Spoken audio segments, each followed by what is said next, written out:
right, looks like we're live. Live on Detective Wilbefit's birthday. Happy 49th to Detective Wilbefit. Oh, I'm full screen. I don't mean to be full screen to start.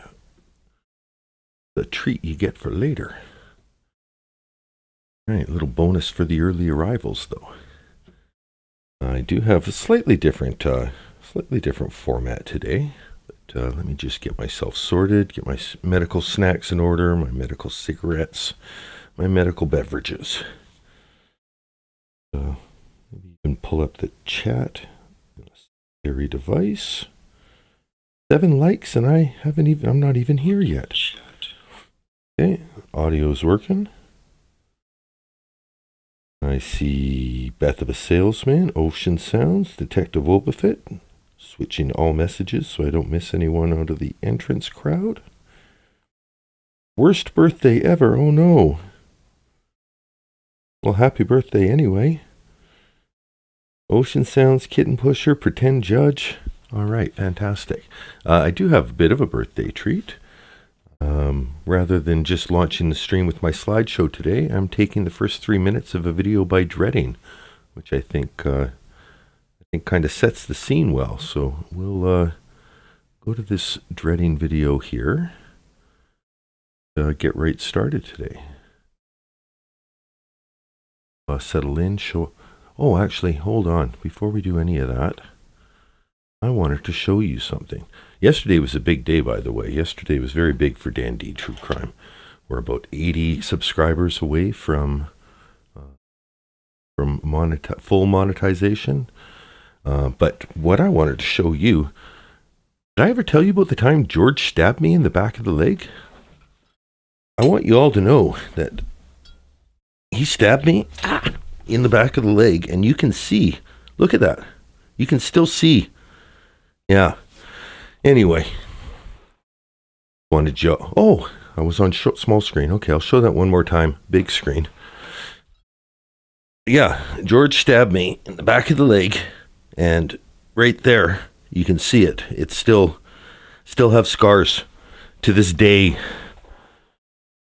because of George. So, but still, I have forgiveness gold for him, you know. Scars heal. Except for the one on my leg. All right, so let's welcome everyone here. We're all having fun. It changes legs, location. Yeah, it's the magic scar wound of stabs to the back of the calf while sword fighting with steak knives. Oh, so many lies wrapped in lies. In any case, I have a nice pre-show for you. It's going to be 3 minutes from Dreading. Subscribe to Dreading if you haven't already. Can't imagine there's very many of you that need to be told that Dreading exists as a channel, but it's a fantastic channel. That's the channel we're looking for. Let's let it play.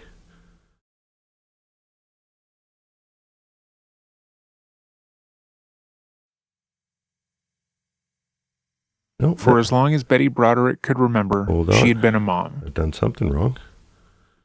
Oh, the slideshow started. That's the problem. We will... Yeah. I'm not an expert, by the way. This is all new to me. I just started doing a YouTube channel about 6 months ago. So forgive me. I barely know what I'm doing. Okay. That's all the things I want to do. And let's just pretend we're starting the show again. Hey, I have this little clip from Dreading I've set up for you. They're a great channel if you've never heard of them. If you haven't heard of them, get over there and subscribe. Here we go. 3 minutes from Dreading of a 3-hour-long video. Betty was born Elizabeth Ann Bishelia in 1947 to parents Marita and Frank Bishelia. And as one of the oldest out of 6 children, she grew up practically raising her siblings. Her mother and father were strict and told Betty that as a woman, it was her duty to take care of those around her. If someone needed something from her, she was to give it to them without question, and according she always did. Betty spent the majority of her childhood giving to others, even when she had nothing to give. She got her siblings up in the morning, got them ready for school, and helped them with homework, and filled the cups of everyone in her life before she filled up her own. Or at the very least, that is what she told people, as her family was wealthy enough that throughout her childhood, she and her siblings were cared for by multiple maids. Her mother would tell her that her unconventional childhood set her up for success in her life. She had the ultimate hands-on learning experience to be a wife and a mother, which would make her more desirable. She went on to tell her daughter to, quote, go to Catholic schools, and be careful of dating until you find a Catholic man. Support him while he works, be blessed in your later years with beautiful grandchildren. And that became Betty's ultimate life plan. By her own admission, all she wanted was to be a doting housewife and mother to a successful man. She wanted to raise a family the way she had raised nearly everyone in her life, and she wanted to be supported by a man who loved her. And when she met Dan Broderick at Notre Dame University in 1965, she believed that he was the one. She would later tell the Los Angeles Times that when she first saw her future husband, she thought he was a geek and not someone she'd normally go for. I'm real tall and used to go out with athletic guys, she remembers, explaining that at 5'10", Dan was nearly an inch shorter than she was. He had long skinny sideburns, round tortoiseshell glasses. You're talking Geek City. But Daniel Broderick was in school to get his Doctor of Medicine degree, and though he was years away from securing said degree, it came with the promise of a big salary, enough for an entire family. On paper, she felt as if he was a safe and stable choice. However, that choice would lead to Betty spending the rest of her life in prison. Welcome back to another episode of Dreading, or if this is your first time here, welcome. Today we are going to be covering the case of Betty Broderick and discussing the actions that, to this day, she believes were justified. Reporting on this case is incredibly skewed, partially because multiple Lifetime and made-for-TV movies have been made around this case, and use Betty's narrative for what happened as gospel. When researching this case, my brother and I found that the reporting tends to skew against the victim, despite testimony that was given during the trial by family members and experts. It's incredibly strange to have witnessed, especially since there are a number of people who feel as if Betty's actions were justified. As always, my goal is to provide you with all of the relevant information in this case. That way you can come to your own decision. I will also be leaving links to all of my sources in the description box down below. That way you can fact check it for yourself if you feel so inclined. This case, like the overwhelming Okay, so that's the intro I'm going to give to Dreading's video, and by all means, check it out. The reason I wanted to share it as... Oh, hold on. Have I gone to my switch? I have switched. Look at that. Oh, sort of switched. Let me pull off there and there. We'll set up. Okay. Yeah, so the reason I see the parallels in this trial is I think that Betty Broderick has much more legitimate claim to so many of the arguments that Sarah Boone tried to claim. So it's really interesting to see them executed. I shouldn't use the word executed in a murder case, but to see those arguments delivered in a way that is, more palatable, more believable, more reasonable. So that case gives you some of that. Kelia mentioned in the chat she's still upset from yesterday's testimony from the daughter. Well, good news, Kelia. We have more daughter testimony today. She's completely changed her hairstyle and look. But this is still Kim Broderick. We'll get started with her, and we'll continue with the analysis as we go. In October 9th, was it October 9th? This sounds slow. 89 that your mother brought. It is slow, sorry. On the case. I must have been looking up farts. For the record, check out my shorts. I did catch what I think is the first documented live hot mic fart on court TV, because this is one of the first court TV trials, and that was definitely a fart that we picked up on the audio. In any case, we'll watch at full speed, not 0.6. Yes. And what did you do when you got to your house? I waited for my roommate to get home. And then I think I waited for about... I'm jumping in a lot here, but just I love the parallels. Pretend judge says Betty didn't also have a smartphone to film her crime. No, what she had was a dumb answering machine that she called and left her own messages on the victim's answering machine, which clearly is recording. And yeah, they were every bit as bad as the self-snitching Sarah did on the recording devices available in her timeline. a half hour, and then I think I walked over to my dad's house. So you... Barry your Adams, mother just thank you. left there? Yes. Okay, and your roommate didn't come home at all, is that correct? In that time you waited? Right. And did you ever tell your father about the keys? Hello.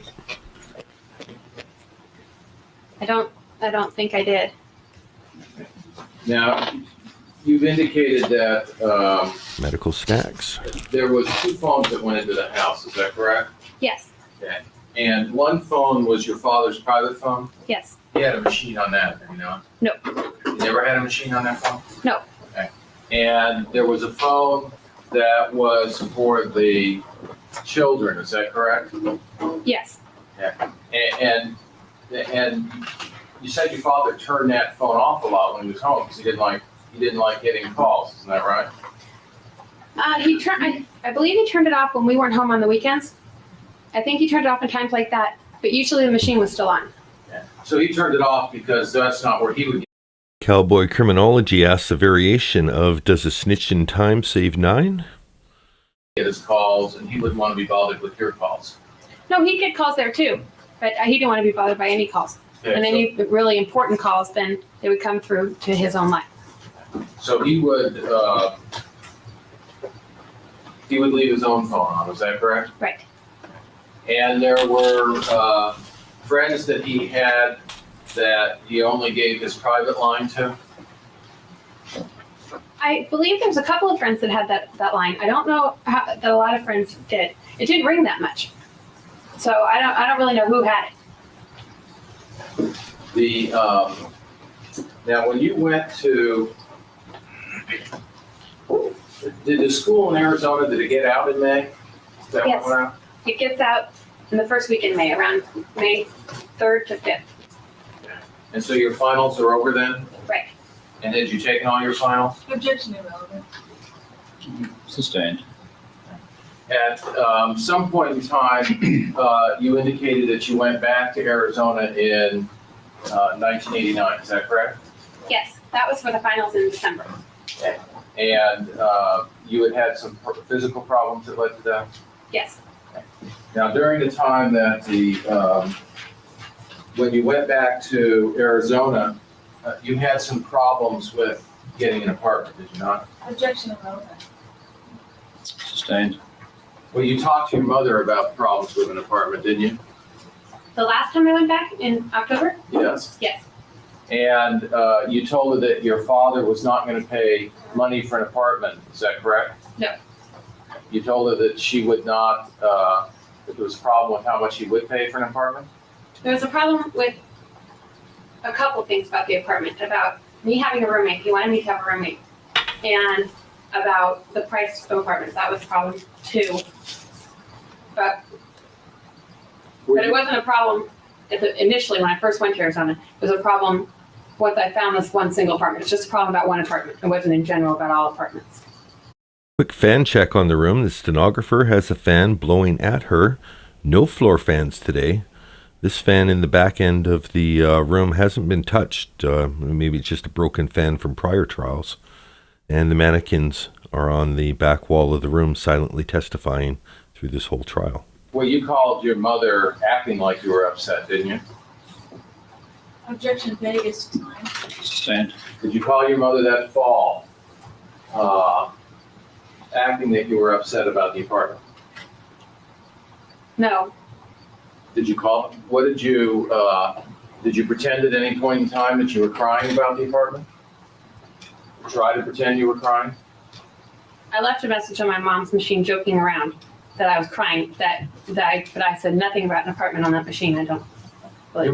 Your mother made a big deal of that, didn't she? Well, we only talked about that one time, and then now she's been no. But we only talked about that one time. There wasn't any more talks about it because then Dad died. Your mother never had your mother never made a big deal out of you not getting an apartment? That day she did. I think it was Monday or Tuesday. That's the only time we talked about it, though. And during the time that you talked to your mother about the apartment, didn't you talk to her about a trip your father was taking to Greece? No. Did you tell her that you were upset at your father because he was paying all of his employees way to Greece, but he wasn't willing to give you extra money for the apartment you wanted? No, I did not. Mom said that. Mom said that. Yes, I did not mention Greece at all. Did she tell you how she found out about that he was paying the employees way to Greece? No, I don't think she. I don't know how she found out. Did you know that? That he was paying, yes, and yes, I did know that he took the whole firm to Greece. And now, at the time that you went to Notre Dame to a football game, there was a time where you were not able to sit at the table you wanted to sit at. Is that correct? Objection, Your Honor. Sustained. You talked to your mother about not being able to sit at the table. Is that correct? Objection, Your Honor. Sustained. I'd like to be heard, Your Honor. I'd like to be Was he heard. Sitting at a table at Notre Dame. Yes, Your Honor, I'd like to be heard. All right, come on up. With a little smirk on Gim's face there, too. I'd like to be heard, Your Honor. I will not be ignored. Go ahead. Ms. Broderick, you testified about an incident that took place when your father and David Monahan took you to a pizza call. You remember that? Yes, And do you recall that it was about the time that Rhett Broderick was born that took place? no, maybe Danny. Okay. I don't think it could have been Rhett. Okay. Rhett was born in 1979 and Danny in 1977. I don't recall. It could have been either one of them, I suppose. And so you would have either been 7 or 9 years old then? Right. And during the time, you indicated that you don't recall, or do you recall your mother yelling at your father when he came home? Yes, I do. And do you remember what the weather was out that day? It was at night. Do you remember what the weather was like that night? No, I don't. You remember your mother yelling at your father about the conditions of the road and rains? No, I don't. Uh, All I really remember is her throwing a stereo and the marble paint. I don't remember what she yelled. I remember that she was angry, yelling, and that she did that. You knew that your father had been convicted of a drunk driving in 1978, didn't you? No, I did not. Do you remember testifying at the last trial that you were aware of 2 of your father's drunk driving convictions? My mom told me that, but I didn't know at the time, and I still don't know what years. Right, I really don't know anything about them. I object, Your Honor, as facts not in evidence and destroyed. Sustained. Answer stricken. I think the prosecutor looks like Jane Fonda from 9 to 5. But you remember at the last trial indicating you did know about it. Objection, Your Honor, that misstates the evidence. Sustained. We'll bring it back up when she's back on screen, but... Oops. What have I done? Image 20.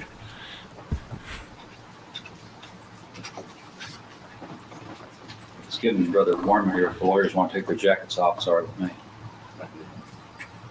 Jackets off day today in the courtroom. Yeah, they're down to just the one fan.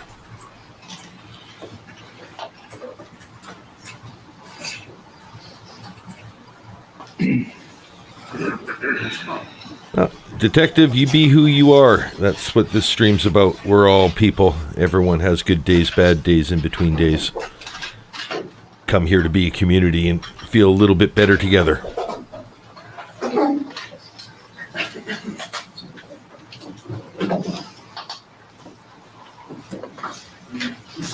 I'll come back to that in a moment, Your Honor. Okay. You indicated that... Yeah, this is cross. Good point, Barry Adams. During the time that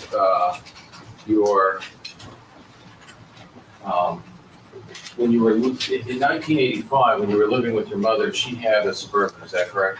Yes. Okay. And you indicated later on she got other cars, an old Jaguar Yes.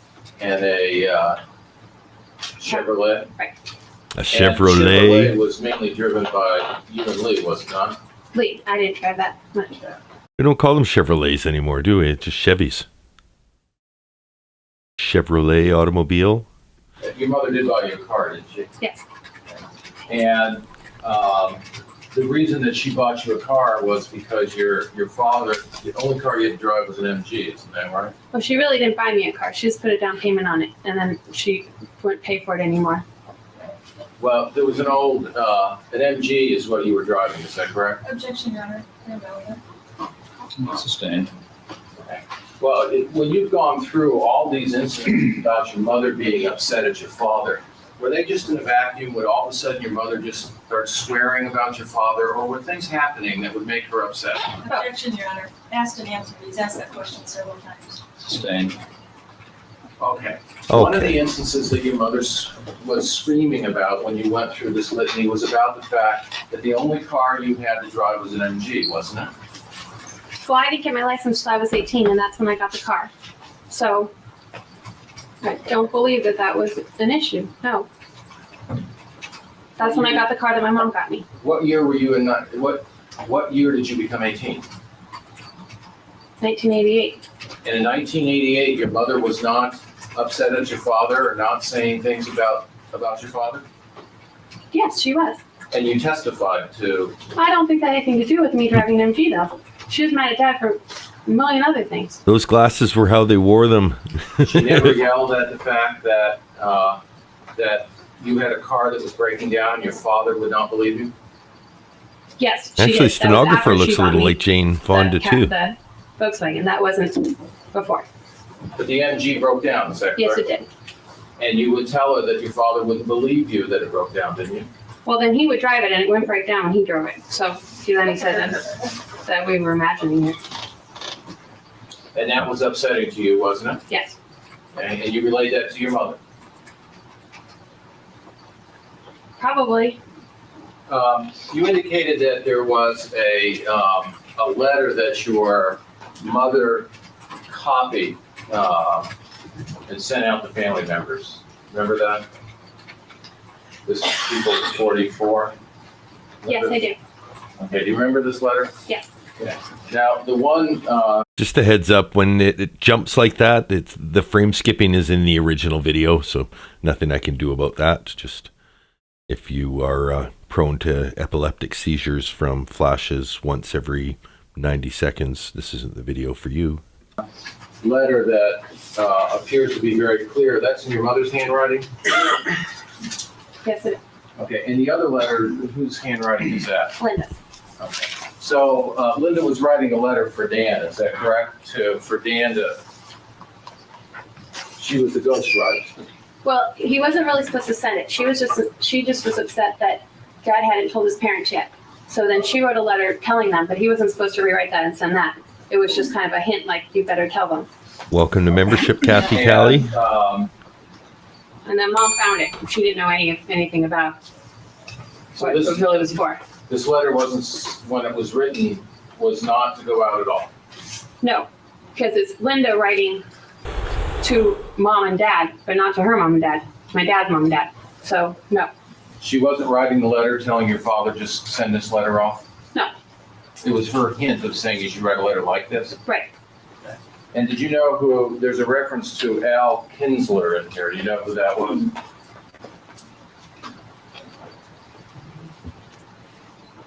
I think that's my Aunt Nancy's husband. And do you know why that would have, what that meant? Objection calls for speculation. I have to see it. Overall, she knows. Well, you have to see it.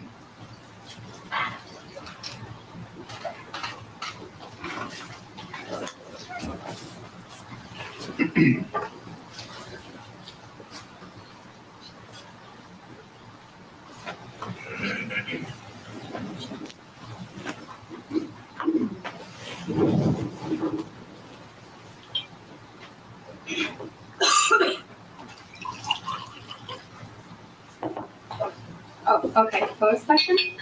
Do you know what that reference to Mr. Kinsler is about? Your Honor, I object to this witness speculating as to what someone else is referencing the letter is to. Overruled, just answer that yes or no. Do you know what it's about, yes or no? If you read it, it kind of Thank you, tells Barry. what it's about, but otherwise, no. Other than that, you don't know? Read that for our replay crew too, but Barry Adams speculates that the point of this testimony, and as specious and spurious as it may be, I think he's trying to make her look ungrateful, and because of that bratty bias, her testimony is incredible. You know, it's not much of a cross, but at least gives us something to hang on to while we're listening to this and figuring out where he's going. Thank you, Barry. Right.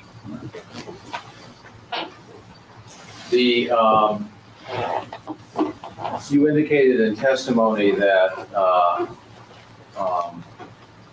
that your father never did things to people in anger. Is that correct? Yes, that's correct. And that he had a very good relationship with Linda. Is that right? Yes, that is. Were you aware of an occasion where he dumped a pitcher of beer on Objection, Your her? Honor. Stop, facts not known. Oh, come on. Tell us about the pitcher of beer incident. Sustained. Ah, Well, had you heard, would it make a difference if you had Objection, heard? Your Honor, this is not a character witness. Sustained. Well, you didn't know what Dan was doing to Linda away from the house, did you? Objection, obviously, the answer is obvious. Well, if you want to give the obvious answer, then go ahead. I wasn't there. I mean, if they told me about it, I knew. is objection obvious a thing? I've never heard that one before. You'd think that would come up a lot more often. Did they tell you about things that were happening away from the house? Yeah, like things. Candace, in a nutshell, Betty's defense is partially driven to do it by madness, and I think was trying to get down to manslaughter as a worst case from her defense's view, and to be completely absolved for temporary insanity, in that, you don't need to send her anywhere now. She's not going to kill any more husbands. She's got it out of her system. It was just kind of lost it. As far as I can tell, those are the two branches of the Betty Broderick defense. Didn't do it, or not guilty by reason of temporary insanity, or if I did do it, it was manslaughter, not second or first degree. Eventually convicted of 2 second-degree murders with an additional 2 years for illegal use of a firearm in the commission of an offense. They go doing things like that. Okay. Did Linda ever tell you about a time that she had? Objection, Your Honor. It states facts not in evidence and it's irrelevant. Sustained. Have you heard, Your Honor? I'd like to make at least an offer of proof. As to what Linda told her, Yes, and about the area of her opinion. she's not a character witness for or against Linda. That she was for her father. Objection, Your Honor. No, she wasn't. I'd at least like to make a record, Your Honor. All right, come on up. Sorry, Mr. Erling, the other jury has reached a verdict, and we have to get the other lawyers, but go ahead. Thank you. You indicated that when in 1989 on November 5th, when you got a call from Lee, you called a friend in San Diego. First, I called a friend in Arizona, and then I called friends in San Diego later. Who did you call in San Diego? PJ Hathaway. And who did you call in Arizona? I called my Jim and Matt. Now, in the first call that you received, were you upset? Yes, I was. Were you crying? I don't think I was crying when I was on the phone. And what do you mean by upset? I started shaking and things, but I just pretty much wanted to get off the phone. I was just kind of getting really nervous. I don't think I was crying yet. Now, at some point in time, when you talked to the district attorney, you related that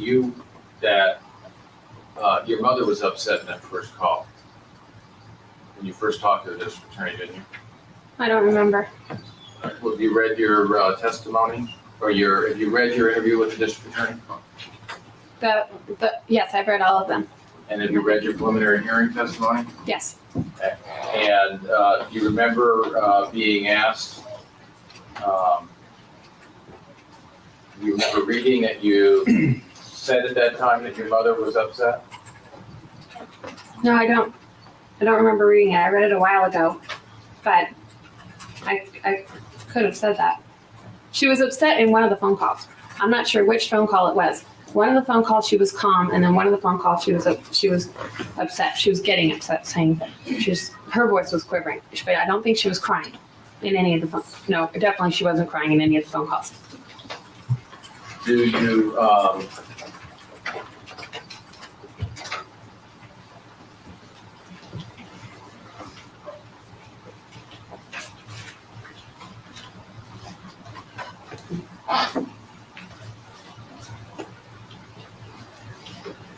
you don't remember your mother crying at any time?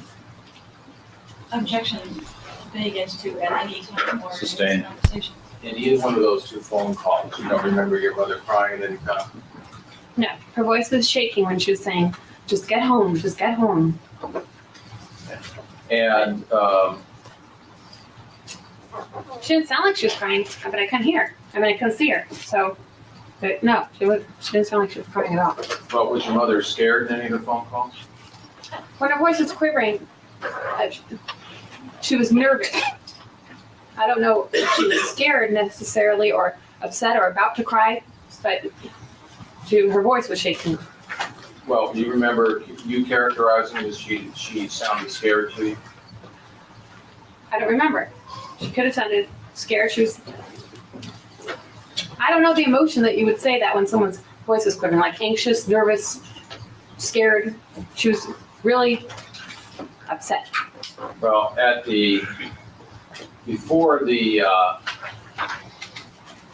after November 5th, you had at least 2 tape conversations with the district attorney, didn't you? Lengthy ones. I had one right after, I think, and then I had one month after. And you had some conversations with the district attorney about your testimony before the preliminary hearing, is that correct? I don't remember. Was that the long one that was taped? Or was there? The preliminary hearing, the first hearing that you testified. Did you have an opportunity to talk to the district attorney? No, I don't remember. Do you know what month that was in? Would have been around March of 1990. I probably spoke with her. I don't think it was a long conversation, but I really don't remember exactly. And did you have a chance to have a number of conversations before you testified in the last trial? Brief conversations. I don't think we ever talked at length again after the 2 long conversations. Then she just kind of gave me an idea of what I was going to be asked.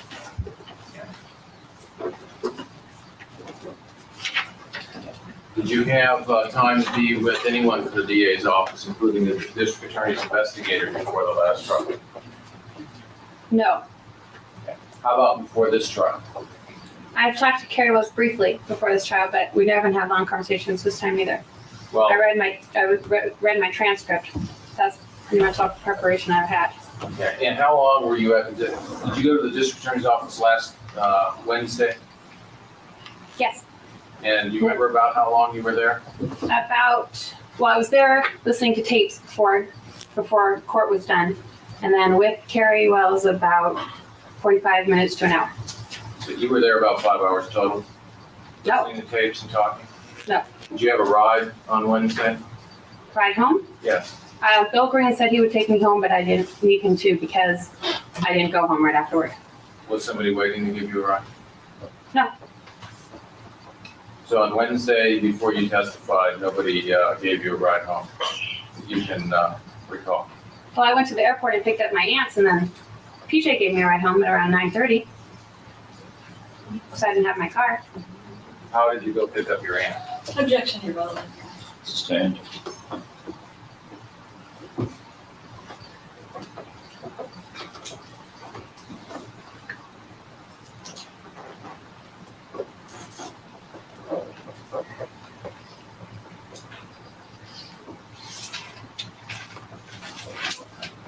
I'd like you to look at page 183 of your testimony at the last trial. When being questioned by the district attorney. Yesterday, I thought she looked like Demi Moore, but in St. Elmo's Fire, today, she's got a bit of a Rebecca De Mornay thing going. Lines 24 through 28. Rebecca De Mornay and God Created Woman. This is from last trial? Yes. Okay. Do you have an opportunity to read that? Yeah. recall testifying that your mother was upset, scared, and crying on the telephone? Well, I guess I said it. I don't remember that saying that. I mean, it says that I said it. I'm sure I said that, but I don't remember saying it. The way I remember it now is that her voice was just shaking. I guess that could have. Do you know when someone's getting upset and their voice starts shaking like that? Like when they're about to start crying, maybe. Well, this was your words, was it not? Right, it was. Okay, you indicated her voice was shaking, she was crying, and she was scared. Right. Okay. Now, at that time, were the events fresher in your mind than they are today? Yes.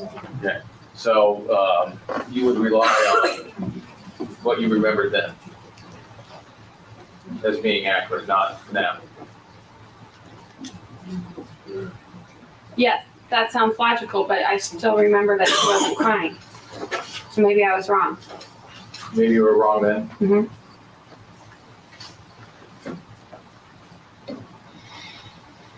Did she talk to you about trying to kill herself? Yes, she did. She said that she was planning on shooting herself, but there weren't enough bullets left. And she also indicated that Mr. Broderick said, okay, you shot me, I'm dead. Yes. Okay. Did she say when he had said that? No. Okay. She indicated that he sat up in bed and said that, didn't she? No, she did not.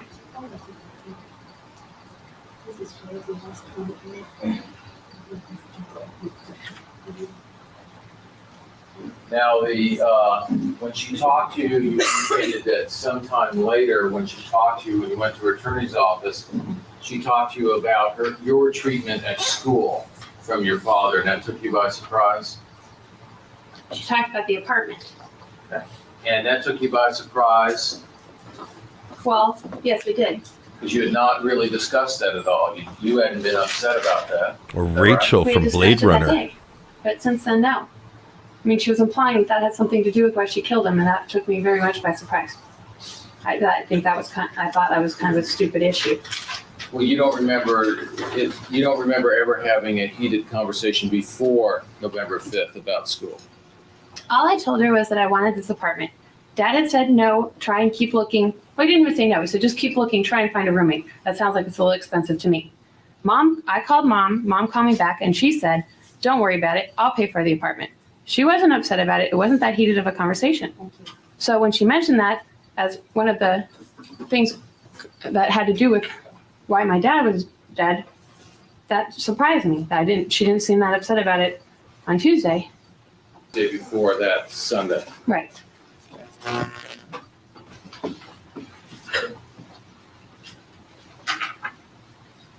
The key ring that the keys are on, the one that went to Dan's house. Do you know what the other two keys were for on this key ring? My apartment. Okay, so they're both the same key that goes to your apartment? No, I don't think they're the same key. I think one's the mailbox key, maybe. Or they may be the same key. I don't really remember. But they're something to do with my apartment. They both, to your memory, had to do with your apartment? How many doors to your apartment? One door, and then one might. Oh no, there was the gate. Yeah, they're both to my apartment. There was the front gate and then the door. So they're both to my apartment. And you were not able to get into the front gate? No, but if you went through the side gate, you can get into our backyard. And you can always just wait for people to come and get the gate. I think that's what I did. Now, you did not have a car at that time, did you? No. So you didn't have a car key? No. Okay. Is that something that, did you have a habit or did it happen in the past that you would lose misplaced keys? No. That's never happened? No, I don't think I've ever lost my keys ever. Except for the time Mom stole them. And you indicated that you thought that your mother in October of '89 seemed to be happier, is that right? Yeah, she was really calm and we got along great. We didn't usually get along that long. She wasn't necessarily that happy, but we got along we were getting along well. Now, you've testified that at the time that in the summer that she went over to your apartment, it was, she said that she was mad because of graduation. Is that correct? She said that later. Yes. Have you ever testified before that you didn't know why she was mad that day? She's never told you why she was mad? Oh, she didn't tell me that day. It wasn't until later that she had said that she was mad. I think it might have been since she's been in jail that she said that. So That she was mad about graduation. the conversation that you related to the jury when you said, my mother called me and said, I'm mad and I'm upset, and told you it was about the graduation, that was not a conversation you were having at a time you were filling in? Because you were I don't mad? think so. Objection, that mistakes what the witness said. Sustained. At the time, you had no idea why she was mad, is that correct? Right. And since then, you're saying that she's told you that the reason was because of the graduation? Either she has told me that since, or I've heard that since. She did not tell me that day. I've heard that since, that was why she was mad at me that day. And you don't have you don't remember whether it was her or somebody else? I think it was her, but I can't remember the exact conversation where she told me that. What makes you think it's her then? Objection, argumentative. I think she's trying to answer the Sustained. question.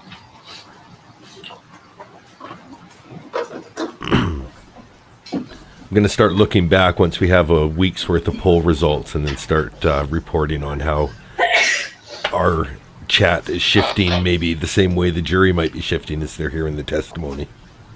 At the time that you had the tape of Danny that you listened to with your mother, do you remember the lock tape? Do you remember approximately when that was?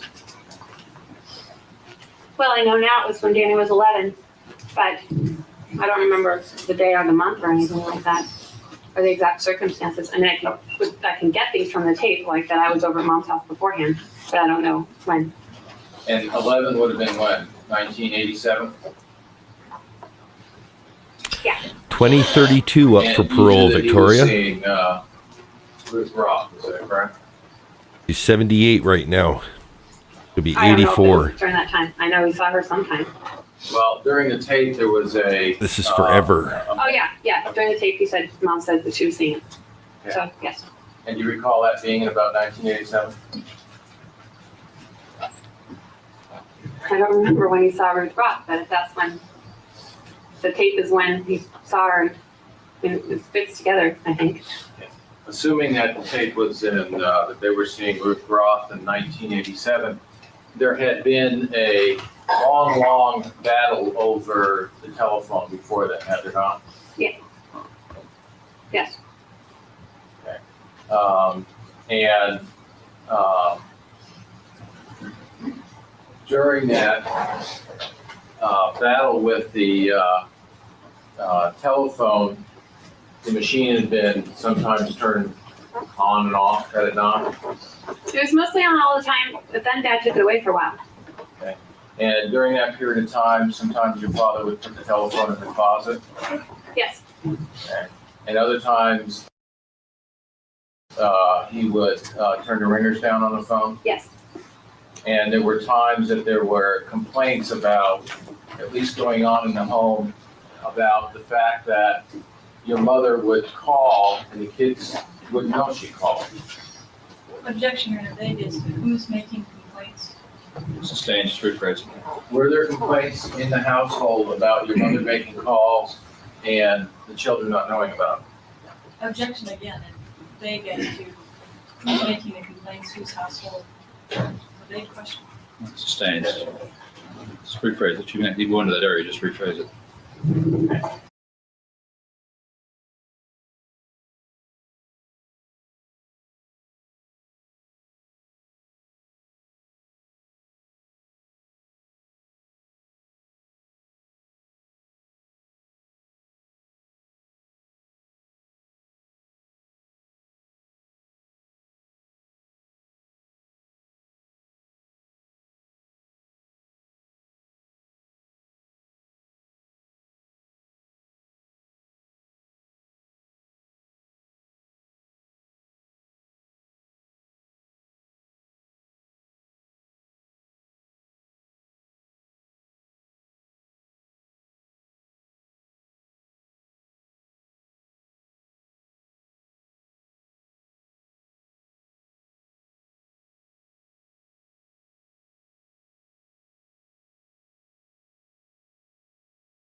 complaints about people not getting your mother's messages? Well, Mom would tell us that she called, and then we would say we didn't get the messages, so then she would Okay, complain about it. that's a YouTuber thing. The boys Yeah. were never. Yeah. Damn, that was some good analysis. Again, I swear to God, that was probably the best stuff I'm going to come up with all night. I turned off the mic because I had a slice of pizza, which you guys probably saw. I realized if I was doing it with my mic, I was listening to the broadcast and it does a little click thing, so I stopped using that, and so seamless I forgot to turn it back on. I was talking about parole. Okay, yeah, we won't miss anything. In the chat, they're talking about parole for Betty Broderick. 2032? I don't know, maybe I'll go back to full screen for that so you guys can... That's what threw me, is because I decided to do a transition screen, being my own producer here. 2032 is when Betty Broderick comes up for parole. She's had parole hearings in the past, been denied at all of them, mostly because she sticks to her story. So at least she's consistent. S is... Getting into the meta of it. I feel like I need to fix that. Anyway. Got sidetracked. She sticks to her story, and every time she comes up for parole hearing, she's like, no, I do it again. They fucked me over. You guys know they fucked me over. Don't try and make me think they didn't fuck me over. I got fucked over by the fuckhead and the cunt master and whatever. So she's not repentant, which is kind of what you need when you're coming up for parole in second degree. With manslaughter, she'd have a lot easier time of going, hey, you know, heat of the moment, I'm better now, I've had all this time in jail, you know, I don't have anger towards anyone, I'm, you know, safe for society. But it's a different hearing for second degree, cold calculated, capital M. Right. I think we caught up with everything I said silently. Well, they didn't know that they got the messages until Mom would say something, and then they'd say, "Oh, we didn't get that one." But that wasn't always Dad's fault. Lee and I answered the machine more than almost every day. Dad did it maybe on the weekends. There were times when the boys would be home and they wouldn't know that your mother was calling. This is why you monitor the chat. She knows what personal knowledge. Do you have any personal knowledge of that? When I was home, I know about that. Good. Well, Dad wasn't home during the day, so that would have had. Wait, can you ask me the question again? Were there times when the boys would be home and the phone, your mother would be calling, and the answer machine would intercept the calls so that your brothers wouldn't know that your mother was calling? During dinner, the machine was on and they were not advanced the phone. Sometimes after dinner, the ringers would be turned off. And they would basically know if she was calling. We would tell them, unless of course when I wasn't home. I don't really know what you mean. Was there a lot of times when you weren't home? Not on school nights. No, not usually. I was home on school nights. The time of the call with Danny, you indicated that was surprising because of Danny's, the amount of Danny's, at least anger of what he was saying. Is that correct? Yes. It's out of character for Danny to do that? Yes. Do you know whether he had had any conversations with his psychologist about expressing his anger? No. You also indicated that it was unusual that because your mother took the fact that she stayed on the line and listened to it. Right. Okay. And you also indicated that Danny would never talk that way to your father. Well, he didn't talk that way to anybody. Okay. Now, Somebody's got a real your sickness. Father, when the phone call first started, how long would you say that they were talking before the machine was turned on? I don't know. Like, if this was the COVID times, or post-COVID, that guy would be removed from the courtroom that's dying in the corner in the background, probably right beside the camera's mic. Do you remember giving an estimate of about 10 minutes? From when I got there, it could have gone before that, but I just got home, so basically. So Danny was already on the phone when you got home. No, I don't know that. By the time I came upstairs, he was on the phone.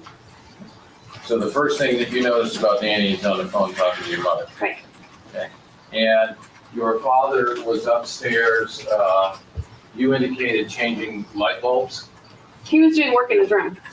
He was Changing light bulbs is a really weird thing to say that he was doing. Like, we did have to change them a lot more back then with the incandescent bulbs, but it wasn't like, I don't know, you would just change it when it went out. You didn't, I'm changing light bulbs, unless you let them all burn out and, till 50% of them are out. But I don't remember that ever being a chore or something that you spent more time doing than the single light bulb that needed to be changed. changing a light. I remember him fidgeting with the light fixtures. He might have been putting up new light fixtures, actually.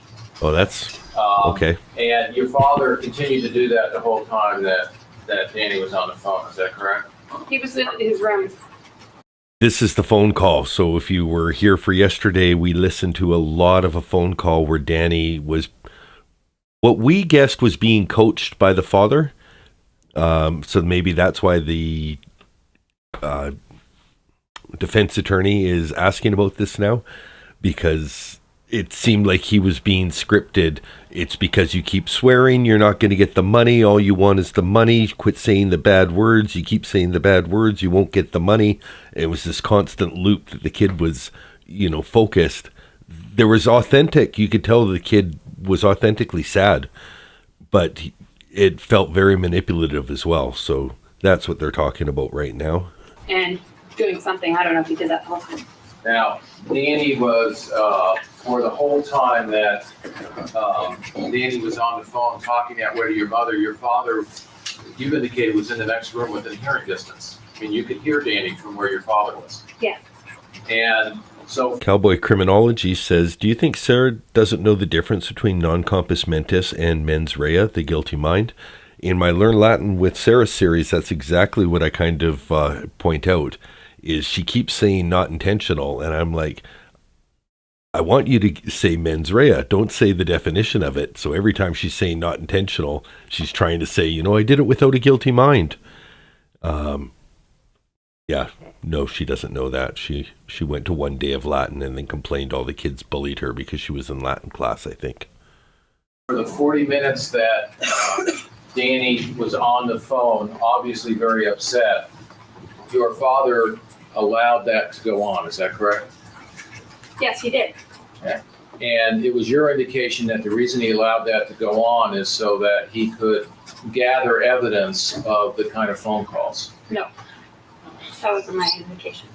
Well, My indication was that Dad wasn't supposed to interfere with their contact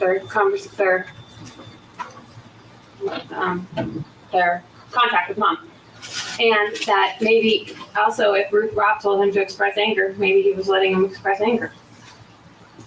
well, he never tried to take the phone away from him or calm him down in those 45 minutes. He just let the tape run and sat in the next room and listened. Is that right? Yes. Okay. And that tape, you knew, was later on used in divorce proceedings, was it not? Yes, it was. Okay. Now, also the tapes that we heard of your mother's conversations when she had on the phone, those aren't the original tapes, are they? Well, there was a tape that would be in the tape player, and then Dad would take it out and tape it onto another tape so we could have the tape back in the machine, because on the machine it won't work. Well, any 60-minute or 45-minute or 90-minute tape would work in that machine, isn't that correct? Mm-hmm. Okay.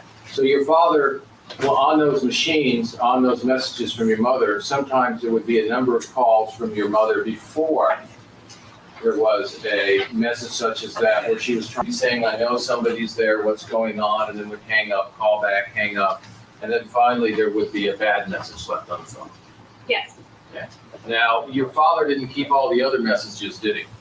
You didn't hear any tapes that had all the others, did you? No. You would just hear the edited tapes that would just show the final message, or the message that he wanted the court to hear. Yeah.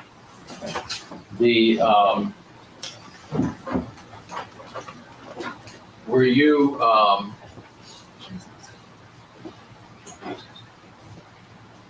aware of calls that were going from the children, the two boys, to your mother, where they would cry to your mother about needing them? Excuse me? Crying to my mother about needing her? Yes.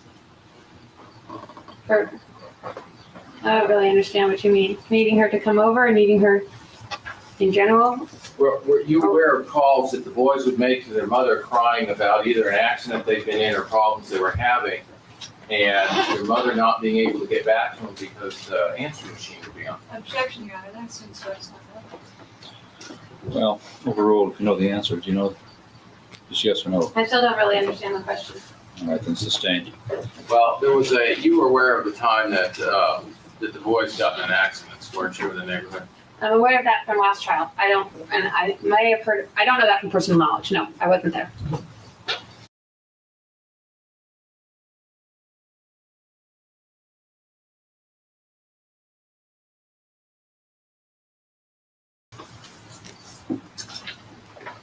And had you, so you had never heard that one of the boys had been hit by a car when there was no supervision? Objection, I think she just answered the question. Sustained.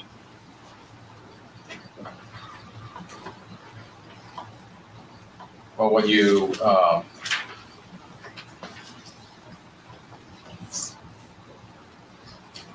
when you wanted to when the children wanted to go to your mother's house, they would have to, there would have to be an arrangement Sorry. made between the children and your Okay, mother. I'm just going to stop eating.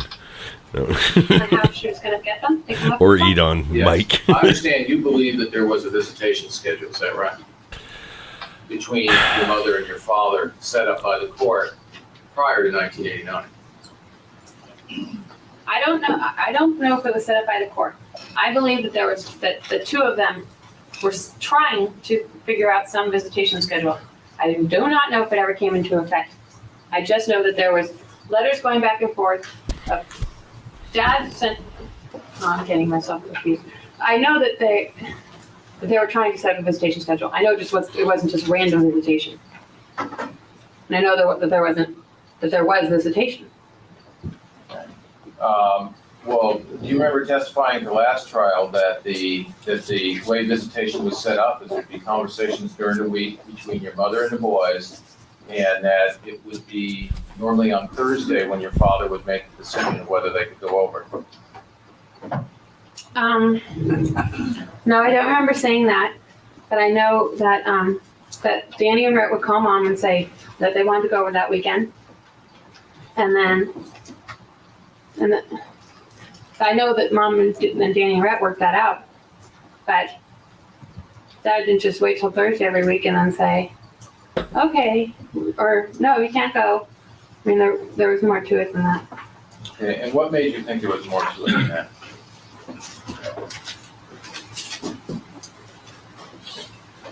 Well, and sometimes they'd go in the beginning of the week and then Mom would change her mind. And then Dad would say, okay, no, you can't go. And then Mom would say, oh, no, come. And then Dad would say, no, forget it. You can't go now. She had already changed her mind. We've made plans. I mean, a lot happened before Thursday, almost every week. It wasn't just that everything was calm and then all of a sudden Dad just made his ruling. Okay. Well, you believe that both of them were playing games with visitation, didn't you? I believe that there was no one weekend you have them, the next weekend you have them. Both of them were changing their minds. And it was basically a mess. And really, how much longer going to be? My other jury's got a verdict. The lawyers are here. Well, it would appear appropriate, Your Honor, then I'm going to be some time. So you're not going to finish today anyway? No. My other jury has a verdict, Your Honor. That's new. All right. Ladies and gentlemen, we'll take our afternoon recess at this time. I've kept everybody waiting about a half hour now, and both lawyers are here on that matter, so I want to handle that so they can go home also. Please remember the admonition not to discuss the case among yourselves, nor let anyone else discuss it with you, and not form any opinions on it until it's finally submitted to you. And be extra careful about not watching television, listen to the radio, and keep in mind what the one gentleman told my clerk. He can't talk about it. Have a nice evening. Keep in mind what the one gentleman told my clerk. He can't talk about it. That's an interesting little thing for them to leave the jury with as he left. We won't have to wait, though. We will get right back into it. Morning, how are you? Good morning. Good. You're still under oath, okay? Well, that's a whole new look. She looks like she got the floral print from the same thing that the stenographer wore on day one. The stenographer has gone back to a bit of a, looks like a violet, striking violet top with a white scarf accessory. Fan still in a prominent position. It looks like it's another warm day in San Diego. See, Mr. Early? Thank you. Ms. Broderick, have you talked to other people about this case? About your testimony? Friends and things like that. Yeah. Okay. Yes. Have you Laura talked to Ingle. any other attorneys? Not professionally, just that are friends of mine. Well, you talked to Mr. Chapin about it, haven't you? Yes. Okay, and he's gone through your testimony with you, hasn't he? At some point? No, he hasn't read my testimony or anything. But he's talked to you about your testimony. He just told me to be honest and be myself. We didn't really go into it much after that. He didn't talk at all about your testimony? Objection, asked and answered. Sustained. Okay. Now at times,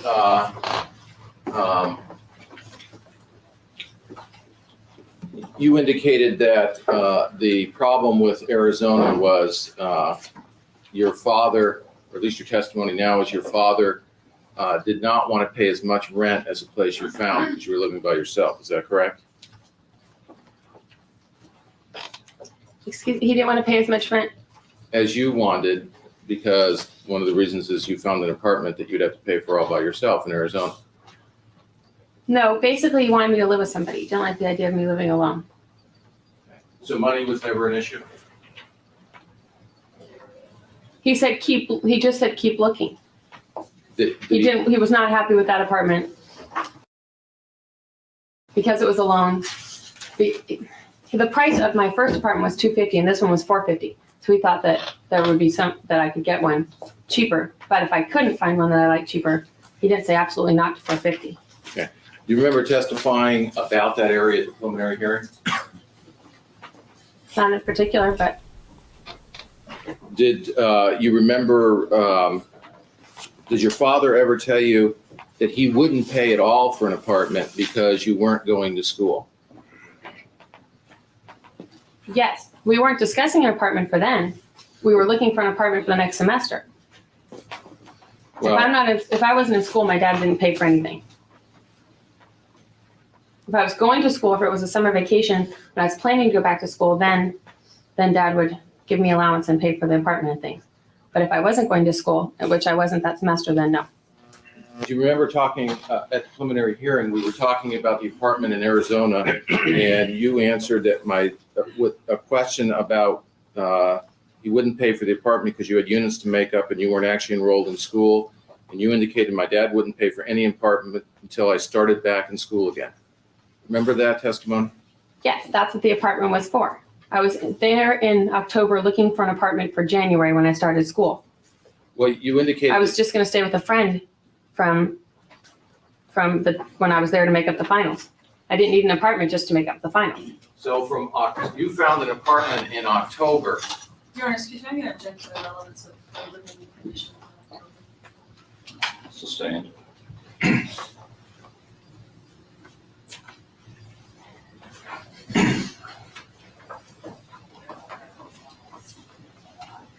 You called your mother, you told your mother that your father kicked you out and said he wouldn't pay for an apartment, didn't you? No, I did not. This guy, the judge, looks to me a little. If any of you seen Young Frankenstein, he kind of looks like Peter Boyle playing Frankenstein's monster. A little bit.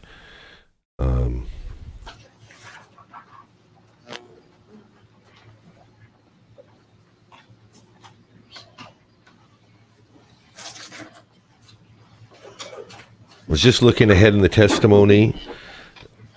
The daughter continues to testify for about 2.25 hours.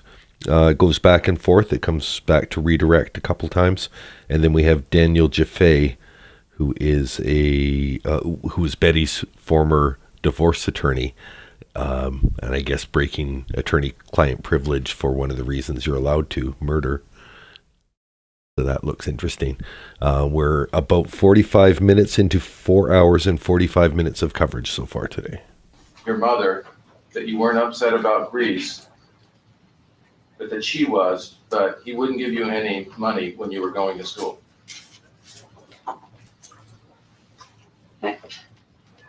I wasn't upset about Grace, Mom was. And when I was going to school, Dad would give me money. So I don't know. I don't understand what you're asking me. Referring to page 182 of the preliminary hearing transcript, you could read lines 3 through 8.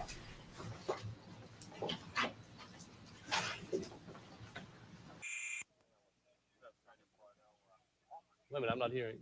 That audio is the court audio? This is what I'm hearing the trial on. Oh, that's the audio engineers for Court TV.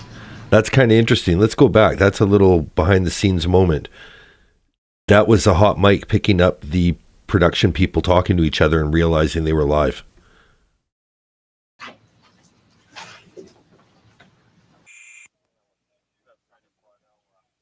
a minute, I'm not hearing. This is what I'm hearing the trial on.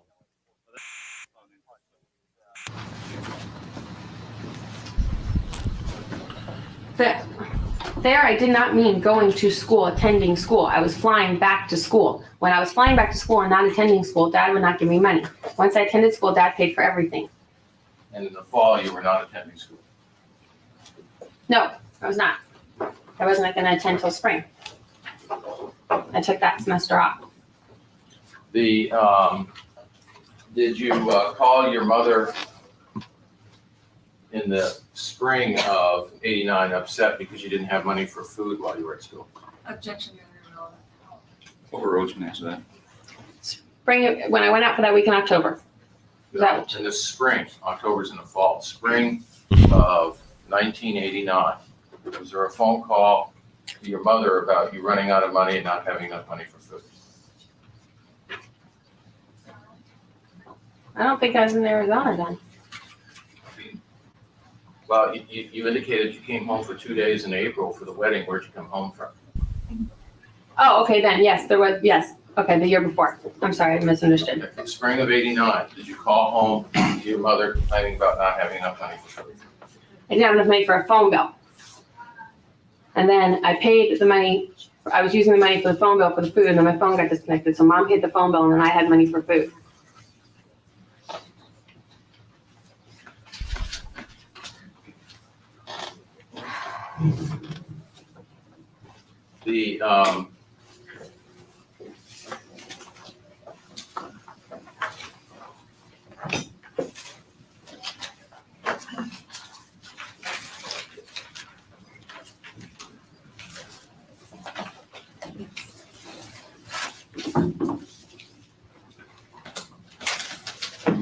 You indicated on your directed testimony that that now you don't think your mom and dad were happy, different than you thought before. Remember testifying to that? Objection, Your Honor. The question's vague. Sustained. Do you remember testifying on direct examination that now you've come to the belief that your mom and dad were not happy when they were living together? Yes, I do. I just think that they fought a lot. I don't know if all in all they were unhappy or unhappy. In front of me, they just fought a lot. Your mother, you did not know, your mother didn't tell you about your father's or her belief in your father's affair with Linda till after they separated, did she? No, she did. She didn't. She would just bring up Linda's name a lot. She didn't tell you that she thought there was an affair going on? Not directly, but that was implied. Well, didn't you, do you remember testifying that you thought your mother was crazy when she brought up the affair because you didn't believe there was one? I don't think I said Mom was crazy. I didn't believe that there was one. Okay. And you even talked to your father about that, didn't you? Objection, relevance, Your Honor. Overruled, you can answer that. I talked to my father about having an affair with Linda. Yes. Before your mom and father separated. No, I did not.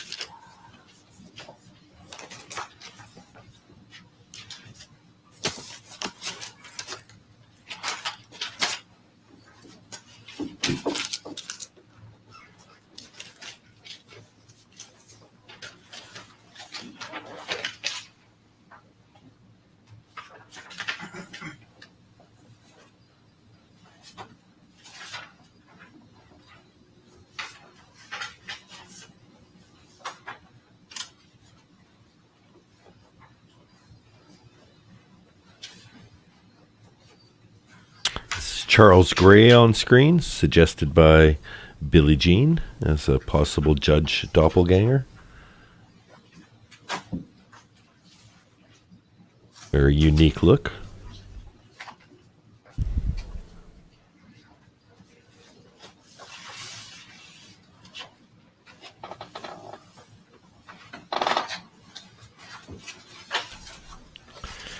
What are you thinking about, Kim? Did Dad coach you before this? No, I guess not. Duh. Oh my God. This marathon's getting to me. Did Dad coach you before this? Oh my God. Remember where you are, Dad. Dad's not here. Dan gone. Remember me asking if Can we have a page cycle? Smoke another one. 339 through 340, 26 through line 1. Remember being asked a question about Linda's name being brought up, but it was never fact. Nothing about an affair was ever brought up. Remember being asked that? That's quite a regal outfit Yes. that the stenographer has today with the purple. That in particular, but Remember testifying in the trial, don't you?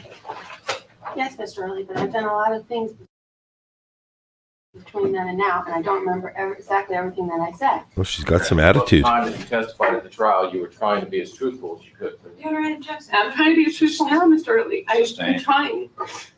Oh, she's losing it now. It's about what was said before and what he's suggesting Oh. is being said now. I object to this attempted impeachment. Well, I haven't seen the transcript, so I don't know he's entitled to ask the question. What would you like me to read? You could start on page. That was rather 339. sudden. Let's go back here because she lost it. She was right together a few seconds ago. Start on line 26. 5440 is what we're at, so we'll go to Go on. 5345. This is Ask that in particular, but 1 minute. Remember testifying in the trial, don't you? yes, Mr. Early, but I've done a lot of things between then and now, and I don't remember exactly everything that I said.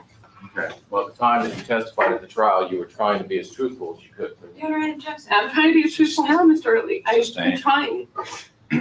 There's nothing inconsistent. Well, there's the middle finger, about what too. was said before and what he's suggesting is being Whoa. said now.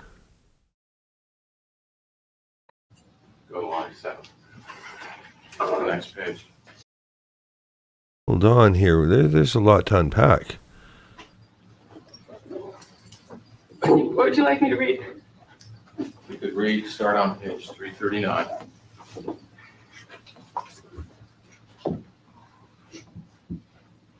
Start on line 26. We're being asked that in particular, but Remember testifying in the trial, don't you? yes, Mr. Early, but I've done a lot of things between then and now, and I don't remember exactly everything that I said. Okay. Yeah, good to know that that's the stream. It's the original stream and not my stream. Well, at the time that you testified at the trial, you were trying to be as truthful as you could. Do you want to write objection? I'm trying to be as truthful now, Mr. Early. I'm Sustained. trying. Sun breakdown, and there's the middle finger. There's the bird. That one's for you, Mr. Early. I don't like what you're making me do. There's nothing inconsistent about what was said before and what he's suggesting is being said now. I object to this attempted impeachment. Well, I haven't seen the transcript, so I don't know he's entitled to ask the question. What would you like me to read? You could start on page 339. Have I been muted this whole time? No, good. Start on line 26. Go to line 7. On the next page.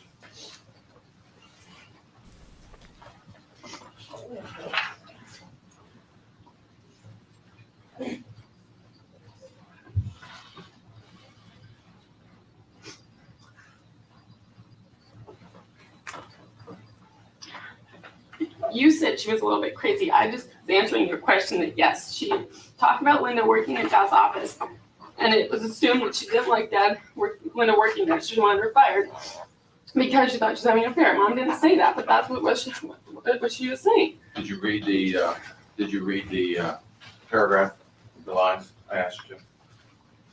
Yes.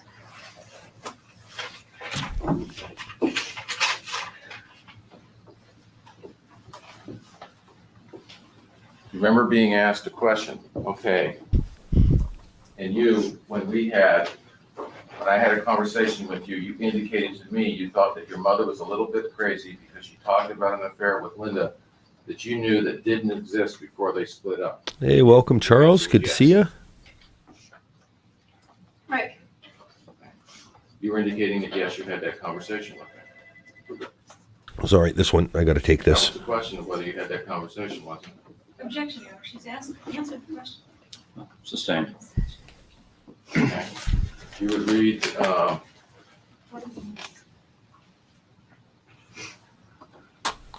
read, line, page 340, line 8 through 11. I bet it's a move that she taught her A to B. A little stealth bird. Because this is the 90s, so that stuff wasn't, we all take it for granted now, but somebody had to invent that stuff. You're getting away with a lot of nose scratching, stuff like that back in the day. Nobody knew to look for it. Okay. And I asked you Your about Honor, it. excuse me, I'm going to object to these questions on relevance grounds. I'd like to be heard inside the court. It's not necessary. Sustained. The Oprah footage is You interestingly don't even know what the question is. why the dreading video, it's not monetized. That's been copyright claimed. He mentions in like the first 2 or 3 minutes of his video, which hats off to him and his brother for putting together a 3-hour deep dive into a subject. They know that the money's just going to be claimed from somewhere else, but kind of been a lesson to me growing as a channel, like doing all the shorts. Most of that, if I do ever make money from shorts money, most of it goes to the people who made the songs. But it's not really about making money off every single thing you do.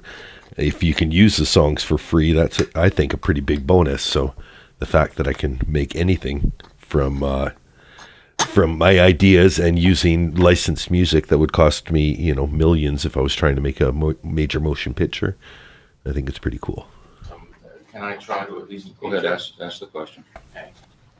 Did you testify last time that your, Your Honor, excuse me. Let's hear the question first. Let's hear the question. What's the question, Mr.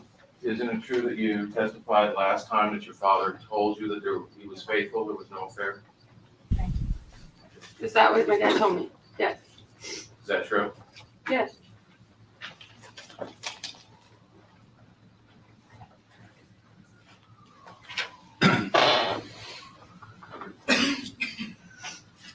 And isn't it true that you thought that your mother was just treating your father poorly for no reason? And that, at that time, for nothing at all? Your Honor, it assumes other facts, not evidence. Sustained. Well, at that time, during the time before your father and mother split up, didn't you feel that your father was doing nothing absolutely all and your mother was treating him poorly for no reason? As far as I could see, Dad was taking care of us, doing the best he could. Mom was just ruining everything. So yes, that's what way I looked at it. Yes. Before they split up? Before they split up, no, right when they split up.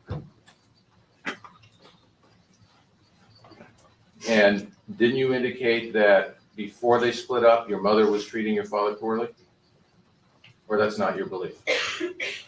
Yes, she was treating him poorly. And you believe there was nothing that your father did at all? Not as far as I could see. No, he wasn't doing anything. Happy walking, Kathy Callie and 5 dogs. Roaming the streets with a whole wolf pack. I think those mannequins are super silent Has testifiers. there been, there's no time that you believe that you've ever lost a key before? You've lost your Back key? to the lost key. No, I don't think I've ever lost my keys before. And do you remember testifying at the last trial that you believe you lost your car keys before? No, I don't remember.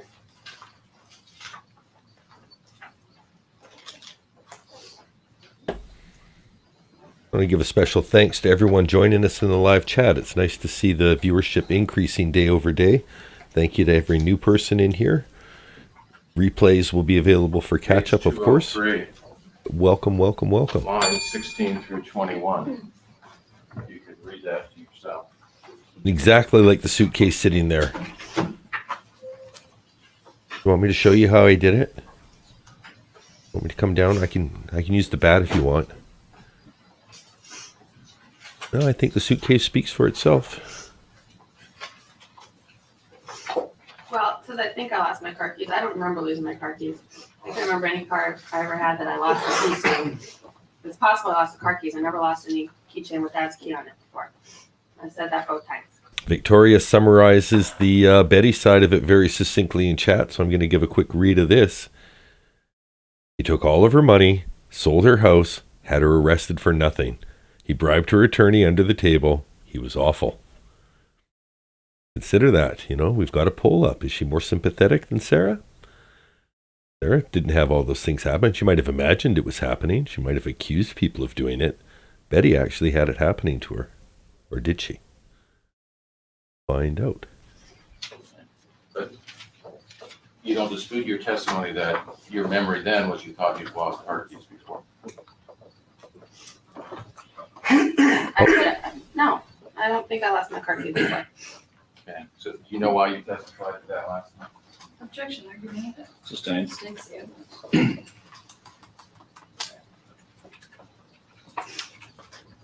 That then it's your memory now that you've never lost your car keys before, is that correct?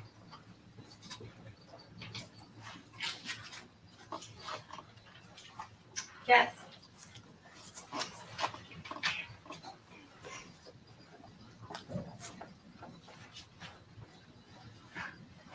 Yeah, I never lost my car keys before. And does it refresh your memory, your testimony that when you testified before that you thought that you had lost car keys? No, still don't think I've ever lost my car keys before. The time that Danny did the tape that we heard with Danny, how long into the conversation was it before the tape was turned on? Objection, you've asked these questions before. Sustained. When I was a young man, I was compared to Andrew McCarthy as a celebrity look-alike.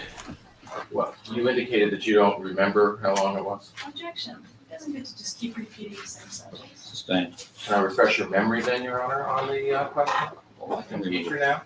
now? No, I can remember her testimony. You want to try to impeach her? Go ahead. Well, may we approach the bench so the court can tell me what the testimony is, so I know if I'm impeaching? No, I'm sure you remember the testimony. She was at her mother's and came home. Danny was upstairs and on the phone. At the time she came home, she doesn't know when the conversation started. Go ahead. Yes, Well, Bama you know Green how Eyes. long the conversation was going before the tape was turned on.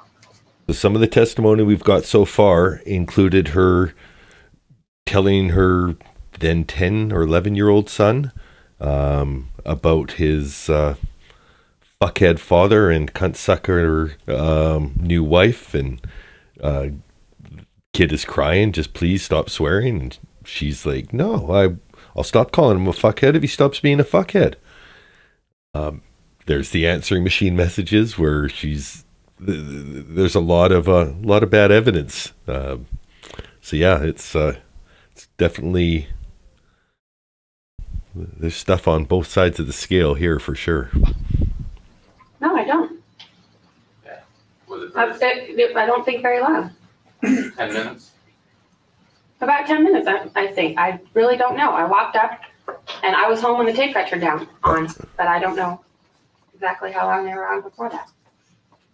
And this is the difference. I think that that Betty had an opportunity to go through life being just, a perfectly happy person that never was going to commit a crime. Whereas Sarah's a ticking time bomb. She's this evil little opportunist that was just waiting for an opportunity to have that kind of authority over someone. Also might not have gone through life ever committing a major crime, just because of lack of opportunity. But I think that's a real key difference between these two, is that, Sarah is someone who's dangerous because she's just fucked up inside, to not, even when you're not compos mentis and not able to, intelligently make your own decisions, your instinct should kick in. Somebody's saying, hey, I can't breathe. Instinct should be, I better let him out. Even if it's in your own worst interest, your instincts should be like, oh, that's pretty fucked up. Her instincts are all fucked up. Betty, I think there's a lot more evidence for the fact that she would have been a perfectly well-adjusted person, would have led a very, a model life, but for all the but-fors.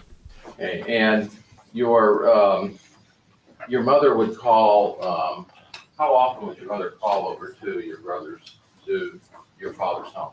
All the time. Okay, was that every week?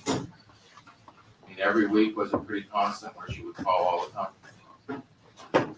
Well, if she was out of town, maybe she wouldn't call as often or something like that.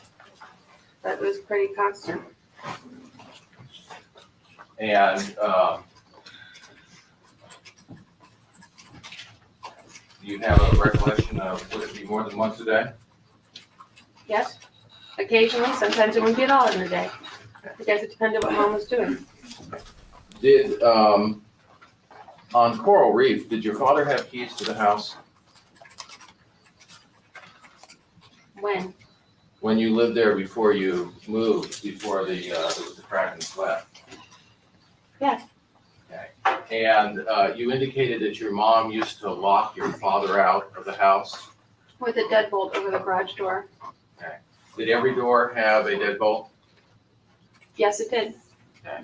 And the deadbolts couldn't be opened from the outside? No, they cannot. Okay. So you indicated one time your mother put a ski in the door. Is that correct?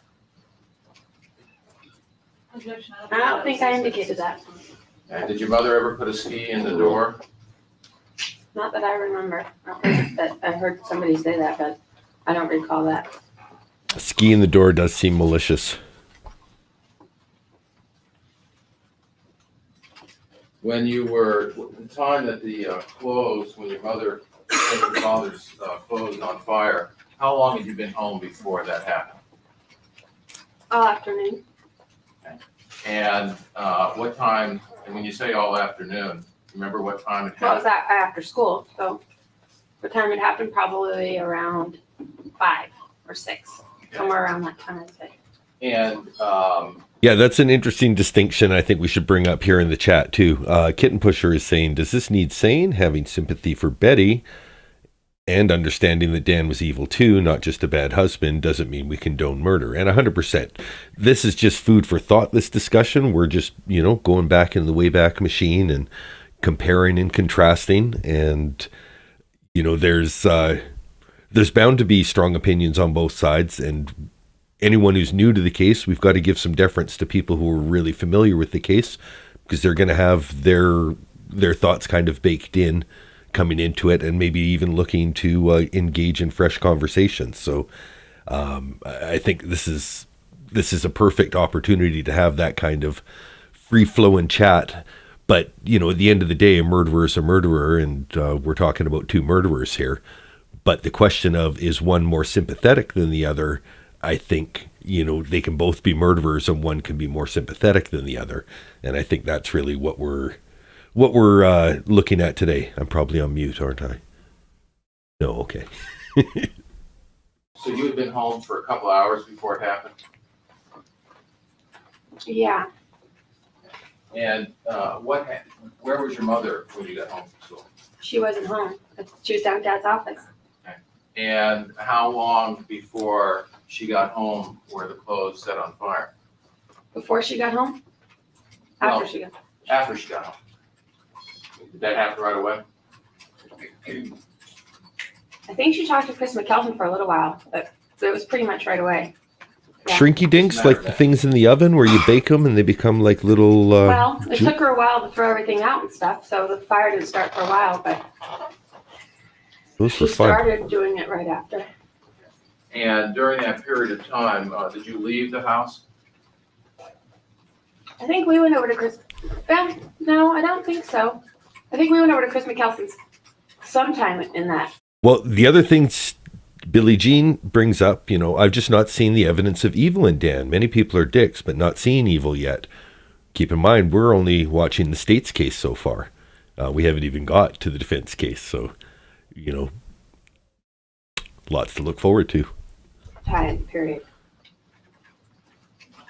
But while she was And watched her Final Fury. It's available on YouTube. I'm going to start putting it in the descriptions for these videos, but obviously it's a take and, bit of a hot take, but it was contemporary to the time. So I think it's just as instructive to see, what one view of it was, but kind of telling the whole story in an hour and a half instead of having to piece it together like a jury with this. Because we're not a jury, we're allowed to go do independent investigation and research. Fuck it. We can do whatever we want. Can't tell me what to do. throwing everything out. We were there. When she lit the fire, we were there. And then she lit the fire. I was there when she put the gasoline on. When she lit the fire, I wasn't standing right there. I think I was in the house though. Or maybe I was out front. I saw the gasoline and I left. Made you get away when you tried to stop her? Yes. Okay, and what did you indicate she did? She hit me with her hand like that. To push you away? Yeah. And Interrupting again because the chat's getting really good here, but there's a little discussion like Kelia is saying to Billie Jean, agree kind of. He did her dirty monetarily for sure, but she still had money. And I think that kind of gets to a much deeper question about money and how not the root of all evil, and it doesn't buy you happiness. It can definitely make you happy with the things you can buy.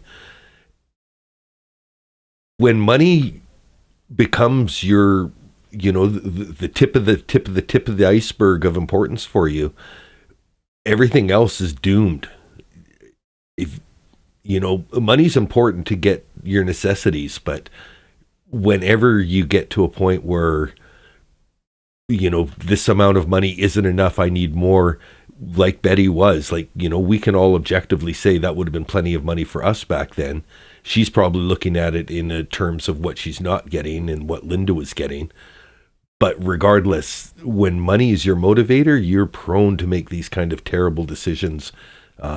You got to be centered with the stuff that matters. If she centered herself around her family, around, the things that she loved doing, her friends, be in a lot better place than she is now. after the fire started, then you went where? Did you go anywhere, or did you Yes, stay home? and I walked down, I went away from the house, walked down the hill, And did you go anywhere? just down the hill and back. So you didn't go over anyone's house? Then I went to McKelson's house later. When you say later, did I you go? came home and then I think I went to McKelson's house for a little while. Vicky Curry was over. I think that by that point, then we went over to McKelson's house. And then when Dad came home, I think we were back home by the time Dad came home. So we were over to McKelson's house for a while, I think. And I think Vicky Curry was with Mom. And you remember you were home when your father came home? Yes, we were And your brothers, where were they? at the McKelson's house. Either the McKelsons or then Vicky Curry taking them back to her house. Were they there when your mother came home? Welcome to the No. chat, Larissa. No, they weren't there. No, I don't know exactly where they were. They weren't there any of the time. Okay, so, you don't remember seeing the children over the McKelsons, the two They- boys? They were over at the McKelsons. When I was over there later, they were over at the McKelsons at that point. By the time Dad got home, I don't know if they were still at the McKelsons or if they had then gone to the Currys. But I don't know why they were at the McKelsons when Mom first got home. Maybe we were over there playing or something. Or maybe she called Mrs. McKelson and told him to come get us or something. You, never saw your mother with a black eye? No. You sat through your mother's testimony, didn't you? Parent court? Yeah. Do you remember her being asked a question about, did she get a black eye one time when you were in the bath? Objection. There's Betty. Staying. What is that, a houndstooth jacket she's wearing? Did you ever tell the district attorney Cock blocking That, camera your lawyer mother got a black always eye. popping up for the screenshot? putting you in the bath at any time? I don't think I've ever heard that before.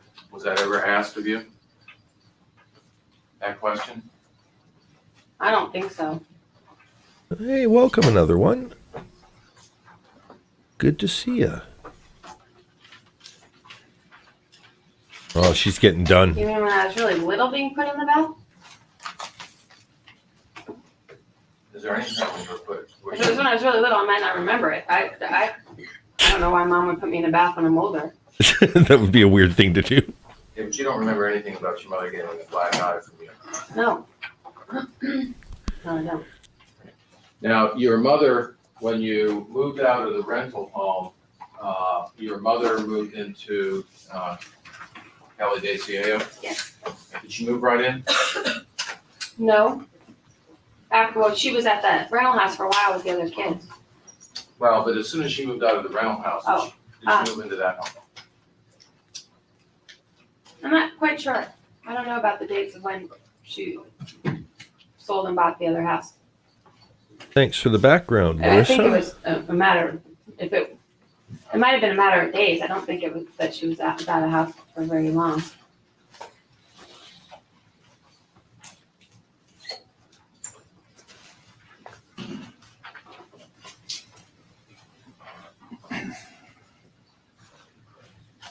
Just take a quick second to update. We're about 1/4 of the way through today's footage. It's an hour and 10 minutes into a 4-hour, 40-minute long video. We're watching this through Criminal Conversations, who is hosting all of the original Court TV videos. So if you want to go to Criminal Conversations with a Z at the end, they have just over 1,000 subscribers. Probably would still appreciate new ones. I don't see them doing too many new videos, but if you want to watch any of these videos in full on their channel, just to see if there was something I talked over or anything you want to see in more detail, that's the place to go for that.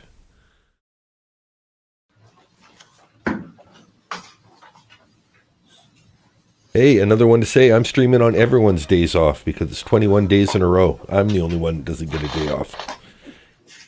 Glad to do it, though. This is, I think, a good opportunity for me to learn how to do daily trial coverage. And it's the security of knowing I have the coverage. It's not like I'm going to wake up and one day, court's canceled or they do a 3-hour recess. I've got all the videos. I've got the playlists. I know which days are long, which days are short. So this should be a fun ride.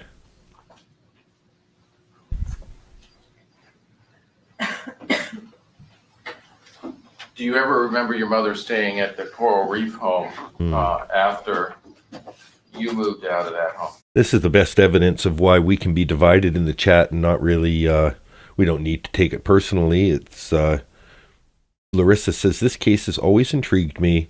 My parents had a rough divorce. Hi, everyone. 2 of Betty's kids think that she should have been paroled and 2 do not, including Kim. So if her own children are divided over it, of course, there's going to be division over aspects of that in the chat. And I think that just makes this more interesting to watch, especially because we're not personally invested in it, but it's something that a rousing discussion awakens all minds. After you moved out of the rental home? No, I don't.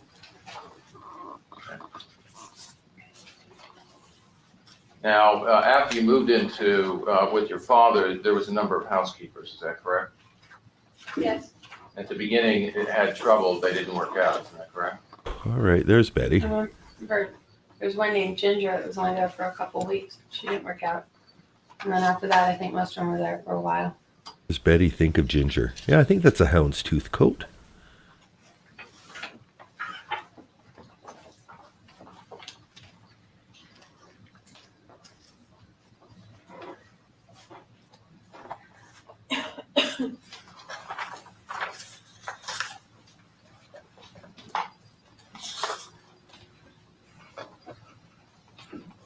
So how many housekeepers do you remember being there that first year? Objection, relevance. Sustained.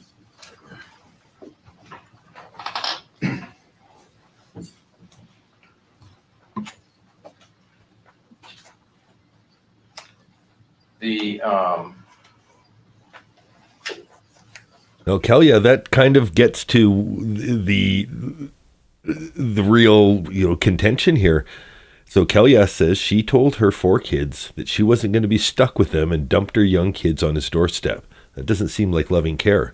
And obviously, right? So you'd think, okay, well, then they would all be on dad's side. So how can 2 still be on mom's side?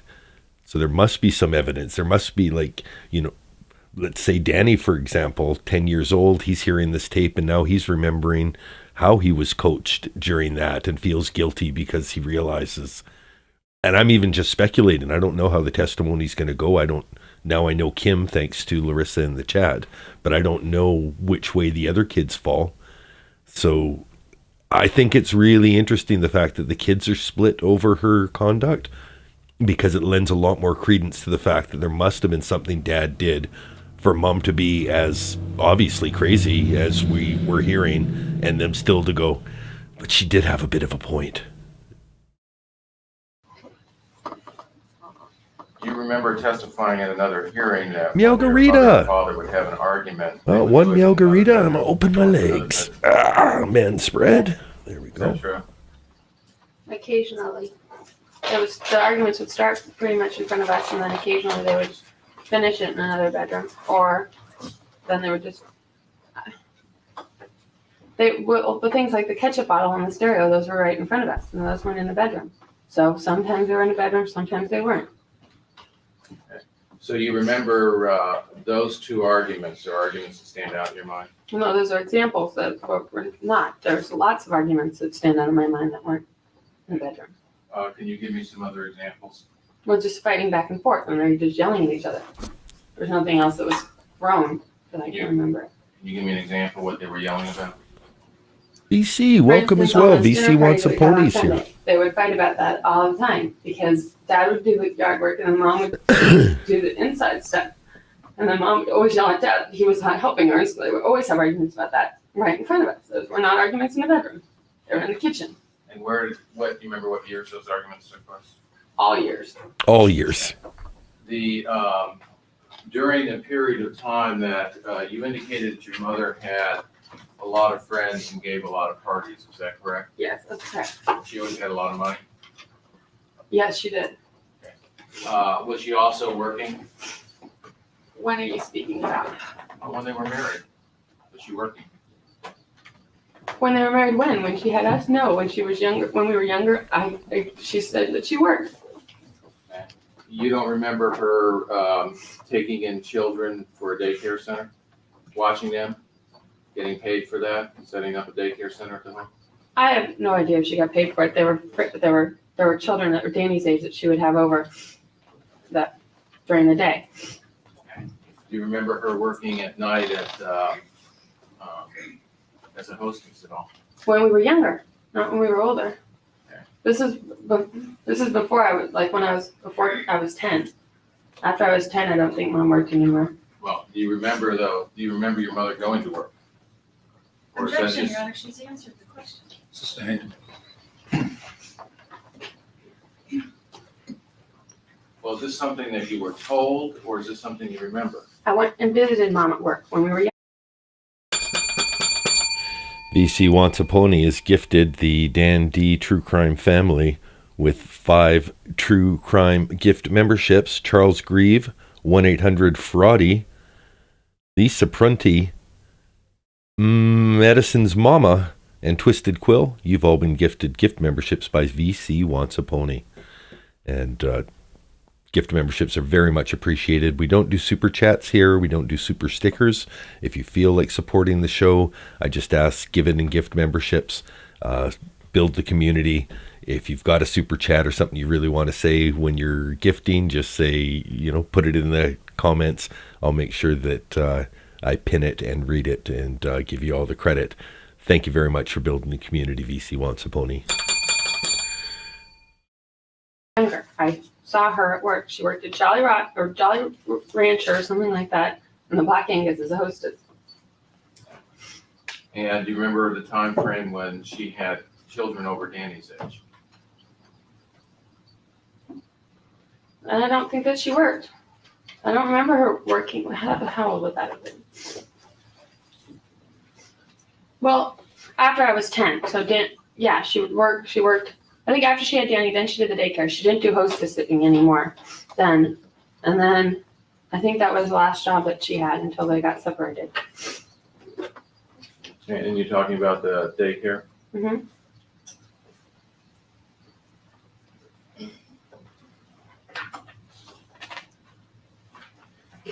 You indicated that your father would, there's a number of times that he would hire security guards, is that correct? Yes. Okay, and sometimes he would hire them in anticipations of things he was gonna do in court? Objection calls for speculation. Sustained. Well, you indicated that you knew, you gave some reasons why he hired security guards, is that correct? Objection, I think states the other. Overruled, you can answer that. Oh no, A to B. I'm not sure. We've been missing you then. You got security guards when We're missing some of us. if they were fighting and mom threatened to do something, then they got security guards then. Like after court, if they had some argument, he wouldn't get a security guard before court. Anticipation, I don't think. I think that's what you were asking me. But after court, if he thought mom was going to do something, then he'd get security guard. This is after she ran a car in the house. Then he was just scared. I'd be scared after the car running into the house incident. Kind of resets the deck of which cards are in play and what could possibly happen.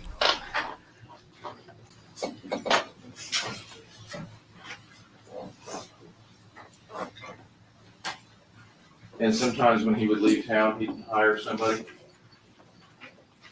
We've seen a lot of fake crying on the stand. My estimation is this is real tears. Cowboy Criminology's brought this up, but when you're crying, you also get the automatic response in your nasal tract where, it's just more mucus, more stuff that everything starts flowing at once to get the tears going. And if you're faking tears, you're not needing that tissue the same way. She looks like she's properly using it to keep herself tidy. He'd hire babysitters. Well, he'd hire security guards when he left town, is that correct? He'd hire babysitters. That doesn't make it look any better for him. I don't recall that. If we all left town, you mean? Or if he left town and left us at home, then it was just a babysitter. If we all left town, I wouldn't know if he hired security guards or not. You remember testifying at the last trial that one time when he went out of town, he hired security guards too?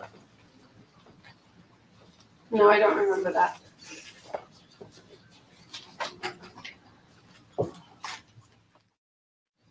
Page 270. I think between Dan Markell, Dan Brophy, and Dan Broderick, Dan Broderick is the worst Dan of all.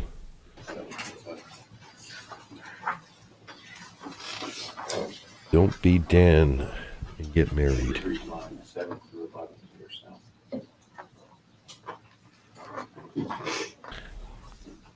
A good question, but did Betty get any charges for the car incident? I'm almost suspicious of the fact that because the car was hers and the house was half hers, she could say the front half of the house is hers, and that then there's no damages. She's the injured party. Take it out of the house. Bad Dan, bad Dans. What you gonna do? Okay.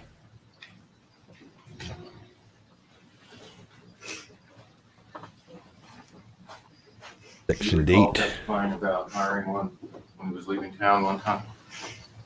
I don't recall testifying to it, but I did.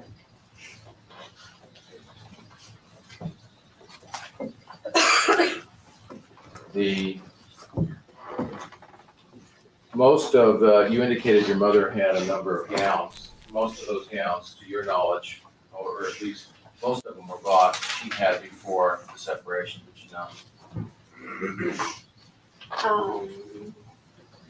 Yes.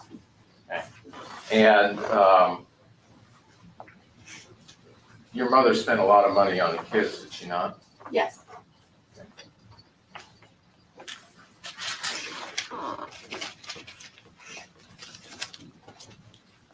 you talked about your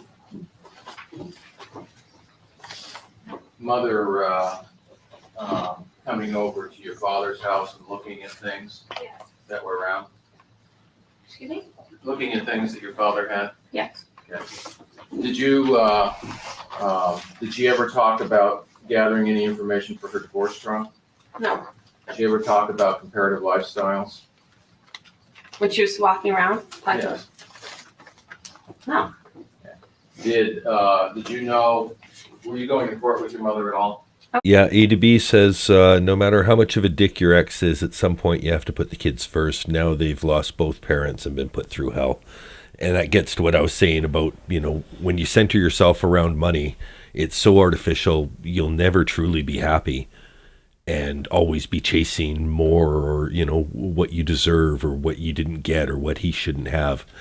When you can center yourself around your family, around, things that really matter.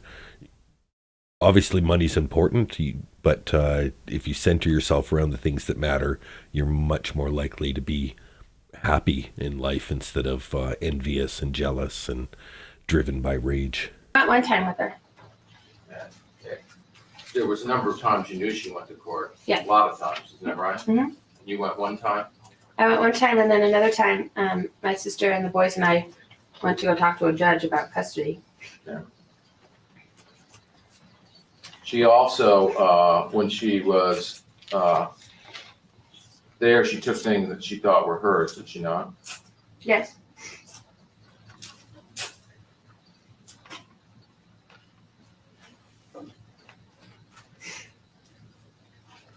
You indicated that you had some conversations with your father about the boys, is that correct? Yes. And you related that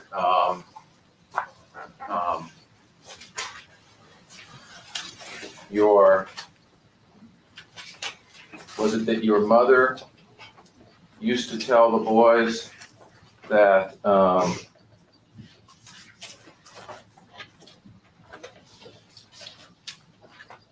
your mother used to tell the boys about Stalling, he doesn't know what he's your asking. father was going to abandon them when he had his own babies? Just reminded me of James Owens. And this is really important, so I want to get it right here. Shuffle, shuffle, shuffle, shuffle. But you know that, what I'm talking about. Shuffle, shuffle, shuffle, shuffle. Well, okay, we'll just move on. It's like, the fuck were you getting at? No idea. Or Yeah. his own children? Is that correct? Yes. So you have a specific memory of your mother telling that to the boys? Yes, I do.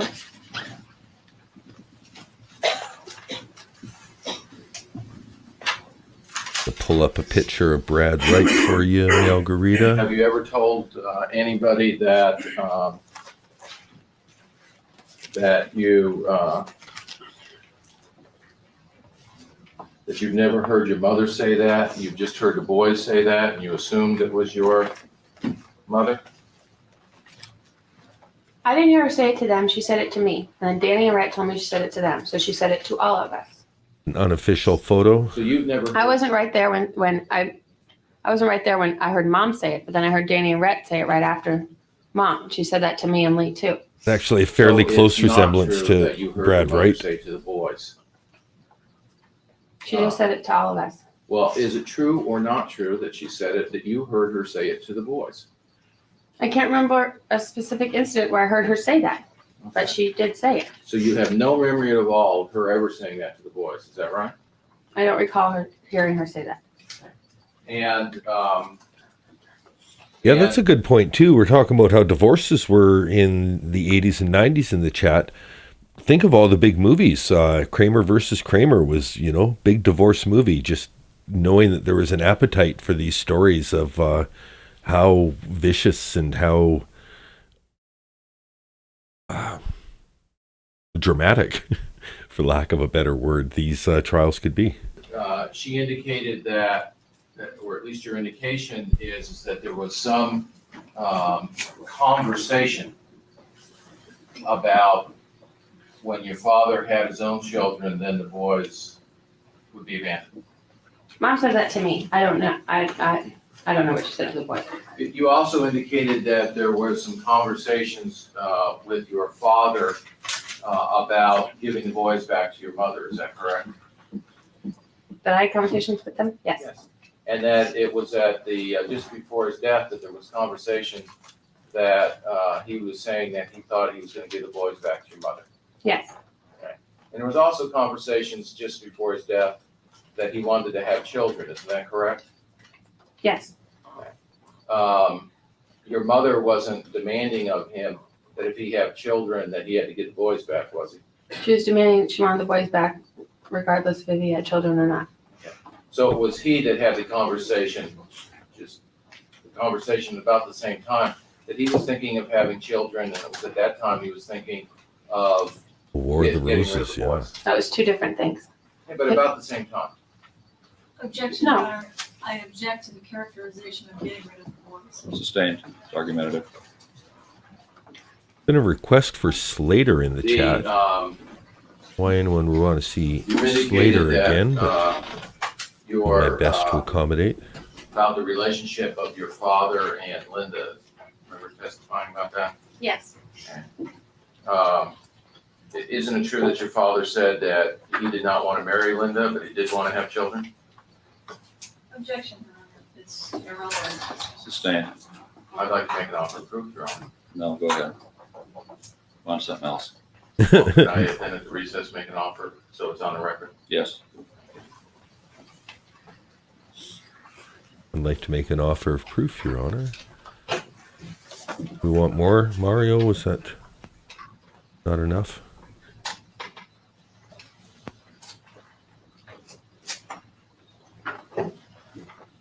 Not making you uncomfortable, am I, Kim?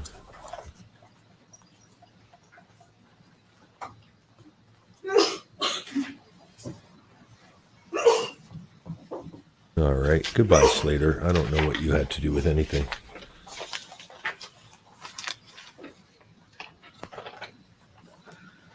I don't think that's a current picture, Mailgreen. But yeah, Zach Morris has definitely changed more. If I did a Zach now, Slater now. Pictures of what they look, what your mother's house looks like. Those were pictures that appeared to be taken recently in 1989. Is that correct? Yes.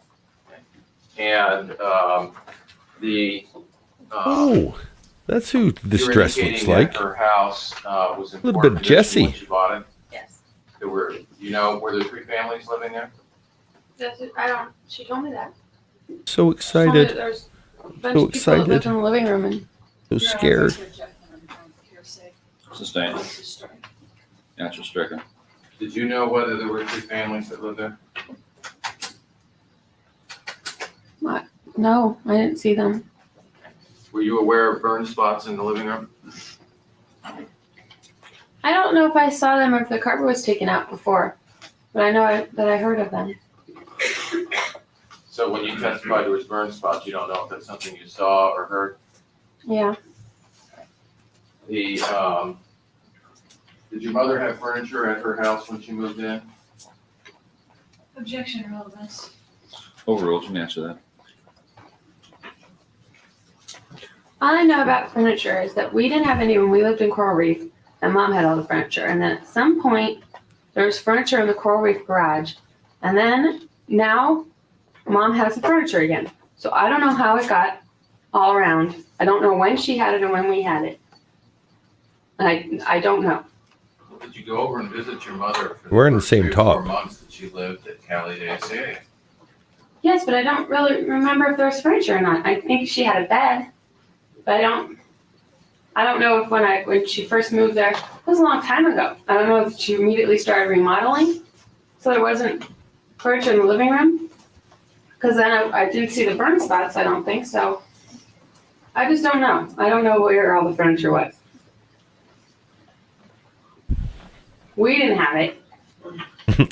And Mom had it in the rental house, and then I don't know what happened to it. Another really weird line of questioning. Like the jury's going to spend a But lot of time. We never had it, I don't What think. did you think of the furniture? You had the furniture? Who had the furniture?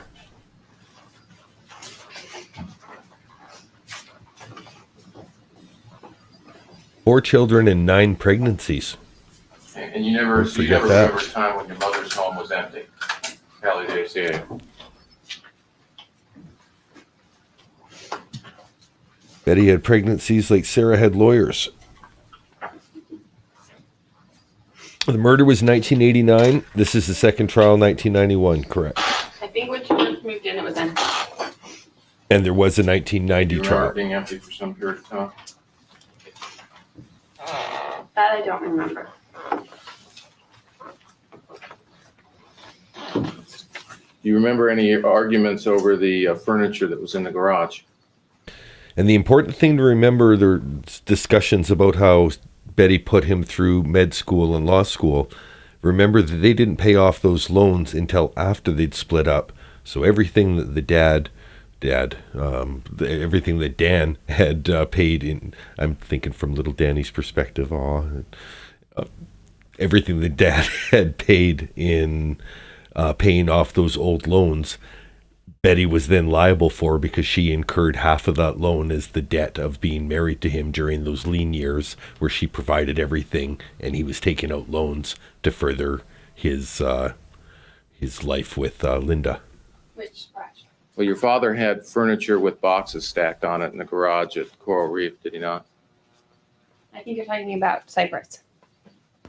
At Cypress, do you remember? He had an old couch and a desk and a table in there.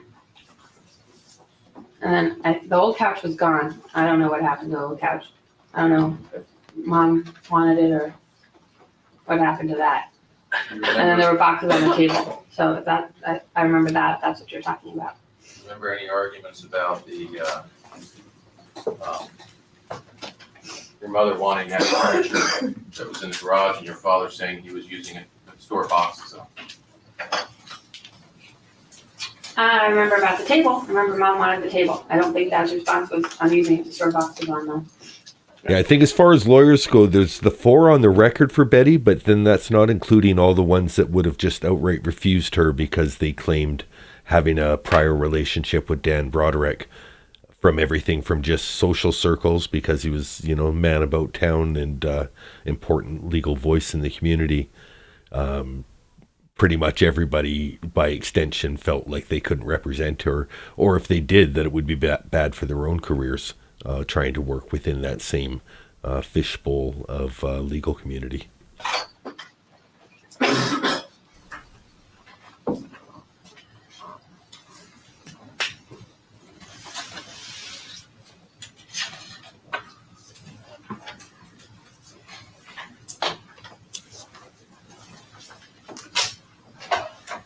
Rare Betty sighting this trial.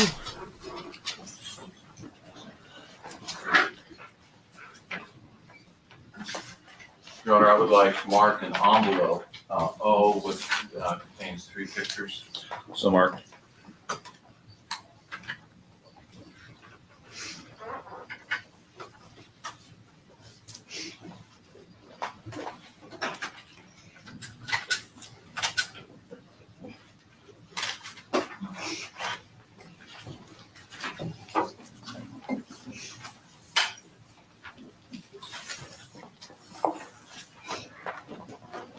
Showing you 3 photographs, all marked O for identification. You recognize those photographs? Yes, And is that the garage at Cypress? yes. I don't know that. Well, yes, this is it. And is that a accurate representation of how the boxes were stacked at Cypress? For a while, but then there was a whole wall that was a file cabinets and boxes like that. And I think that's when we first moved in there. So there's a couple of tables. Your Honor, excuse me, I'm going to object to the state of the garage at Cypress back in 1986 as being irrelevant. sustained. Your Honor, may I make an offer of how it is relevant? Well, you got the pictures in, that's enough. She's identified the pictures, go ahead.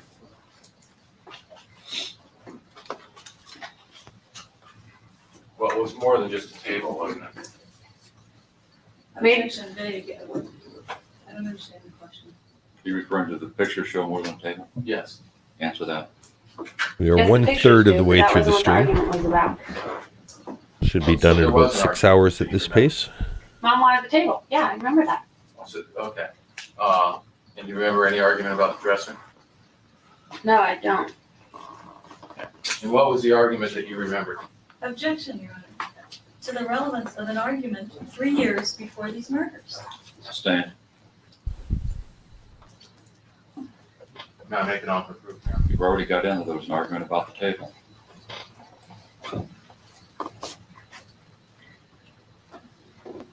And the dresser, as I recall. I'm sorry. And the dresser. Well, You're unplugged? we have paper.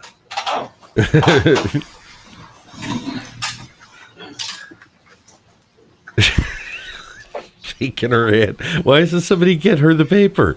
I need to go to the anteroom. Yeah, I can see why she's Just shaking. want to stand up, stretch for a minute, go ahead. Working harder than anyone there.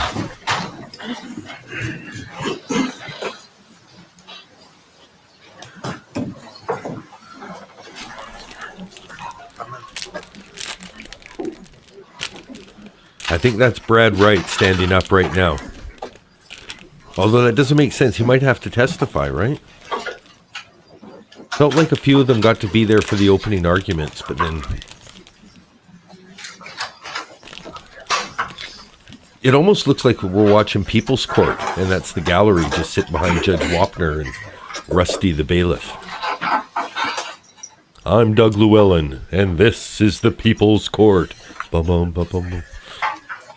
The people you see today are not actors. They are real litigants who've agreed to have their case settled here on the People's Court. Bum, bum, bum. Referring to your testimony that in Arizona in the spring, you didn't need money to eat, I'd like to have you read to yourself page 314, lines 15 through 19.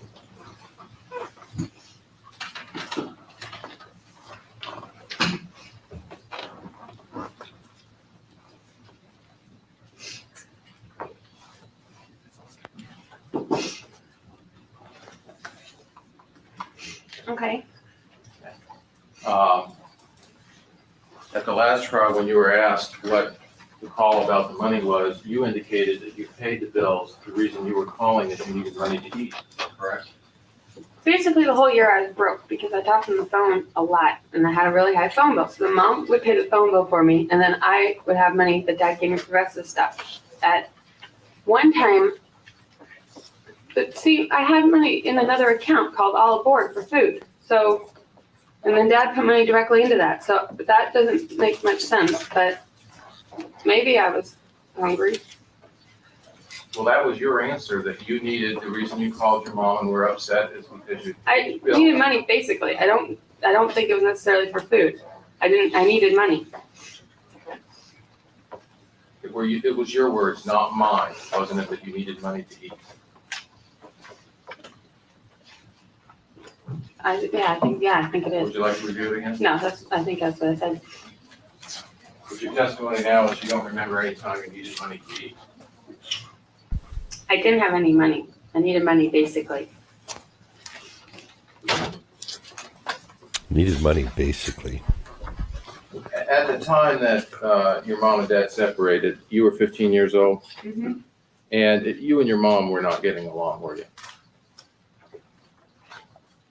Mom and I get along fine a lot of the time, and then we fight a lot of other times.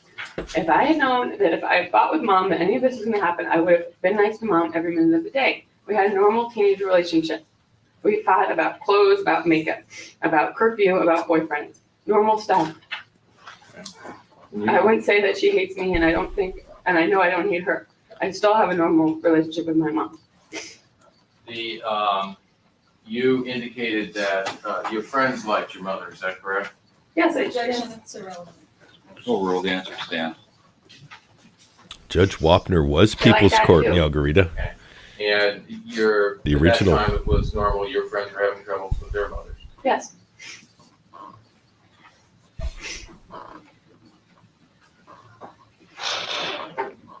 You were at times telling your mother that you were mad at your father, weren't you?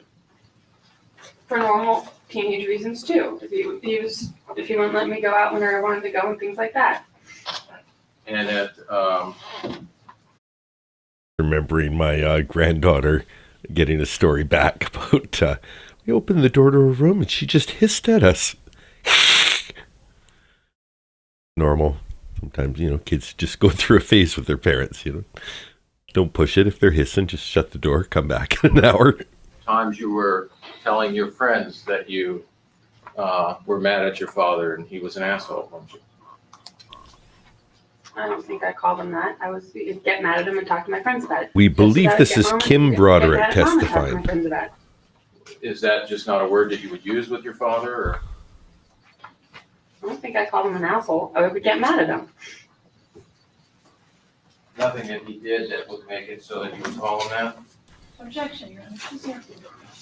Sustained. I'd like to show you, But yeah, if we go back, then she would have been a minor, a teenager at the time of definitely at the time of the murder, but then go 5 years back from that for the time of the divorce, and maybe even a couple years back for the time that there was trouble in the marriage before it went to full divorce.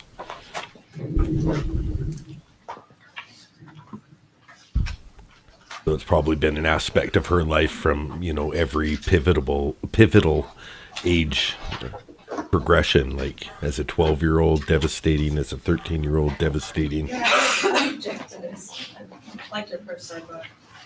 If it's going to be offered. I don't know what it is. We I have know, no. that's why we need to first sidebar, I guess. All right, come on up. you indicated that at the graduation, your mother was taking pictures of your father and Linda? Yes. Was that something that you knew or something that was told to you? And not only, so there's a lot of empathy for the kids having to go through this all in trial. Not just go through this all, this is their second time testifying to a lot of it. So, she being questioned, didn't you say this the first time? Oh, for Christ's sake, like, yes, no, I don't know. Like, I'm trying, can we just move on? Like to have a life again. That was the chair. I think it was told to me. Dad and Linda just left early. I think it was told to me when they left.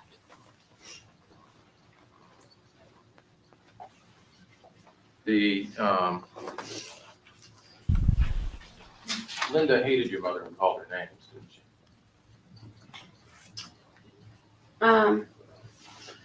She didn't call her my names to me. I know she didn't like Mom very much, but that wasn't until after Mom did a lot of things to her. Okay, Your Honor, can I have the witness be admonished? She'll get her chance to explain. She just needs Your to- Honor, that's totally inappropriate. She's trying to answer the question. He's gonna, Overruled. She's been given narrative answers all along. Just because she said something you don't like, Mr. Early, just go ahead. Your Honor, it has nothing to do. But we approach bench, Your Honor. yes. No, just go ahead. Ask another question. No.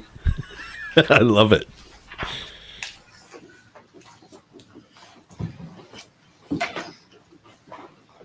He's not worried about an appeal. You remember testifying last time that Linda would call your mom names when she got mad?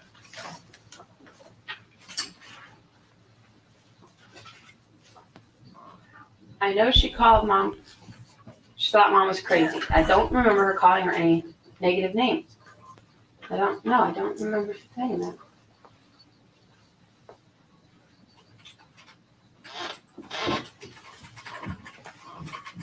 Remember being asked last time if she called her names and you answering yes? Your Honor, I'm gonna object to the relevance unless somehow this was related to the defendant. It's really irrelevant. Sustained.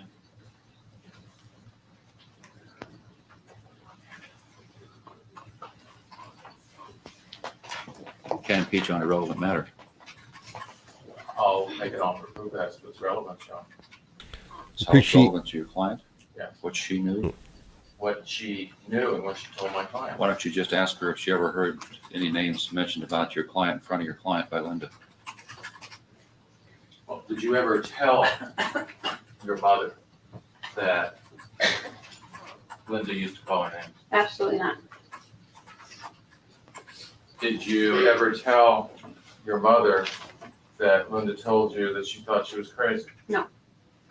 Did Linda tell you that? Objection, Your Honor. Same objection. Sustained. It's asked and answered.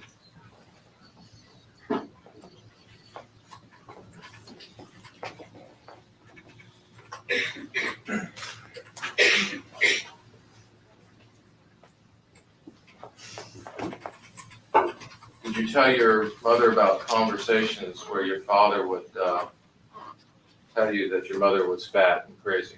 No, I would never tell mom anything like that. And no, that's untrue.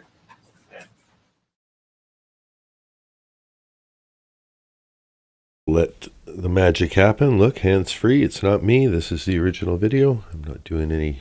To get an answer to relay back to your mother. It's louder than yesterday. States the evidence. Sustained. Let's see if they even it out before I have to.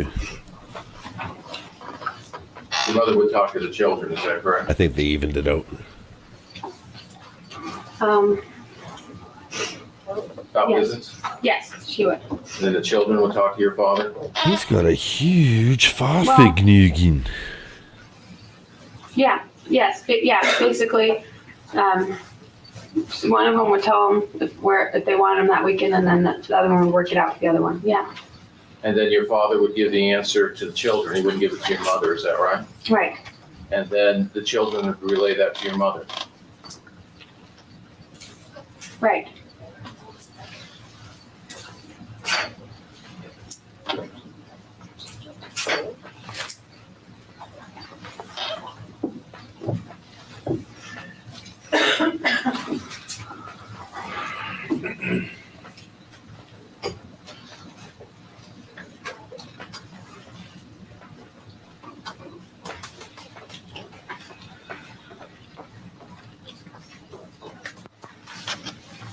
And do you remember testifying that there was at least one occasion where your mother you didn't know your mother was trying to get a hold of you because the phone was off? I don't remember testifying to it, but I think that happened. And I Larissa's think I mentioned called her once, and then she called me back, and I didn't know she called me back. how Mr. Early's been in a few documentaries about the case.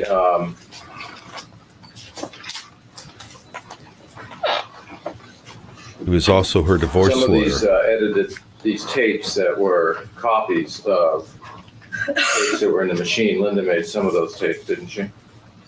And I made the mistake of thinking that he was a divorce lawyer that just represented her in the criminal trial, but the opposite.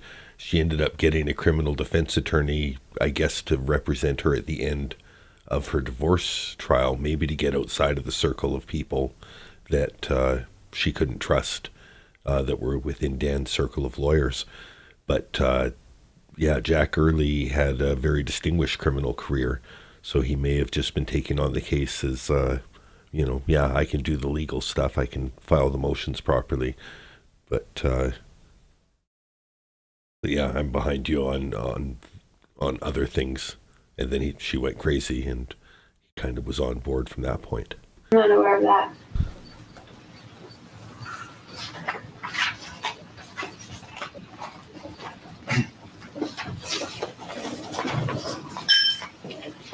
I know she sometimes heard the tapes, but I don't know if she made the tapes, the other tapes. Gonna have a little Remember little shot there being with asked last time if Linda got involved in the process. Aunt Bev hit it better. You indicating yes. Sometimes she heard the tapes and would bring them to Dad's attention. I wasn't around when Dad made the tapes either. They just took the tapes and then they'd record them. I can show you page 336, line 5 through 7. Read that to yourself. Which part? 336, lines 5 through 7.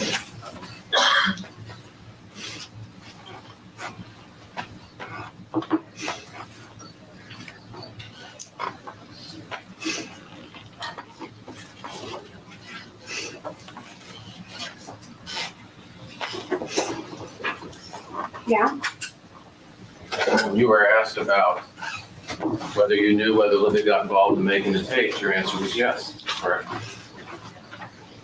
Well, got involved in the process of making the tapes. She knew that would bring the tapes to Dad. I never saw her make the tapes. I never saw Dad make the tapes. I really don't know who exactly made the tapes. So you saw her, If they would hear a tape, she would have something to do with it.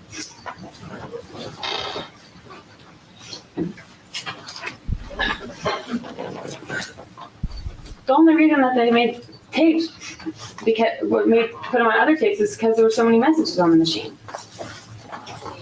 They couldn't bring in all the messages.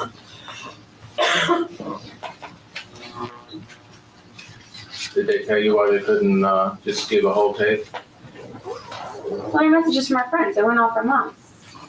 Some of them were from Mom that weren't bad, wasn't there? Did your mother at least once leave a message that wasn't a bad message? Yes, I told you that. She would leave bunches of messages. Some were bad, some weren't. Some were for us, some were nice, some were just talking to the boys, and then some were mean to us and to Dad.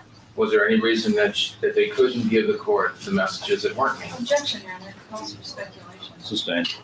Well, you just said that there was reasons that they couldn't give a whole tape that showed everything that was done on the phone that day. Was there a reason that you knew for that?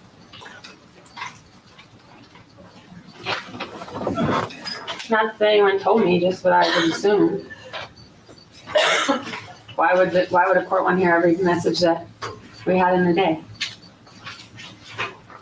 The only point to making the tapes was so that Mom would stop calling and saying bad words. That's the only reason Dad brought them to court. So why would? Were you at any of Stop those saying times bad words. about the tape? No. But I think, well, the one I wasn't at, I think that they talked about tapes. Which hearing was that? Remember when? Well, she went to jail afterward. And did you ever hear your mother complain that the tapes were edited and that she'd left other calls on there that weren't just before Christian that? Slater played him. States the evidence, it's fact, not evidence, gives not. Christian Slater in Dirty Betty. Larissa mentions Christian Slater. Larissa Harris mentions Christian Slater played Dan on the Netflix movie. Dirty Betty. It was a pretty funny at times. Amanda Peet did a good job as Betty. Not sure it's still there. A lot of good movies with Christian Slater. I really liked him in True Romance, the first Quentin Tarantino screenplay. Loved him in Talk Radio. Played like the provocative nighttime DJ. I feel like I've got a little piece of him in me and what I'm trying to do online now, but glad that I'm doing it as a mature 50-year-old man instead of a young, dumb, and, well, we'll just say he was full of something. Sustained.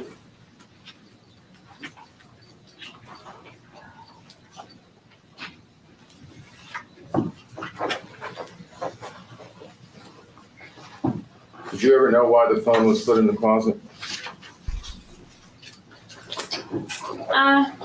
It was just continually ringing. That was sometimes a reason. He never really said. He'd just take it out, put it in the closet. I bet she was You didn't know notorious for blowing up his No. phone. We could assume why, but no, we didn't know why.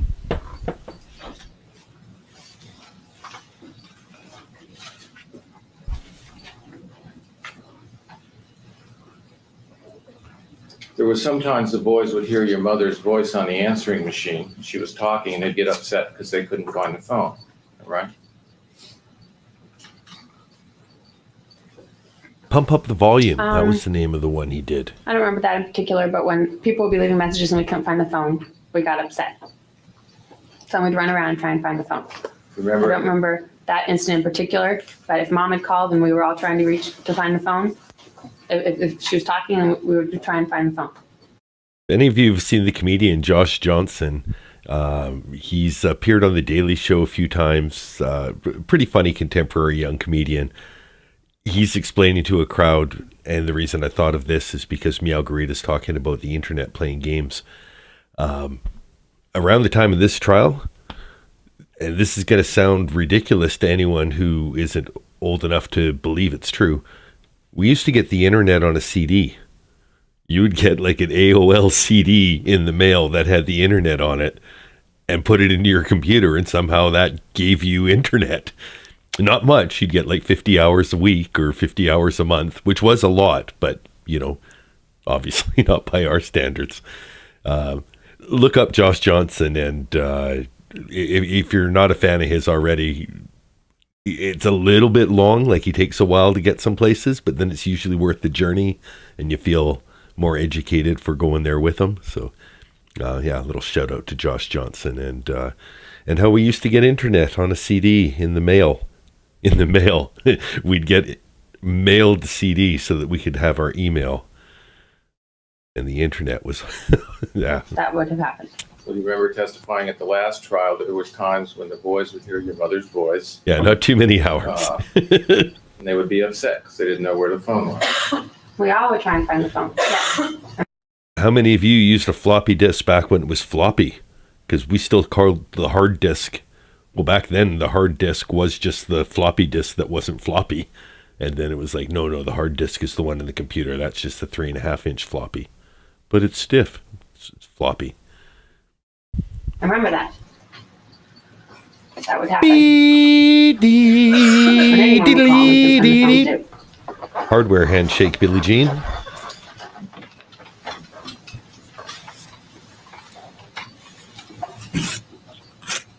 Welcome to 1990s. My internet's gone down. Just let me...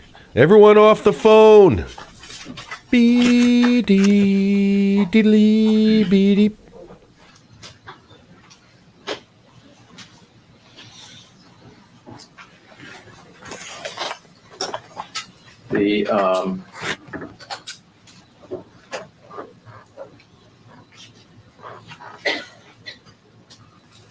That's a perfect time for an You interlude. received from first from Lee and your mother on the day that your father died.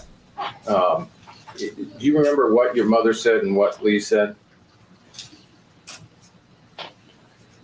Not some of the things. Some of the things, yes, I remember which one said, but some of it, I don't remember which one of them I heard it from. Like the, okay, you shot me, I'm dead. That I don't remember which one said that. And you also got the impression from those conversations that they didn't know if your father was dead or not. Is that correct? Yes, that's the impression that I got.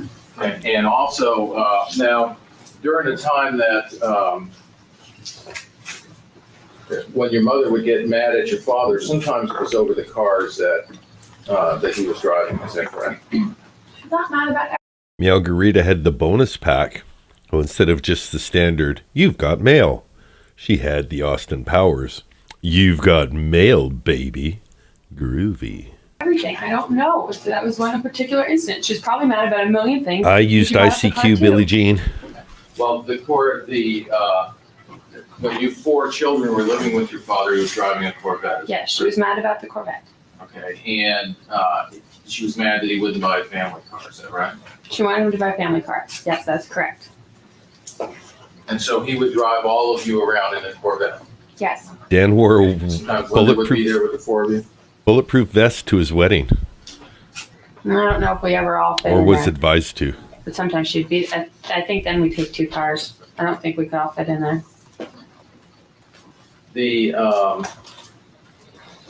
There were arguments about food from your about food at your father's house, wasn't there? With whom?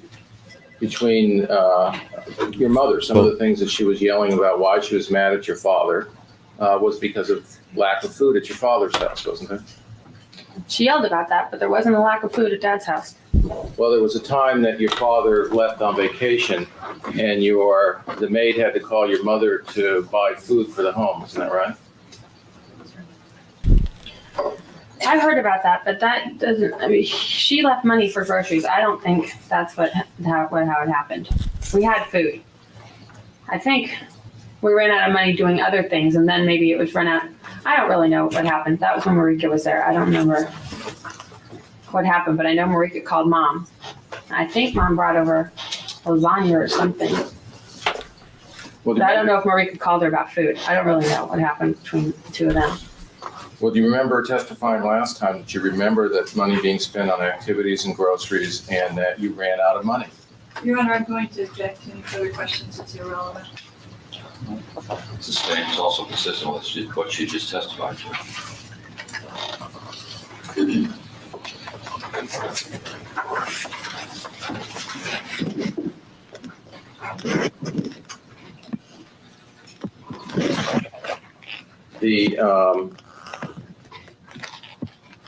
Was there a time when, were you aware of the boys having problems with food to eat in the morning before they went to school?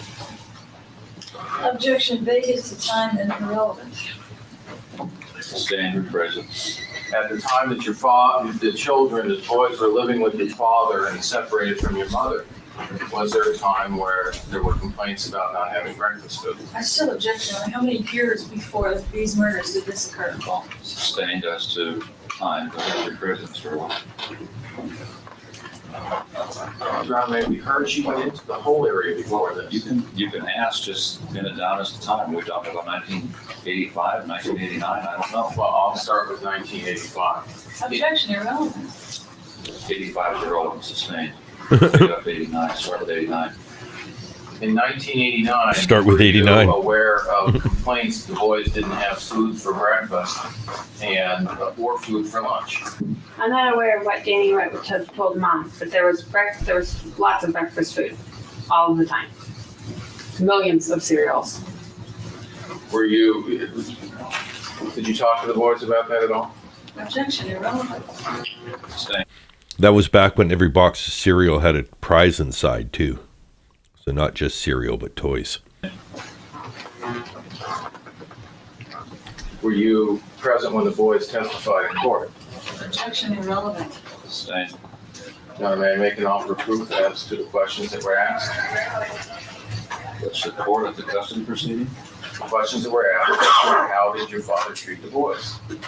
They weren't asked for this witness, were they? Yes, I believe they were. They were asked for this witness. Go ahead. I thought you were talking about when the boys testified. No. Look at the stenographer. Where do we go now? Were you aware of boys' allegations as to? Objection, Your Honor. He's asking about something that happened someplace else. Sustained.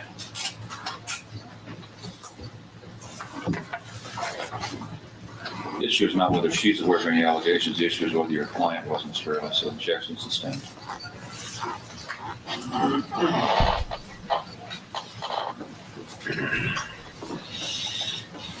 You either dumped out the cereal to get the toy or you jammed your whole arm in the box so all your siblings now had to eat the cereal after you've removed the toy that was at the bottom. I don't want to eat it anymore. Why don't you guys finish one of the open boxes? We need more cereal, Mom.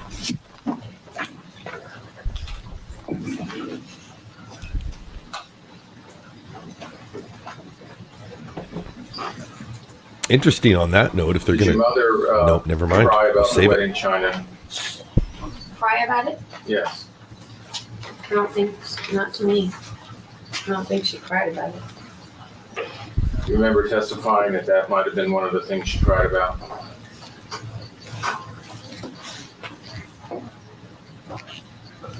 No.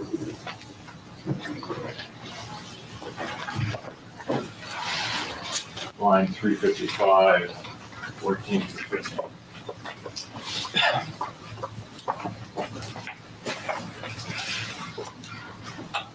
Okay, while she's reading, there was a toy inside the Captain Crunch box that was a whistle. That was the first hacking I'm sorry, device. Counsel, I'm 355, you said? Yes. The payphones used to operate on a touch tone system, and they also used internal tones to tell whether you'd put enough money in. And it turned out the whistle that was sold I said I don't remember. No question. in Captain Crunch was the exact Did you tone read that? that phones needed to hear to think money was being She did. deposited. I said I didn't remember. Well, you also said that that might have been one of the things. Is that correct? Mom never called me and cried about it more than Jenna. So for years, people were using that. So that definitely. She could have cried to somebody else. She might have cried about it. She didn't cry about it to me. I never heard Mom cry about it. She was mad about it. She wasn't sad about it. Yeah, Ben Stein was the teacher. Said Bueller. Anyone? Anyone? Was there a time when there were Today we're researching the dung some beetle. problems? Your mother was Dung beetle lives upset in anyone. because were Anyone? you charging food on Africa. your mother's account Objection irrelevant. Sustained. while you were living with your father? Were you charging food on your mother's account? Interesting background to Ben Stein. Yes. Before Yeah, Ben Your Stein's Honor, money, he was I part of the got those Kissinger team. reasons. No, we pinned it down to time. And First trial was not filmed to my knowledge, or if it was, only in maybe, courtroom sketch kind of thing. But because it was a hung jury and received so much attention, I think this was one of the first trials to get full-time cameras. It preceded Menendez and it preceded O.J. Simpson. But they almost followed 1, 2, 3 on each other to help build court TV into the powerhouse it is today. on Cyprus, your mother was living in Caliaca during the time that your mother was expressing that she was upset and making tapes to your father and mad about things. During that time, were you charging food on your mother's account? Objection irrelevant. Overruled, you can answer that. Yes, Mom had an account at a supermarket in Hoya Shores. When we'd be down at her house, we would charge food on her account. That food wouldn't always be eaten at her house, would it? Yeah, pretty much around her house.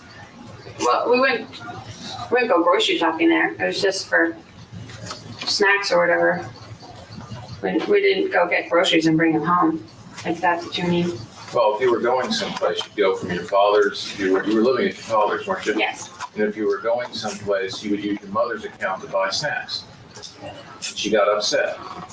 Yes, but she also told us that we could use it sometimes. She changed her mind about that. That sounds like a chair that time. Because she had all of our names on it at first, and then she took all of our names off of it, and then we didn't charge on it anymore. And she told us at the beginning that we could go use it. Happy homework time, Yalgarita. Start stockpiling those AOL hours and come on back. Yeah, that's some chair stuff going on. Either that or somebody's got the trots. 89, you have a boyfriend named Tom. Objection irrelevant. Sustained. Oh, she doesn't have to talk about Tom. Small I mercies. make that, Your Honor, that is something I believe I need to make Tom for Tom. Tom's The relevant? name of her boyfriend. Yes. That's just foundation, but I'll make Tom for proof. Let's see what's this going. Go ahead, you can answer that. Did you have a Yes. boyfriend named Tom? Go ahead. And did you have your conversations with your mother about Tom? Objection, it's irrelevant. You can answer that yes or no, overruled. Yes. Did you tell your mother that Tom was spying on her house and was going to do something with people visiting her at her house? Your mother. Absolutely not. Did you talk to anybody about that? No. Have any knowledge that Tom was spying on your mother's house? Tom was staying at a house above Mom's house, and he could see her house. But there was no threats that you relayed to your mother or anyone else about your mother? No, he said, "Oh, I can see." I was telling him I was going out. He said, "I can see a car pulling up to the house." He did not make any threats to come down and do anything to anybody at the house. We're approaching the halfway mark of today's stream.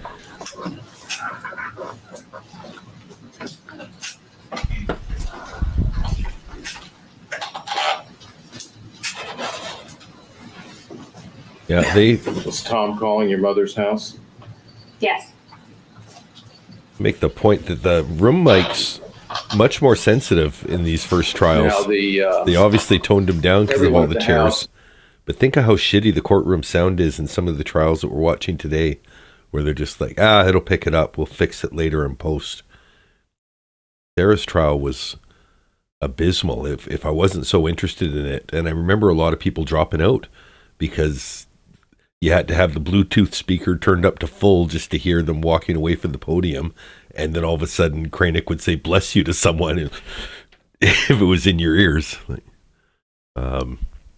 Yeah, we might have swung too far in the avoid farts and chair squeaks direction. Knew the rule that if the boys came over, if your mother came over to the house, she would get. Kelly, I'm shocked that anyone makes it to the end. Anyone who's here at the beginning, I appreciate it. Anyone who's here in the middle, I appreciate it. You're here at the end, I appreciate it. But realistically, to be here for every day of this, you've got to be, right up here with as mental as I am. And I don't expect that out of anyone. So watch what you can, enjoy the chats, and then come back and watch it on, 1.5 speed. I put timestamps in after the fact, so after 24 hours, I can go back and post timestamps to all the relevant testimony or when new witnesses start. So this you can enjoy the archive as well. Pop in when you can; it'll be here for you, and then eventually this will be just a little fun resource where you can remember the chats that you were in on. And rewatch, and that's the way. So don't feel bad. Anyone who makes it all the way through every video with me, I have no reward. So don't do it just to do it. I'm the only one who should have to do that. And we'll continue now. Arrested, didn't it? Objection, that's an incorrect statement. Sustained.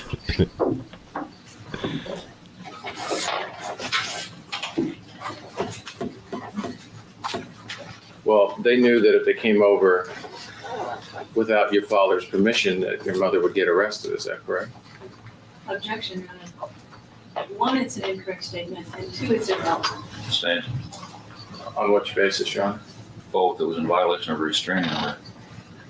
No guarantee she'd be arrested.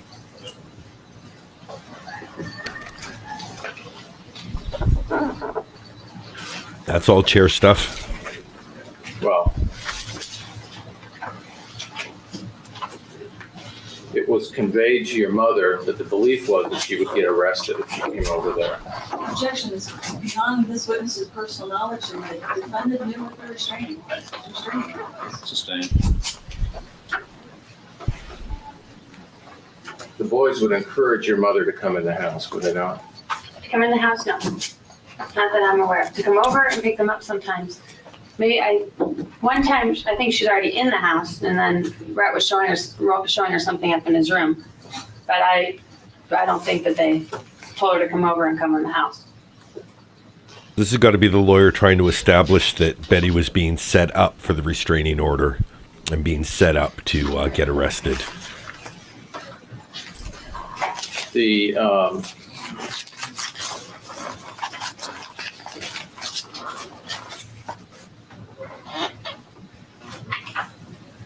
everyone was seeing a Dr. Sparta at that time, is that correct? Children, at The some point, objection date is determined. Sustained. Just rephrase it. 1986. Yeah, Lee and I went to him, I think only a few times. But the boys, I think they went a little longer. But we all went, I think, to 2 or 3 meetings, all 4 of us together. And no one liked Dr. Sparta, did they? Objection, that's irrelevant. Sustained. Not to make an offer of proof on that. No, go to something else. Whether they liked him or not, it's irrelevant. Or can I at least, You make your offer of proof at the recess. can I ask Judge. another question in that area? Judge doesn't want to hear Was it. that conveyed to your mother that nobody liked Dr. Sparta? Oh, quick note to Yes, anyone I who think might it be was. dropping off around now. Tomorrow's stream is going to be early because I start my work shift, so I'll probably be doing tomorrow's stream around 11 a.m. Eastern time. And it's a shorter one. I think tomorrow is the original video is 3 hours and 15 minutes. So if we start at 8 a.m., we should be able to get through that before, or not 8 a.m., 11 a.m. And then we should get through that 4 hours, I think. So tomorrow starts a little early. We'll do 4 days of morning shows, and then we'll flip back again on Wednesday to No one knows that's like psychologists, period. We didn't really want to go. Now, in 1985, during the Christmas holidays, everybody went skiing, is that correct? 80, wait, what year did you say? 1985, Christmas of 1985. Everyone meaning Well, 8,000. did that, your father, the 4 children, and Linda went skiing, is that correct? And they went, you went to the family condo? No. Okay, where did you go? Park City. And was that for the whole Christmas vacation? I think we were there for a week. And you also, had you gone in October to your Uncle Larry's Oktoberfest party? No. Okay. Did your father go? I don't know. I think so. I've never been to that. The, now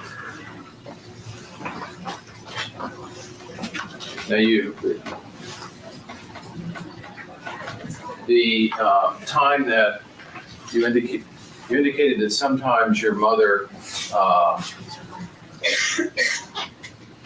would not want to have visits with the children, is that correct? Yes, that's correct. There were times during holidays where the kids wanted to go skiing, isn't that right? With whoever? Yes, with whoever. Yeah. And during that time when your mom would say that, did your mom say that she was not going to stop the kids from going on a skiing vacation so that they'd have to sit home with her? We could have gone skiing with Mom. Right. Well, your mom indicated that she didn't have the money to go skiing, didn't she? Yeah. And that she wouldn't stop the kids from going skiing if that's what they wanted to do? So remember, all of Betty's money, everything is tied up in the divorce at this point. So even though the alimony was 16 grand by the end, it's 5 years of no alimony waiting for that. I think that's right. The 5 years up to the settlement might have been folded into the assets that got Epsteined against her.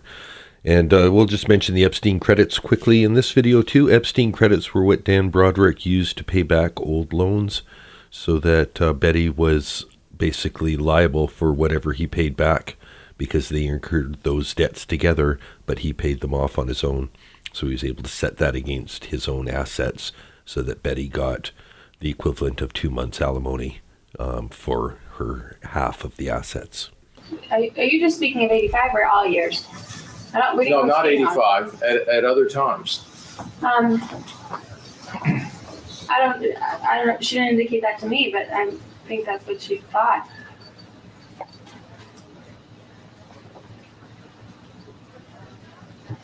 Now, the time when most of your family, extended family, lived out of state. Yes. And when your mother and father's family would visit, would your father be working a lot and stay away from those visits? Objection, irrelevant. Sustained. This was gone into about isolation. You want me to bring it up to recess? Yes. Why don't we take the recess this time? We're gonna be a while yet. All right, ladies and gentlemen, we'll take our morning recess at this time. Please remember the admonition will be in recess until 5 minutes to 11. And council want to wait behind, we'll take care of this stuff right now. But his punishments weren't that bad. I don't think they were scared about the punishments. They were just scared about being in trouble.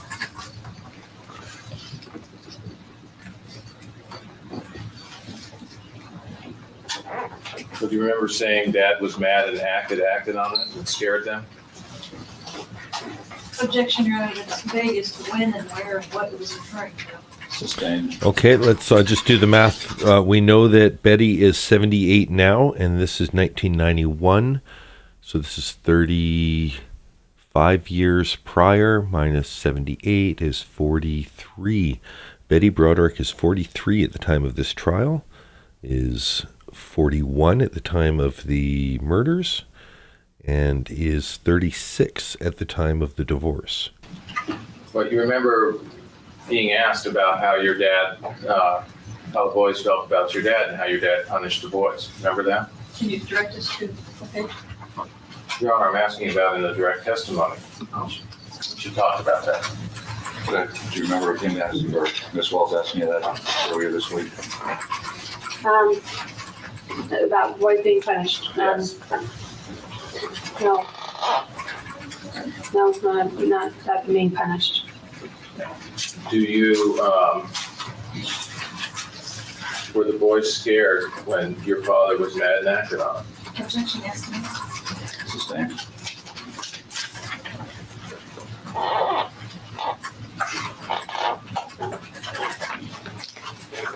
You indicated that your mother at least one time went to Cyprus to get her clothes back. Yes. Hey, was it just one time? One time I heard of, But were there other times where your mother came over to 11/7/47. to get clothes? For instance, was there a time where she came over to get ski clothes? that might have been the one time I was talking about. I don't know what clothes she was coming to get. She would come over. I don't know why she came over. Do you remember an incident where she came over to get where you had taken her ski clothes and she came over to get them? Surely I didn't take her ski clothes. She lent them to me. Do you remember a time when she lent you her ski clothes and she came over to get her ski clothes back? Not in particular, but that could have happened. I mean, yeah, I borrowed her ski clothes. She could have come back to get them. That could have been the time I was talking about. I don't remember what clothes she was coming to get the time that we were referring to about the picture. That was in May, though. Is that correct? Oh, yeah. So, okay. So that wouldn't have been about ski clothes.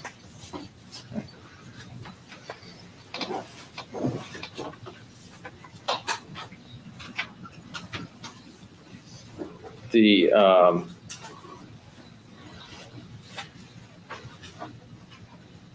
I love how quickly the stenographer turns, but nobody talks. Like, come on, give me something here. you knew that when you would tell your mother things that were going on, it made her upset, didn't you? Objection, Your Honor, vague. Sustained. Well, when you told her about things that were going on at your father's house that you were upset about or you were mad about, you knew that would upset your mother, didn't you? Well, she'd ask me about them, but that it eventually upset her. You would And never. I'd get upset about anything, not necessarily just Dad's house. I talked to Mom about it. And when you're an emotional person, is that right? Sensitive. And I'm not a fucking you never Vulcan. went over to your mother and told her about things that were going on. It was only when she asked you. No, I tell her about everything, and she'd ask me when she wouldn't ask me, but it wasn't like she didn't want to hear them. The time that the cake was spread around, did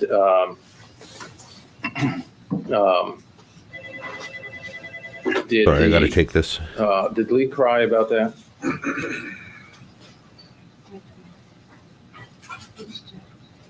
Yes. Okay. You remember testifying before? Okay, whoever took that call is talking while court's going on. That is crazy. Is it just because they had the novelty of technology that would... No, they would have been able to have phone. You'd think that they wouldn't have allowed that. Or that Lee did not cry about that incident? Lee was upstairs with Mom, and no, I don't remember testifying to that, but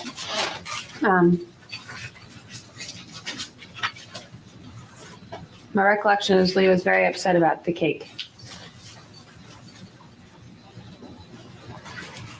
But I don't know if I just know that from testimony last year, because I know somebody testified about the cake. I don't even know. I might just be confused about that. I don't know. I know somebody testified to that. I don't know if that's how I heard about Lee being upset about the cake. Yeah. So you don't remember now whether that's... I'm trying to remember. Okay.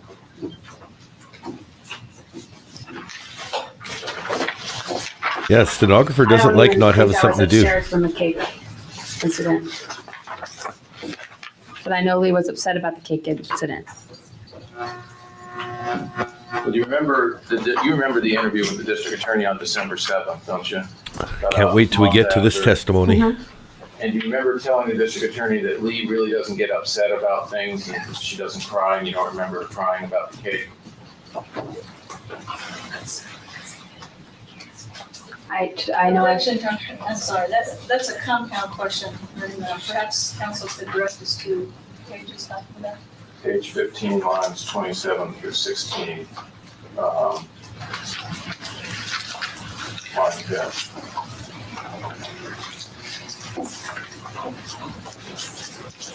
If I may approach the We're just Eddie. getting some pretty strong gas fumes on this side of the room. There's a gas leak outside. There's a gas leak? It's outside the building? Yeah, it's about all blocked off. Okay, then we're safe in the courtroom here, probably safer here than outside, or we'll keep going then. I was just concerned it might be a internal gas leak in the courtroom here. Go ahead. Okay, I might have to clip that for my to go with my fart video. Obviously, those two things didn't happen side by side, but I can work in satire too. 21-1403. You weren't referring to me, I think. No, Mr. Early. Bit of a gas leak there, Mr. Early. Read to yourself lines 27 through 28, page 15 and 16 through line 2.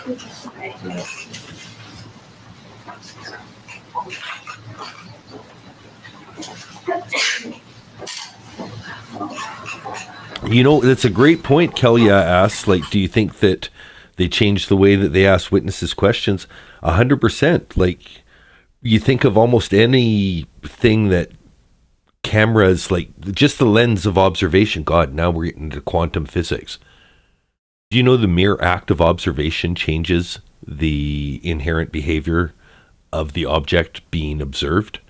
So in quantum physics, you have to allow for the fact that whatever you're observing, you may be affecting what you're observing simply by observing it. And it's really mess with your head going in circles about that. But where was I going with why that's important? Oh, so by having a camera in the courtroom, it was, you know, they could have speculated. There's people who would like sit in the courtroom, the reporters, and say, hey, you came off like a bit of an asshole there. But not until you are looking at your own footage can you really appreciate, like, you know, it's not somebody's opinion that I look like an asshole. It's a camera that recorded what happened. You're an asshole. And I bet these first few cases had a huge impact on that. And it's, again, what's so fascinating about watching a time capsule like this is they hadn't refined themselves. These are lawyers probably doing exactly what they'd always done in a courtroom and been as, you know, successful or unsuccessful as they were, but no idea what was working and what wasn't until the neutral observer of the camera exposed, you know, how bad it looks when you're badgering a murder victim's daughter. And not only just a murder victim's daughter, but one who's torn between the victim and the defendant.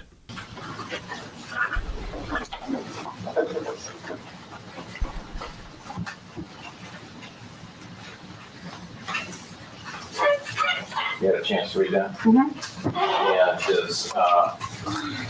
Is it true that Lee is not someone who cries? Oh, She little doesn't cry Dennis very Leary. much. Billie But she Jean's a could tell fan. about the cake. I don't know if she actually cried. Okay. I'm an During asshole. your interview, you indicated you didn't Audio, believe she cried, is that audio. correct? Yes. Okay. And it's true that the vandalism was not something that affected the children very much, was it? No, that's totally untrue.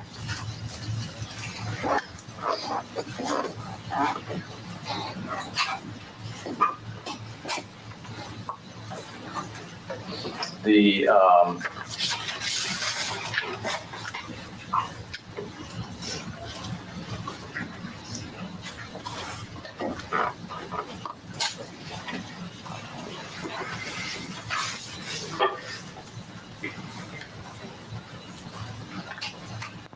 you remember the district attorney in that interview asking you directly how this affected the boys, and you indicating that they thought it was stupid, it didn't affect them very much? No, I don't recall saying that, but you just said the children.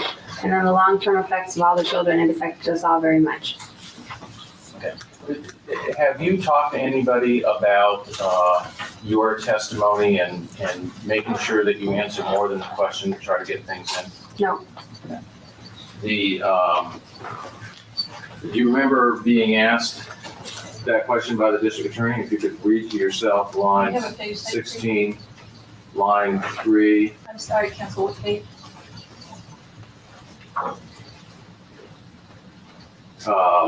3 through 10, line 16. What page? What page? Oh, I'm sorry, page 16, lines 3 through 10. This is an interview from December of '89, is that correct? Yes.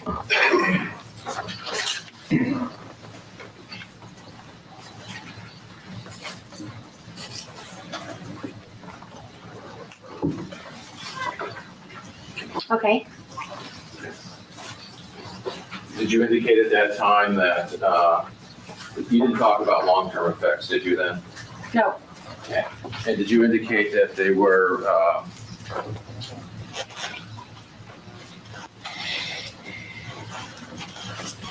Just about It at the didn't affect halfway us much. point here. I'm gonna I set up a believe there I little. was referring to things like the spray painting on the cake. Those things, when they I mean, happen. just about. I said that a cake while ago, can't right? have to affect as much because they happen often. Things about like the car and the clothes, the bigger incidents, those did affect us. You just said vandalizing and all, I thought you meant all those things. okay? So Just take a quick moment for a little 15-second comedy break. If you need to go to the bathroom, don't go yet. Go as soon as we come back. You're pointing to a black placard. That was a fart. Number 3 in the picture, and to the right side of that placard, just adjacent to the This placard. would be right after and 11, 11, photographs 11. A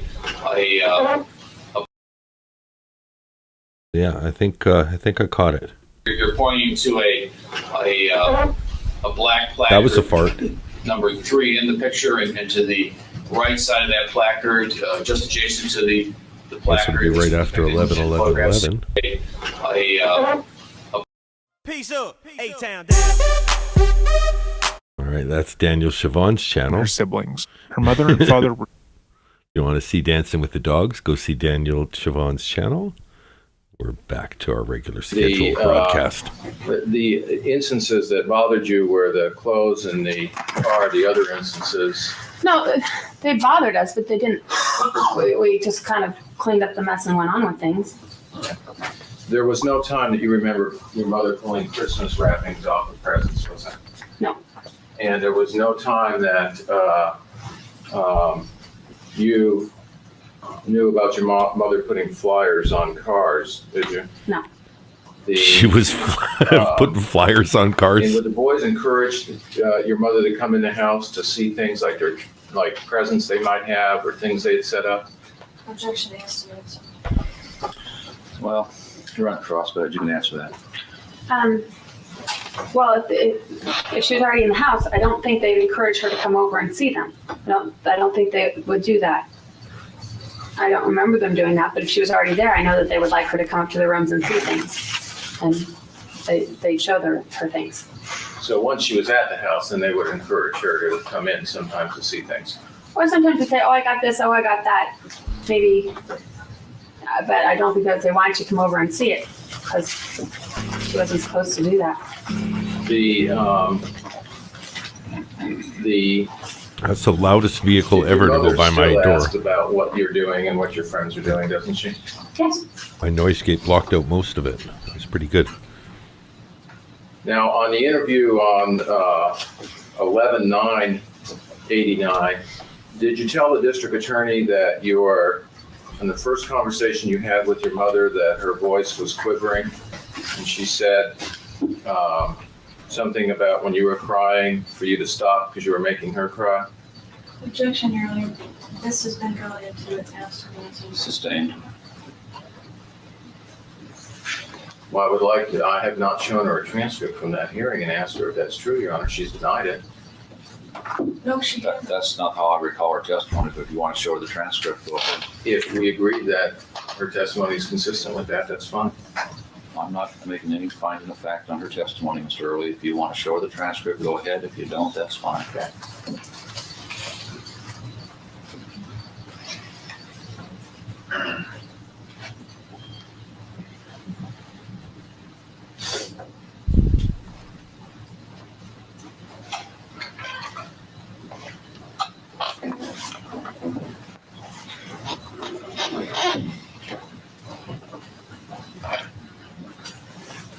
Now, the first conversation, that's when your mother was telling you to calm down, is that correct? I don't remember what happened in the first conversation and the second conversation. Oh, you don't? Not specifically. No, I don't. You don't remember whether your mother's voice was quivering or not in that? But sometime it was quivering. I don't remember which conversation. And do you remember telling the district attorney it was in the first conversation when your mother was telling you to calm down? Yes. But now to date, I can't remember if it was the first or second. You remember your mother telling you not to cry, this was making her cry? Yes. Remember whether that was in the first or the second conversation? No, but that, no, I don't remember specifically, but I'm not sure that I was crying in the first conversation, so that might have been the second conversation. Now, you know that your mother wanted to have the boys, didn't you? Yes. Hello? And No, I'm just in court. Yeah, okay, I'll talk to you soon. All right, bye. Bye, honey. had you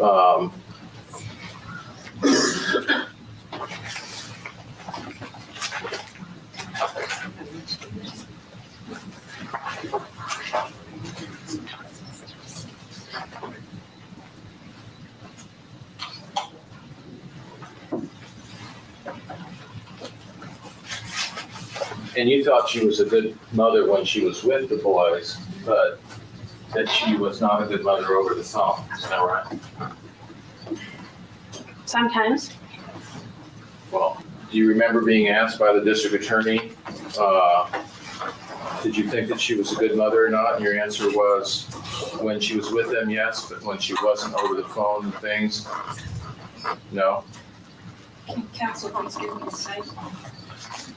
Page 36. What are you referring to? Oh, I'm sorry, the 11-9. Sounds like Billie Interview, Jean gave her neighbors a page ludicrous 36, break. 4 through 7. Your Honor, I would just ask if counsel would please give me a site of what he's referring to before he reads it. That's inappropriate. Okay, Mr. Early, could you do that in the future, please? Go ahead. Page 36, line 1. It's 4 crazy through, that these mannequins just sit here 7. with. I'm sorry, can you ask me the question again? Do you remember being asked a question by the district attorney about being asked directly whether your mother was a good mother? I don't really remember anything in particular about that conversation, but yeah, she probably asked me that. And I probably said yes. And that's still your feeling it was over the phone where she would use inappropriate language? Objection, Your Honor, she hasn't been shown the statement, and that's not a complete statement. Sustained. John, I'm not asking her the statement, I'm asking her present memory. What's your present memory? If she was a good mother, if she used foul language. Did She she was- use foul language over the phone or only in person, or what Both. did she use it? Both. She used foul language both times. I believe that. Okay. If you could read 2 through 7. I would ask that she read 2 through 12. 2 through 12. Rule of completeness.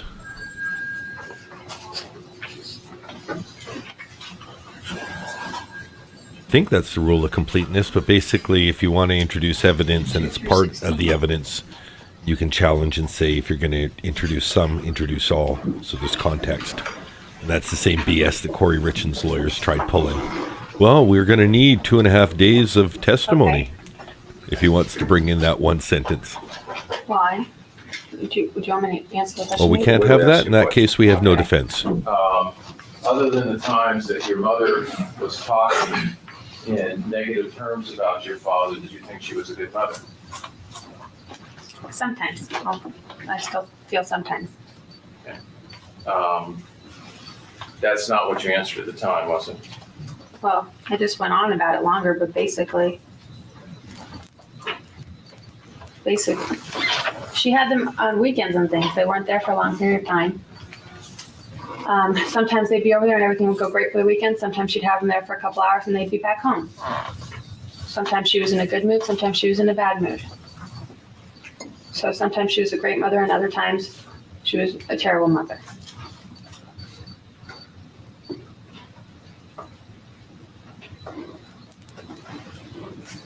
Was Lee scared of your father?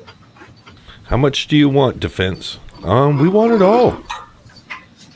When she was bad, yeah. To She was quote scared Queen, about we want it all, we yelled want it at. now. I don't know what you mean by scared. I mean, we didn't like to get in trouble. But that's it.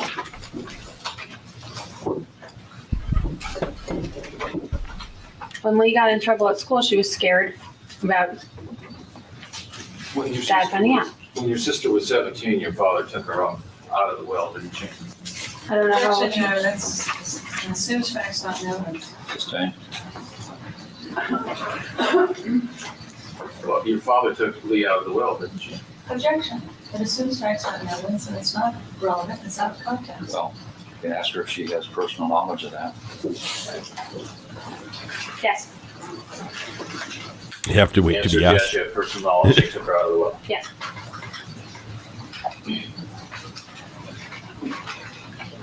The way I'm wearing a short sleeve shirt with a long sleeve shirt underneath, which I thought was kind of 90s. So today's sartorial choice.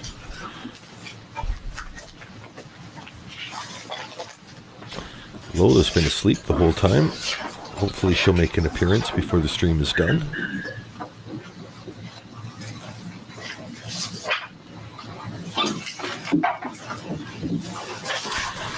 This is very James Owens page shuffling. I don't let When you get were away asked with this the now. question of why Lee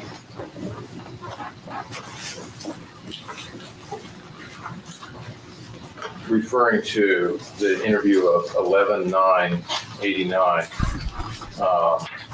line 13, page 13, line 26, through the next page, 14, line 3. Do you remember being asked why Lee did not like her father? Objection, Your Honor, it's out of order. Sounded like a fire alarm is about to No, go the on. question was asked, did It asked in the interview in 1989, it hadn't been asked in this. Specified, it was not so far. no, I'll give you the exact quote of the question about the relationship. Go ahead. Victoria's possibly watching or cooking a lemon pound cake while watching this. Never do it at some part. Sure, come on up.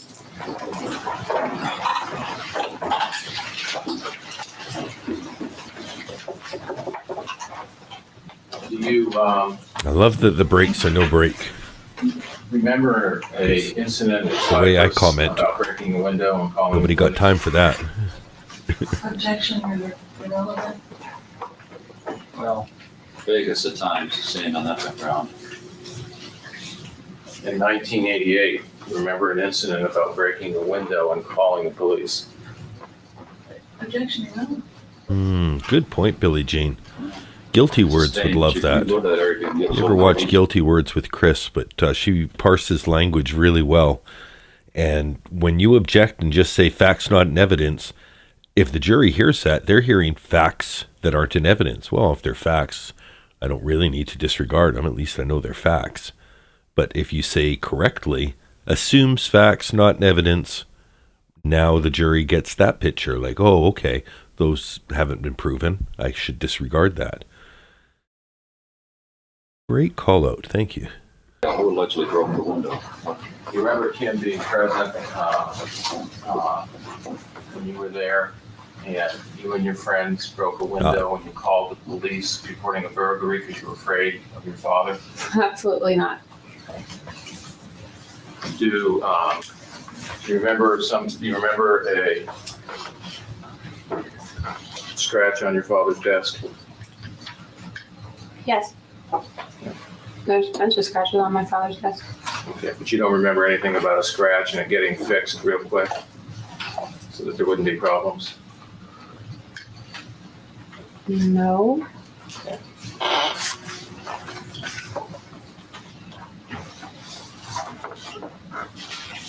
The,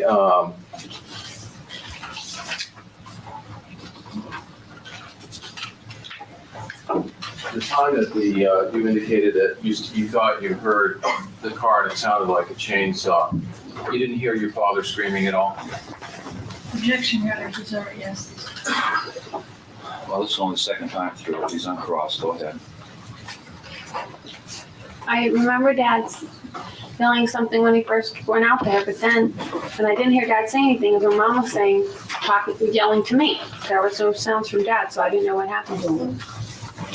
I heard him say something when he first ran out, and then I didn't hear anything else from him. Did you think that he was getting cut up by a chainsaw?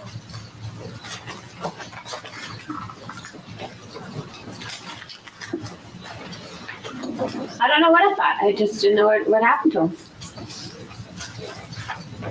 It sounded like a chainsaw. I don't know. Then I didn't really know what happened. Well, do you remember, and this is again, November 9th, 1989, page 23, lines 23 through 24. Yeah, Do you remember telling the district she wants to attorney go that home. You thought your mother was chainsawing your father to death. That's what I initially thought when I thought it was a chainsaw. When I was down in the canyon, I didn't know what I thought. So originally at some time you thought that you heard your father screaming and thought your mother was chainsawing him to death. No, because I only heard him scream the first time, so I figured I don't know what I figured. No, I did not think she chainsawed him to death when I came back up from the canyon. So I think some of these things that are showing up in this stream is because Criminal Conversations is restreaming it from whatever, like they might have even been broadcasting it from analog tape for all I know. Probably not, because it's only a year old, this upload. But they streamed it, and then, so this, yeah, if they streamed it and this is the recording of that stream, if they had any buffering issues, they're just going to be baked into this restream. So it is what it is.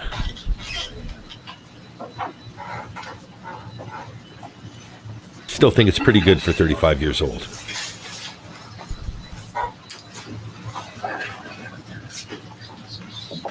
Awesome, Bama Green Eyes. Glad to be your background.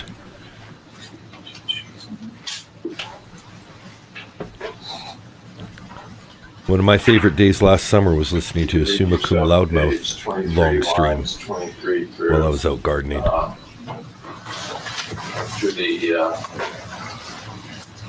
26.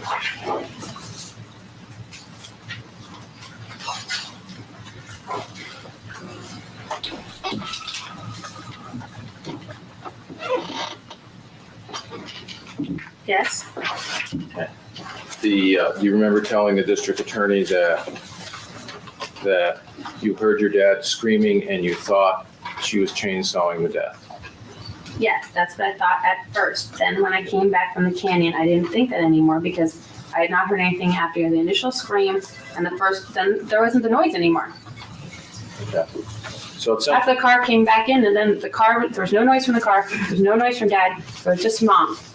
so when you ran down the The first time I saw Suma get annoyed by the sound of children playing outside, I was hooked. I was like, yeah, that's put her on my subscribe list.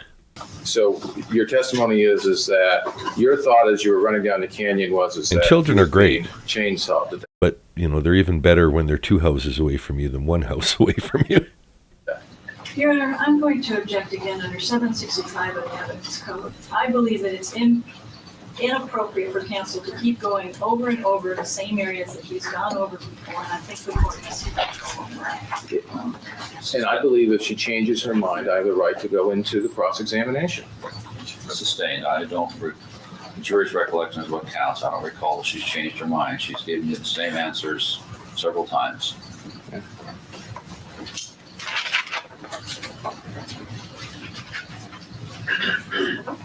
At the time that that incident took place, you remember your mother yelling about that her only asset with her name on it in the world was sold? She didn't say her only name, asset with the name on it. She said the house. The house is being sold.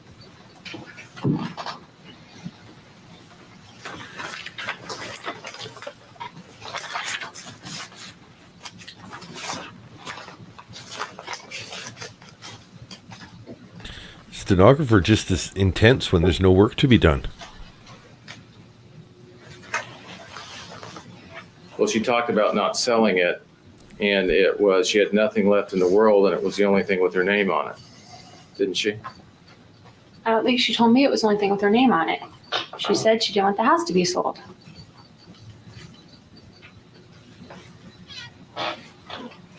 Did she say that she didn't want it to be sold because it had her name on it? And she had nothing left in the world?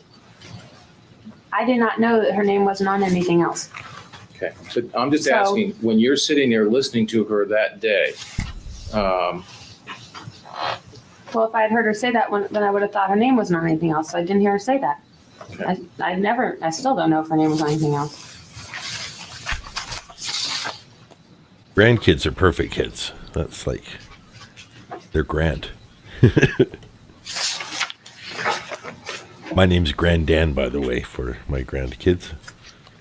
Not Grandandy, just Grandan.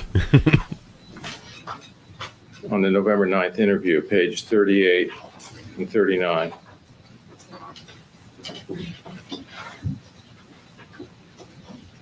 Lines 27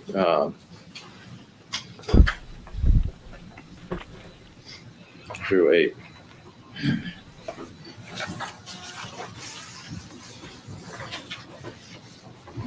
If you could read those to yourself.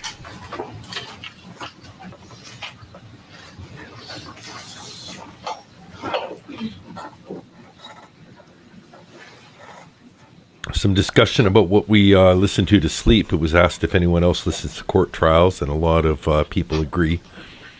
Personally, for me, it's a Sarah Boone interrogation. Do you remember? I need to sleep. I'll your throw mother that saying on. something about it being her. It's long enough that I'm not going to have it end on me and then feel like, fuck, I didn't get to sleep yet. And I know if I wake up halfway through, it's not like I have to, well, what's happening now?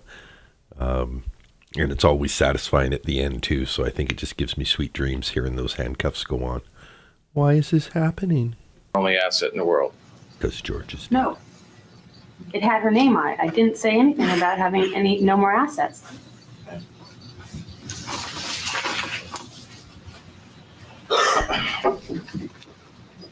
SKR is great for a nice...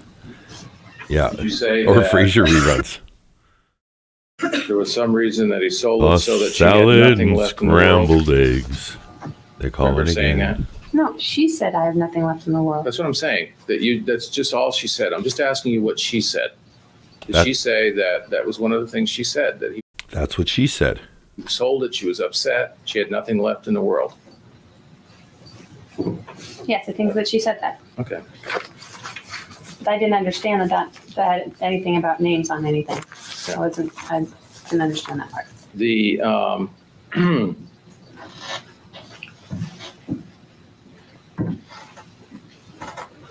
is it true that you wished your father would give you more money, but you never had guts to ask him? At first, when I Objection, Your Honor, it's irrelevant. Sustained.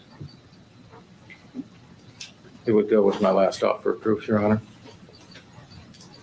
Overrule. Excuse me, still sustained. Did you have problems asking your father for things? Objection, irrelevant. Oh, you can answer that yes or no. sometimes. Oh, I have to answer yes or no? No, you can say sometimes. You indicated that your mother. Sometimes works. Things would happen, would write things in the diary, is that correct? Okay. And it's your testimony that you never said anything to her about the way Linda would dress in front of the children?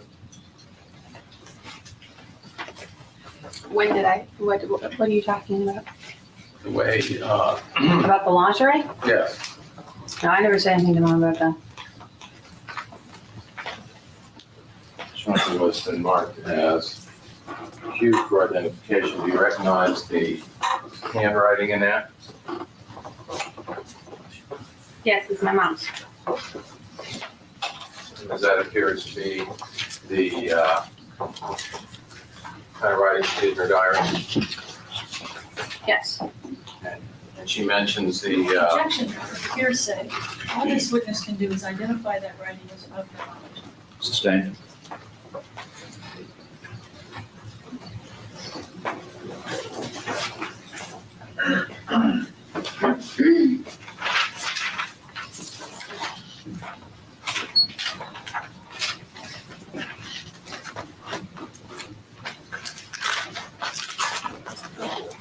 Built on myself a little, but it's all you below the indicated that camera, your mother, fine. Should be fine. there was no problem that you knew about your mother having her accounts overdrawn and no money.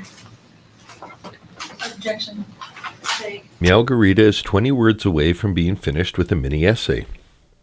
Malgarita, the best way to pad an essay if you are 20 words short is just throw the word please in randomly anywhere in 20 words. That's how you get straight A's. So please accept this essay, please. This is my dissertation, please. If you understand it, please. 1985, overrule 6. Overall, okay. Her 20 account pleases, payment and you're may there. have been overdrawn, but that wasn't because Mom didn't have money. I mean, maybe she didn't have money in the accounts anymore at the end of the month, but she had some in the beginning of the month. Was there complaints about in 85 when they were both your father's and your mother's complaints about your father using the accounts to purchase things for Linda and leaving her in an overdrawn state? objection, Your Honor, it assumes facts not in evidence and it's hearsay. Assumes facts not in evidence. Sure you are for identification. Thank you for bringing that up, because now I'm going to listen for that every time with every newfangled lawyer. They're getting lazy by saying not, by skipping assumes. Letting the juries get false hope.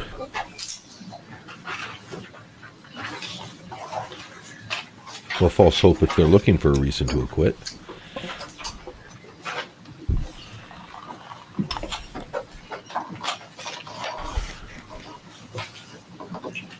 Do you recognize the handwriting? Yeah, hanging prepositions, those make any essay more readable. Hanging prepositions or any variation of. That's how you want to end a sentence. And For the record, is R a one-page document? R is a one-page document. Do I recognize it as Mom's writing? Yes. Yes.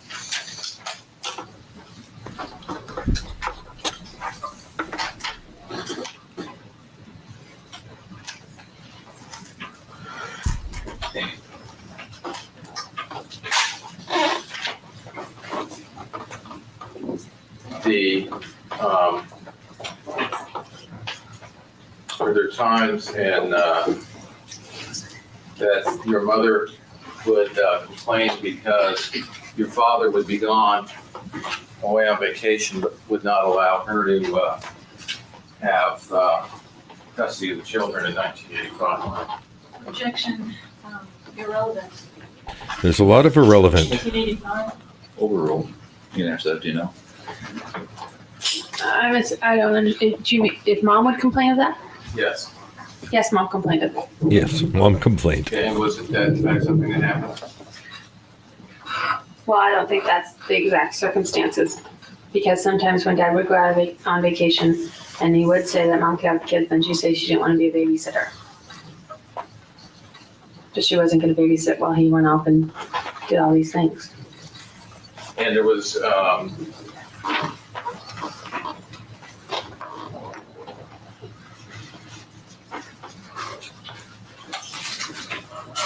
Well, foremost is only for taking your kids to school and field trips.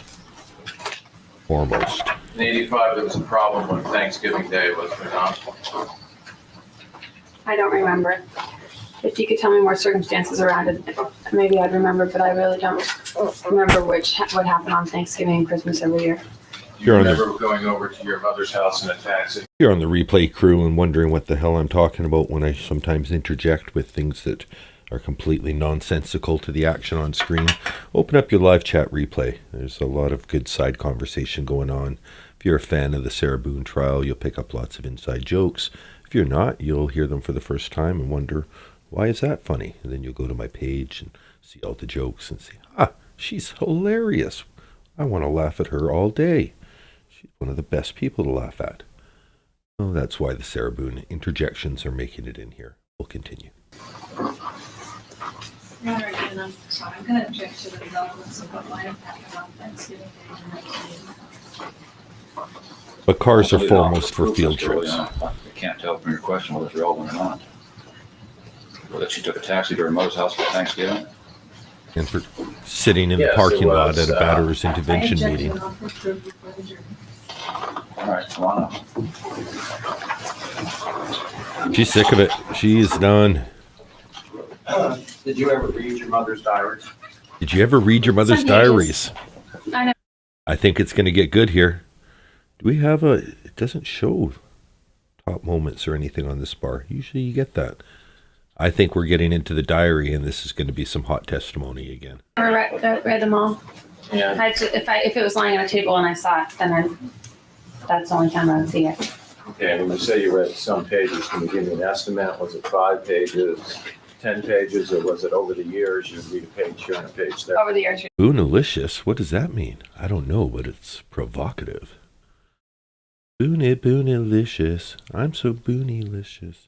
B to the O to the O to the A N. page here and a page there.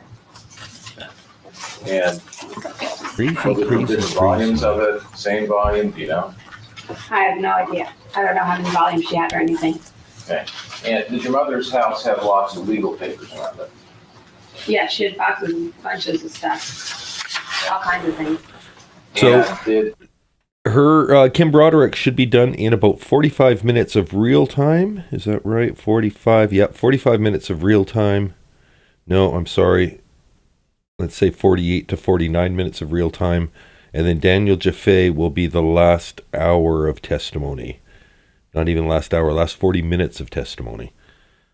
That's where we are now. We have 2 hours remaining in the video we're reacting to, which probably means 2 hours and 20 to 30 minutes. I tend to talk less as it goes on, so I think we're about two hours from the end. And I'll throw up a counter once we get down to 1 hour of testimony remaining. the, you've taken shooting lessons, have you not? No, I didn't take shooting lessons. I went to camp and we shot at a target for an hour or two. Well, you went to, at some point in time, somewhere you took some shooting lessons where you became accredited by the NRA, did you not? Yeah, They just give those things to all the kids. No, I didn't. They weren't lessons. There wasn't anyone instructing us. They just gave us a gun and then we shot at this hay thing with a target in it. So your memory is you went to a camp where there was no instructors, they gave you a gun and you shot a hay. Your Honor, I object to No. the relevance. It's the same.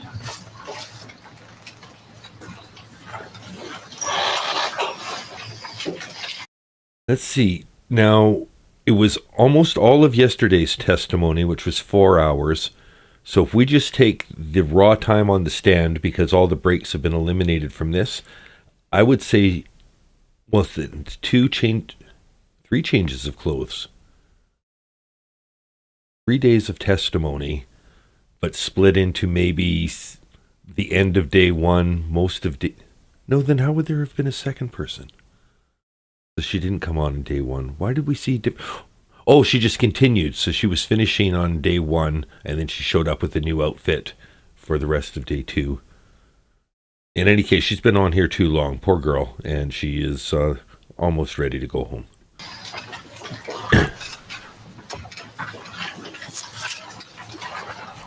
Looking like about 6 hours, though, if we had to go just straight testimony, Bama Green Eyes.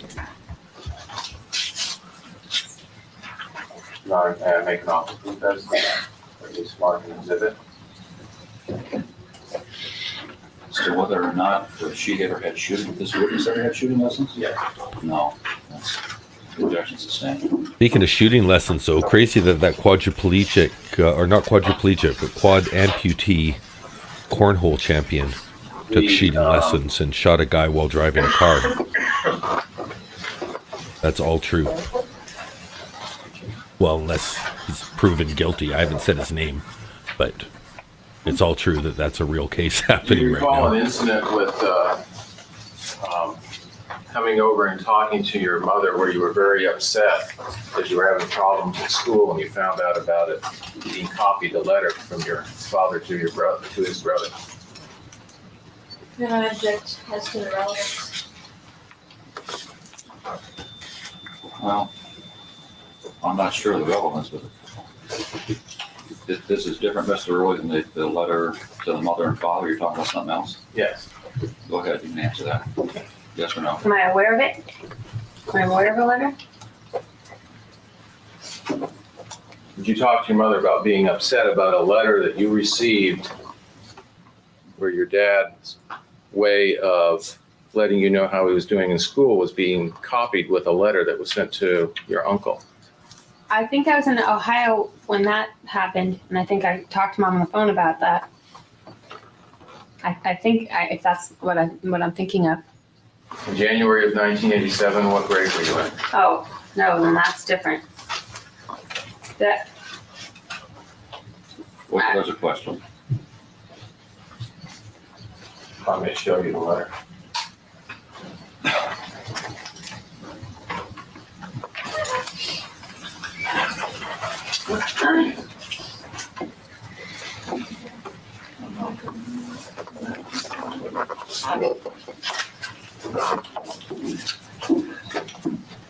It seems like the Have you seen state this letter before? used For the record, that's defense. the daughter in order to get a lot of evidence in, and now that's left her open for a lot of this cross-examination because of so much material that she authenticated at the beginning. But yeah, it's a pretty brutal stretch of testimony for the daughter daughter of a victim, daughter of the suspect, and now we can say murderer at this point. T, a letter dated January 20, 1987. 2 pages. 2 pages.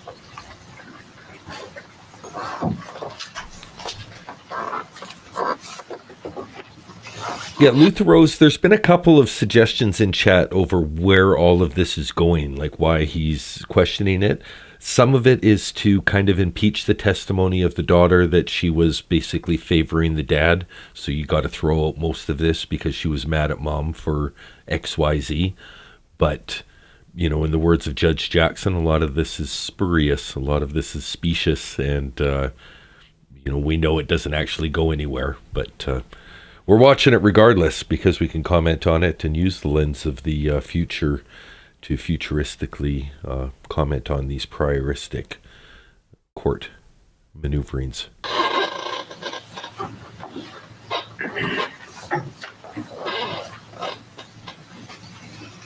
yes, I've seen it before. And were you upset because your father was communicating to you by sending you copies of correspondence to other people?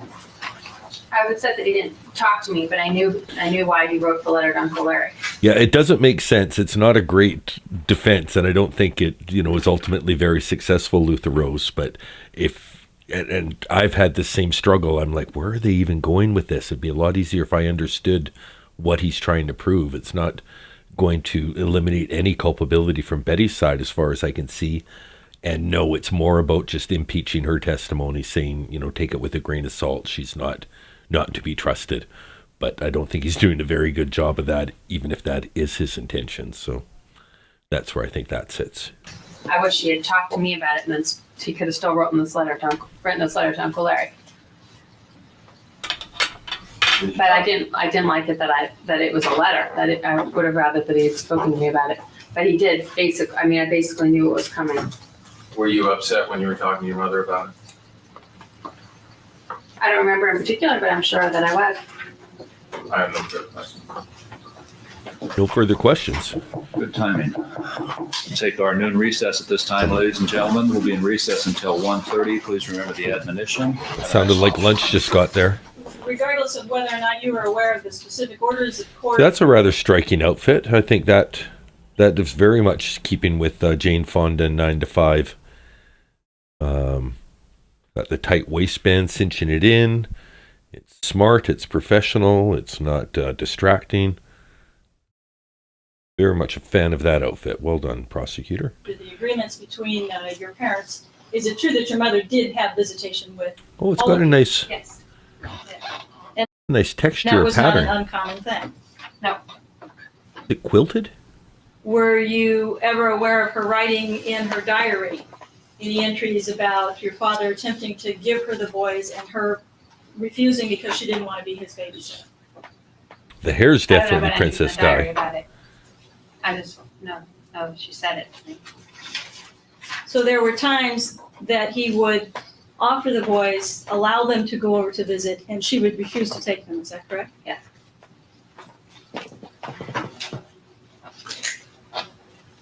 Counsel asked you about a little bit about your father and a closet door incident, him getting angry at a closet door.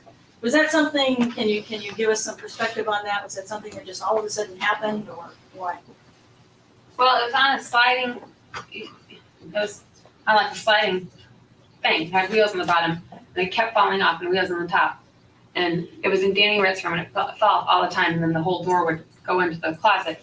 And so then it was. I think this time the wheel actually fell off, and then he picked it up and took it out to the balcony, and then threw it off the balcony.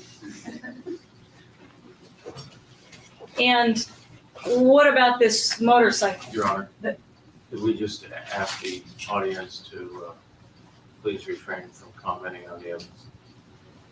I don't think they commented. I heard a snicker or laugh. I didn't hear the comments. If anybody in the audience is commenting on the evidence, please don't do that. I heard a snicker.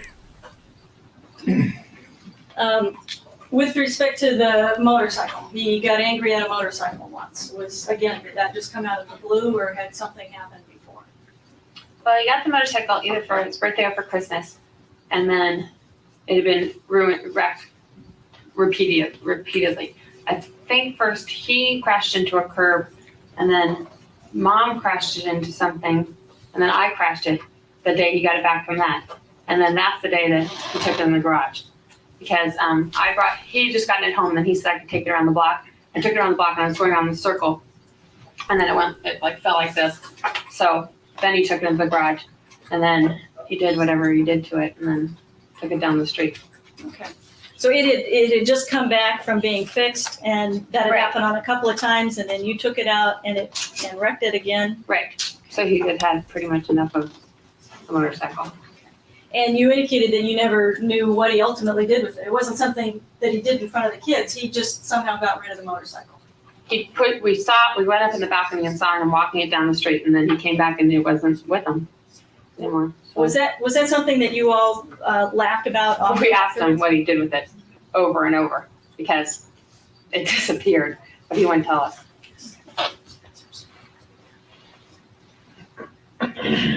Gloria, you got to check out my content on. Did your father P&J? ever throw Rhett down the stairs? I do have opinions. No. Would Rhett sometimes say things to your mother about your dad that weren't true? Yes, he did. And why would he do that? Your Honor, objection calls for conclusion speculation. Sustained. Well, what would your mother's response be when the boys or you would say things like that about your dad? Would she like to hear those things? Yeah, she liked to hear those things. Did she like to hear when you or the boys would say something nice about your dad? No. Would she get angry when you'd say something nice about your dad? Yes, you just, no, she didn't want to hear anything nice about Dad or Linda.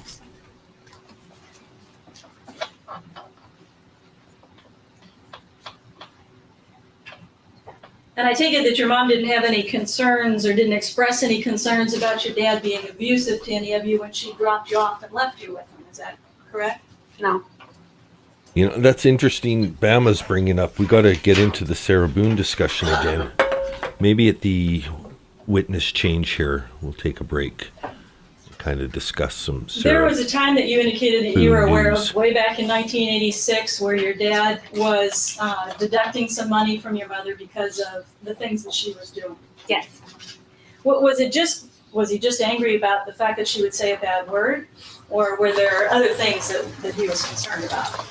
Other things. So I know he deducted money when she would vandalize the house for repairs, and then the bad words. But The bad words.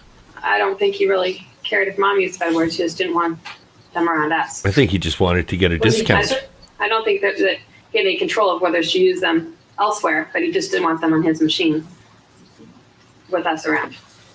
Was he concerned about how those things were affecting you and the boys and Lee? Yes. Was he concerned about your mother attempting to force you all to hate? Yes, he Our was. objection. Stands. Did he have any concerns about what your mother was doing as far as their feelings towards yours or their feelings towards him or Linda? Yes, he was very concerned about that. And during that time, before there was a court order for support, were you aware that your dad was voluntarily paying support to your mother? Yes. He was at the time paying all of her expenses, her mortgage, her insurance, her medical payments, her car payments, all of that stuff. Right. I know he gave her a monthly check, and then I know that he made the house payment and the car payment and insurance payments. And for a while, I know he paid credit card payments. Chat is getting fired up. We're going There to was have never to address anybody that it. ever showed up at your mom's house to repossess her cars or her furniture or her house, I think. No. The night that you indicated that your mom dropped Red off in the middle of the night with an earache, did she ever explain why she came over and just dropped him off in the middle of the night when he was sick? No. I have no idea why. So I take it she had Red at the time. She had visitation with Red. Our objection is leading and it mistakes the evidence. Stand, just rephrase it. Did she have visitation with Red at the time? With Red staying with her? Your Honor, objection. Same question. mistakes the evidence. She's already testified. She doesn't remember the earache.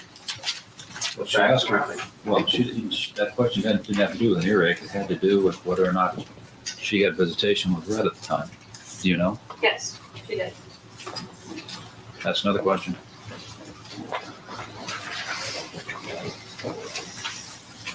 Did you ever hear your mom say anything to Danny or Red about being too? All right, we'll take the break now because she's still got 20 minutes of testimony, and the Sarah Boone discussion is getting fired up in the chat. It's a subject that I've brought up quite a bit. Lana's being brought up, and in comparison to Peter and Julian, in some senses just about enabling in general. Very complicated. We don't have time to get into all of it, but I just wanted to let anyone who's new to my channel know that I have done videos discussing this. Look up, I don't think I use minions in the title, do I? I've got two videos with minions in the thumbnail where it's basically discussing the relationships of the people who revolve around Sarah and my opinion of their relative culpability, as well as a few commenters that left some very interesting, insightful comments. So we use that as a discussion point. It's a fascinating discussion. I don't think we can get to definitive answers. The one thing that I'd weigh in on is, I think it was Bama Green Eyes that pointed out possibly Lana shortened her life through all of the effort that she was putting in for Sarah.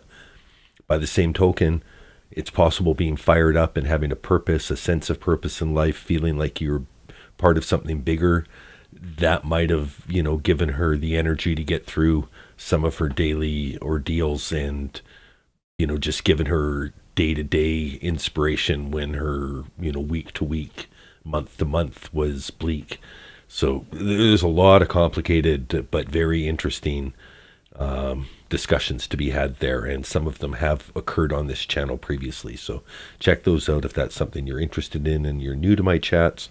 Some great discussions in the comments there, and if they get reinvigorated, I'm happy to do new Friday Night Rambles, specifically about topics that get brought up in that after this marathon is over.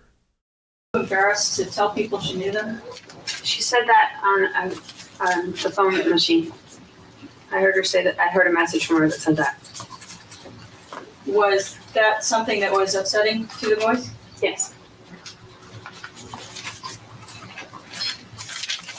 Now, would your mother leave these Oh, messages Jenna Fisher from the only office. after she called and couldn't get through, and then she'd leave these messages? Pam. Or would she leave them sometimes first thing off the bat?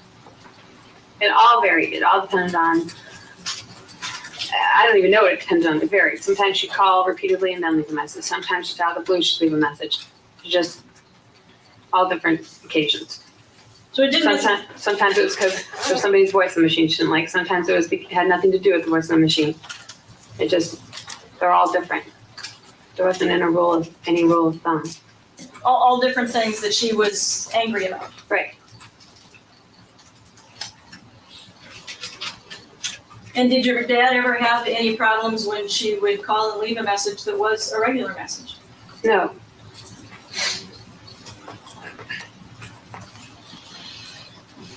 And you indicated that the message tape would have all the various messages that were left on it. Is that correct? Right. So whoever was calling in and leaving messages, there'd be messages on there. Right. And sometimes those tapes would include some messages from your mother. Right. And you're not aware of, or not of whether or not some of those original tapes have been turned over to the defense or are in the possession of Elizabeth Broderick?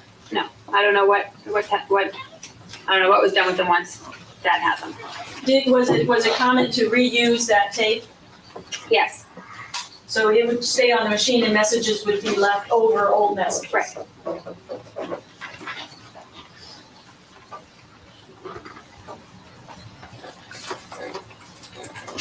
You indicated that your mother did call often over to your dad's house at Cypress. Is that correct? Yes, she did.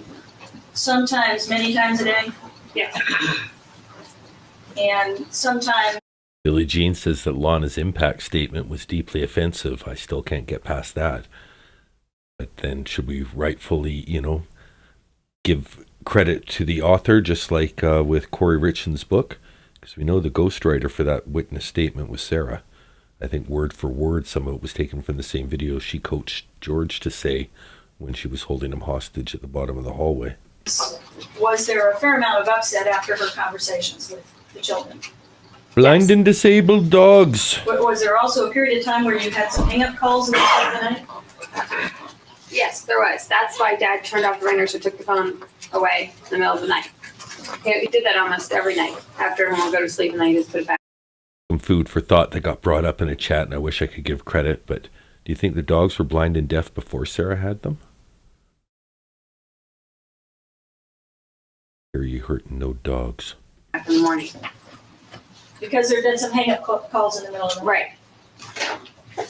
Sarah could have just been a bad And dog you talked about owner. the fact that there were two phones in your house. One Perfectly was healthy. basic family phone, and one was your dad's phone in the office. Right. That didn't ring very much. Yes. And your dad would receive phone calls as well from the family phone. Is that correct? Yes. So if somebody wanted to call the Broderick house and they looked it up in the phone book, that would be the number that they'd call. Right. That's one that was listed. Not very many people knew the other one. Dan did kick the dog and killed the fish. You described Dog kicker. an evening where you went out Fish with your dad fish killer. and Mr. Monahan, who was a friend of your dad's, and all the kids. Fish killerer. You remember that? I think it Dog was just kickerer. Leon. Okay. But it included Mr. Monahan's kids. Yes. And was there anything inappropriate that your dad did when you guys were all out for pizza? No. Not that I remember. We just went out to pizza. Was he drinking and drunk? No. And when your mother threw the stereo at him, how soon was that after he opened the door? Almost immediately. Okay, so So if there had been some problem, Sarah didn't blind the she dog. wouldn't have known about it. I mean, she didn't have time to Good. discuss things. Right. By the time I walked in, the stereo was already on the ground.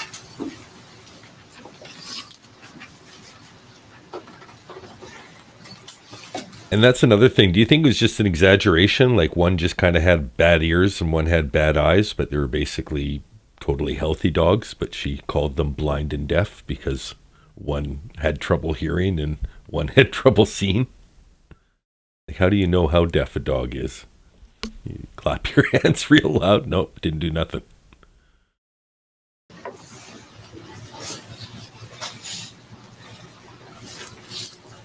Counsel asked you about your dad's drinking.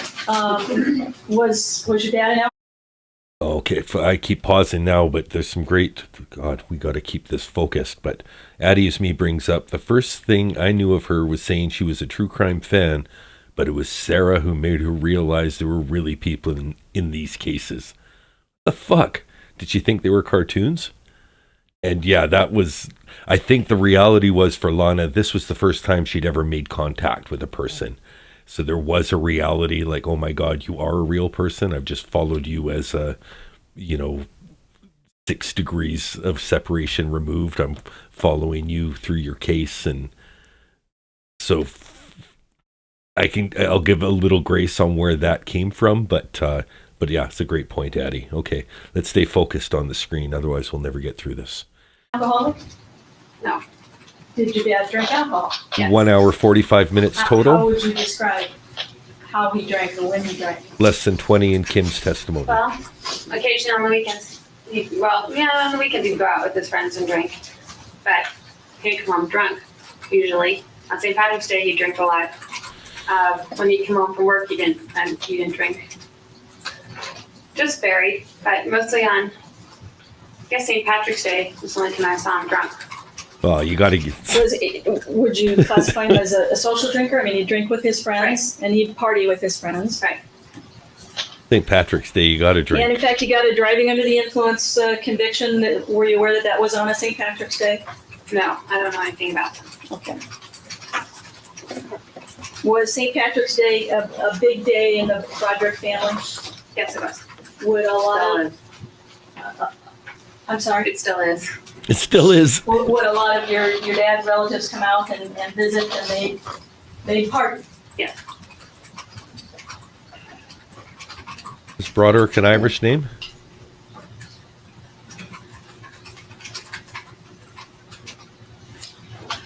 Sounds like it could be. I think you were also asked a question about you're driving the MG and your mother screaming about problems with the MG. Was there anything related to your dad in there? Was your dad the cause of any problems with the MG? No. Your mother was just angry because you were driving the MG? Yes. And ultimately, she decided to buy you a car, is that correct? Yeah. But that was before I drove the MG. Okay, so she bought you a car before you drove the MG. I drove the MG after I didn't have the car she got me anymore. What happened to the car that she got you? I crashed it about a month afterward. I rear-ended somebody, and then Like every kid with their first Dad car. paid to get it fixed, and then Mom said that, well, he can pay for the car. But Dad said that he won't buy us cars until we graduated from college. So Yeah. then I got repossessed. Broderick has significant Irish origin, also found in Is English it fair and to say that Welsh. your dad wanted you to have some responsibility as far as money was concerned? Yes. Name is common He didn't to want to just buy you anything Cork, you wanted. Galway, and Limerick. And what about going to school? You indicated that you went to the college in Arizona, is that correct? Yes. Did your dad pay for your tuition? Yes, he did. Did he pay for your room and board? He paid for the apartment and for the bills. My roommate and I just had the bills sent to our parents. And they paid for electricity and water and gas. And then we got allowance for phone and entertainment and food. So, but basically your dad was paying all the bills. Right.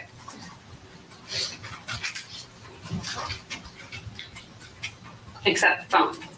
I was supposed to pay that. Is that where you got into trouble with getting a big phone bill? Yes. For reference, phone bills could get crazy in the 90s.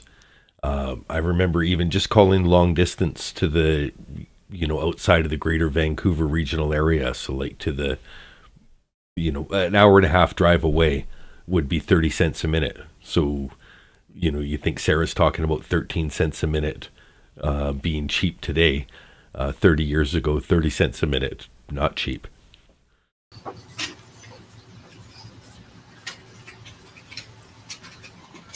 And that was just to call like the next, an hour's drive away. If you wanted to call India, you're looking at like, $3.57 a minute or something like that. Not that I had much use for calling India, but, some people did. And it was expensive. Now, you've indicated that you had 2 conversations with your mother on November the 5th, the day that your dad and Linda were killed. Yes. And during one of those conversations, Rita Schuler asked, why do mean people always kick dogs and kill fish? Now, I'm not an expert, but it's something I have seen commonly in being attracted to this sort of content. So common, like that's one of the early warning signs of deviant behavior, of, could be something fucked up with this kid's medulla oblongata. It goes for everything from the sadism tendencies, power, narcissism. There's a lot to worry about somebody who willingly inflicts harm on animals, and a huge red flag, early warning sign for somebody who needs serious help. and correct me if I'm wrong, I think you indicated that either your mother or Lee, you can't remember now, somebody told you that your dad had said, okay, you shot me, I'm dead. Yes, one of them said that. I just don't remember which conversation or who said it. And, well, if it came from Lee, obviously it'd come from your mother. Right, too. I had said, if it came from Lee, then I'd asked her if he said anything, and she said, Mom said, he said this. I think And do you know Free when he University supposedly said that in relation to when your mother pulled the phone out of the wall? would create way Not in more. relation to when Mom pulled the phone out of the wall, but as she was leaving, she heard him say that. As she was leaving the room, she heard him say, okay, you shot me, I'm dead. Right, she didn't say as I was leaving, I don't think. Lee might have said as she was leaving. I can't remember Mom saying as, I'm sorry. Okay, Start your answer again, please. what was the question again? As she was leaving the room, she heard him say, okay, you shot me, I'm dead. Okay, and Lee might have said as she was leaving, Mom had told her that. But it was pretty much just the whole gist of what I thought had happened. In that conversation, did your mother say anything about your dad? Okay, quickly, just addressing the chat and what I stopped saying. A free university program creates way more economic activity than charging and putting kids behind the 8 ball, putting people like Dan Broderick behind student loans. If you want to encourage people, give them a chance to educate themselves. Sure, charge if you're wanting to keep spots open for Americans. So you charge people from overseas 4 times or whatever you've got to charge because you have the best schools in the world. But make them free for your kids. It's an investment in the future. It's an investment in the country. Canada doesn't have free, but it's publicly funded. So you're getting it's equalized costs and things are reasonable. And if you're a kid that wants to go and educate yourself, it's not unheard of to do it yourself. Yelling, call the police? No. Did she say anything about Linda yelling, call the police? No. Did she say anything about anybody yelling, call the police? No one said anything else except that. Did she say anything about it being an accident, or she didn't mean it to happen? No.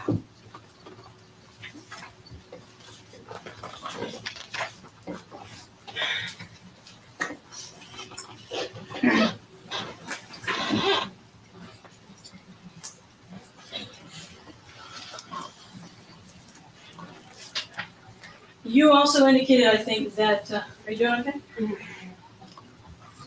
I'm almost done. Okay. That, You're almost done is really what that means. that you erased some of the messages that your mother left on the phone, right? Yes, I got them first. So if Danny and Rex maybe didn't get some messages from your mother, you had erased them. Right. And that's, Or I would have gotten them and maybe forgotten to give them to him. Now, did you erase, are we talking about just regular messages that she would leave? or- No, if she had done obscene messages, then I would try and erase them. I would erase them before Dad came home or rewind the machine so that someone would take over it. But normal messages, then I would just get, and then maybe, I know I didn't always give them to everybody. And the actual answering machine, your dad had taken out at the very time, right? Yes, and then he agreed that I could have it back if it was put in my room. So he, as far as he was concerned, he just didn't want to hear the messages at all. If he was trying to collect messages, he wasn't trying to collect them anymore at that point, right? Right. And it was only at your insistence that you put the machine back on the phone? Right. And do you know whether or not your mother got mad when she found out he took the answering machine out?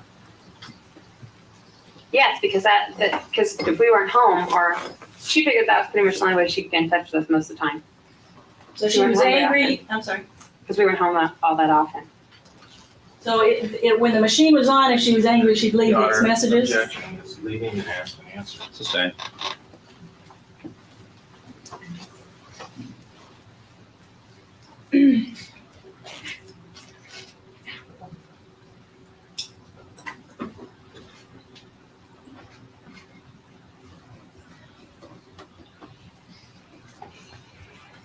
Yeah, you also mentioned, I think, that sometimes you were not allowed to take phone calls during dinner. Is that correct? Yes. Okay, was that just an across-the-board rule? You weren't allowed to take phone calls from anybody? Right.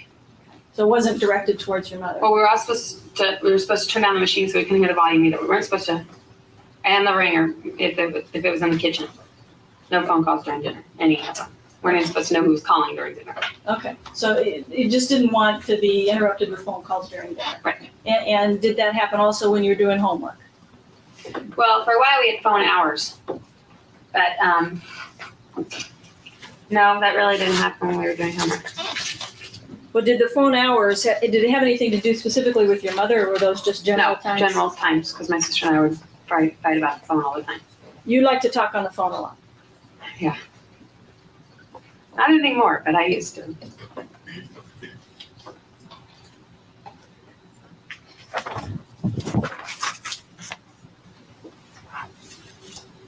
You indicated that you, as far as you recollect, that you had never lost your keys to your dad's house before, right? Right. You were asked the question, maybe you could have lost some car keys before, right? I don't remember losing car keys, but maybe I could have. Was there some concern by your dad about keys being lost, or your mother being in possession of the key to his house? Well, somebody lost keys at one time because we had all the locks changed. And So there was some key of Dad's floating around because he thought Mom might have the key. So we had all the locks changed on all the doors. So he was concerned about your mother having a key to the house? Yes.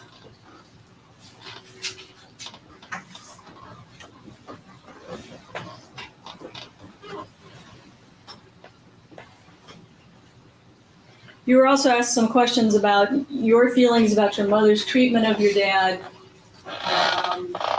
that you didn't think was particularly good. Was that only in the last couple of years of their marriage, or are you talking about from the time as far back as you can remember? As far back as I can remember. You're talking about when you were 7, 8, 9, 10, 11, 12 years old. Right. It didn't just all start when I was around 15. It was a long time ago.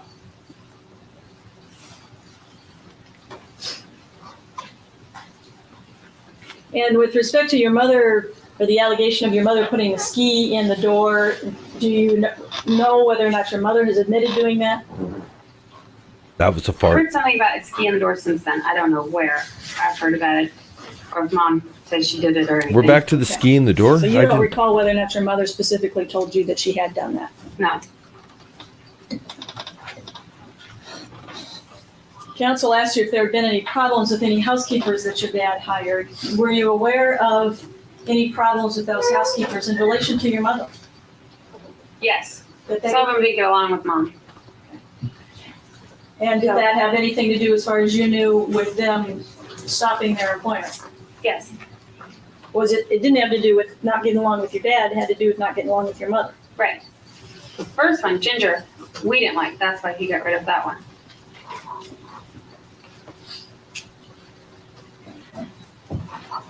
And you talked about that there were times when your dad had hired security guards.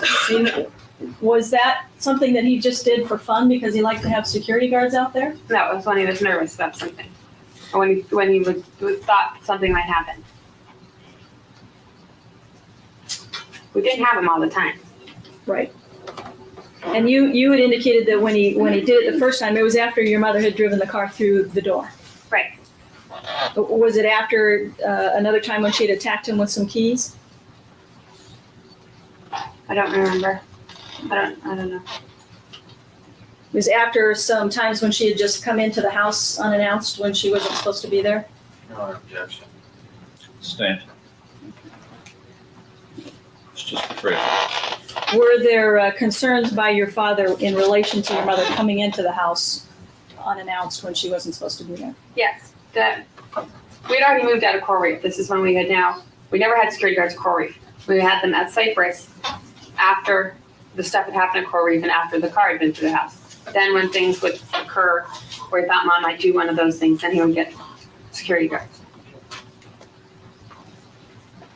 Okay, counsel asked you some questions about your dad and his decision and his thinking about giving custody of Danny and Rhett to your mother right before his murder. Yes. And was it your impression from your discussions with him that he was getting rid of Danny and Rhett because he was thinking about having a new family with Linda? No, he did not expect for that to last. He expected that if he just said, okay, go ahead, then they'd be back soon. That then maybe everyone would just quit yelling at him all the time.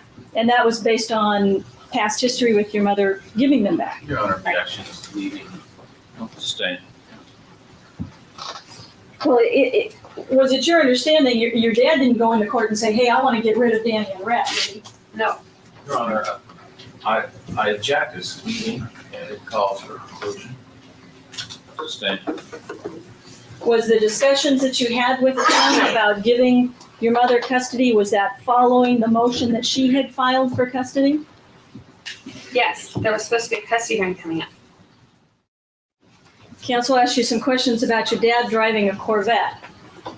This was after your mom and dad had separated, is that correct? Yes. Several years after they'd separated? Well, he got a new car sometime later. I don't know what year he got the new car. But yeah, he had the Corvette for a while.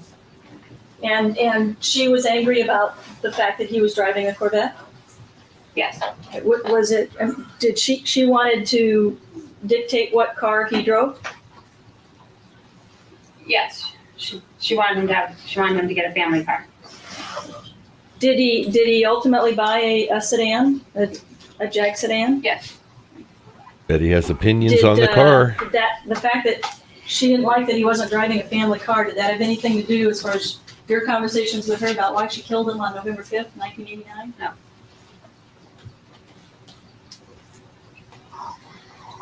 Did you or Danny or Red or Lee ever go without food at your dad's? No. Oh. Oh. No.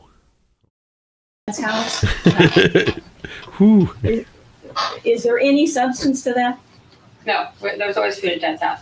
Whether Just trying to zoom in on a legal pad. a particular kind of snack food that we wanted after school, but there was food and there was snacks. That's the only thing I can think of that there wouldn't have been. I'm sorry. There's meals on the table every night. There's breakfast food. It's the only thing I could think of that anyone would have complained about was their choice of snack food. In fact, was one of the jobs of the housekeepers who worked for you to cook the meal, the evening meal? Yes, and they usually went grocery shopping, and we were supposed to tell them what we wanted. And the business about you charging food on your mother's account in La Jolla, did that have anything to do with your dad? Did your dad tell you to go charge food on your mom's account? No, that was of my own free will. And we didn't buy groceries. It was just snacks and stuff when we'd be in La Jolla. Just snacks, no groceries. Now, Christmas, you were I asking. told this in the last stream, but I'll say it again. There was a time when my brother and I first moved out, and my brother was mad at me because there's no food in the house. Just ingredients. Question about Christmas of 1985 and going skiing with your father. Yes. Were you aware of whether or not your dad had offered to let your mother have the kids that Christmas? I don't remember. Too long ago.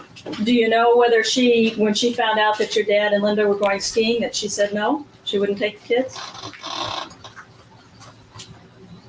I don't remember. When you were asked some questions about whether your mother ever had any money to go skiing, your mother went skiing herself after the separation several times, didn't she? Yes. She went to Keystone, she went to Park City, she went to Deer Valley, several different trips. Is that correct? Yes. Just And didn't she had have. kids too, right? On one occasion to Keystone, she took Lee, Danny, and Red. She took Lee and I to Deer Valley twice. And I don't know about any other times. So is it fair to say if she wanted to go skiing, she had money to do it? Yes.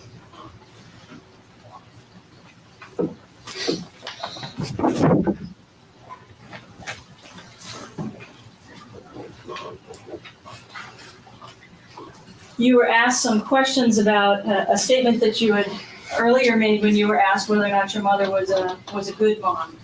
And you weren't allowed to give the complete statement there. Is it not true that you also, in answer to that question, said, no, she's too obsessed with hating my dad? I mean, whenever they're over there, that's all she talks about? Yes.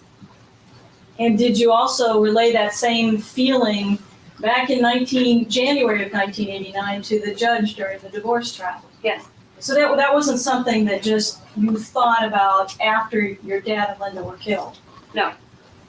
You felt that, in fact, did you tell the judge that your mom was doing irrational things, she had a very bad temper, and she was obsessed with hating your dad and Linda? Your Honor, objection, lady. Sustained. Do you recall making statements to that effect to a judge? Yes. In that when my sister and brothers and I went to talk to a judge in one of the custody hearings in his chambers, and we each talked to him together and we talked to him separately. I believe I told him those statements when I talked to him separately.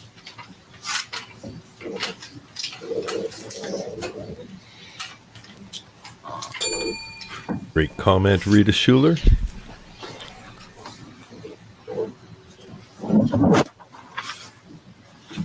Your dad did have some disagreements, problems with your sister Lee. Is that correct? Yes. Had your sister Lee been caught doing drugs? She got caught with drugs at school, and then from then on, there were lots of problems. Did she drop out of school? Yes, she did. And were those things that You your want to be dad on the was stream, concerned Lola? about? Yes. All right, let's make room for a dog. Come in, come here. I know, we got pizza there. Here we go. Right Go full before screen. his death, or shortly before his death, were things getting better between your dad and Lee, as far as you recall?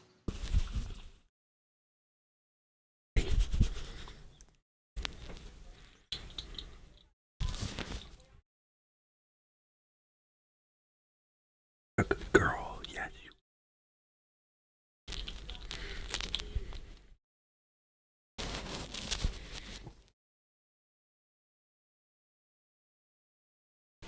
Okay, down we go.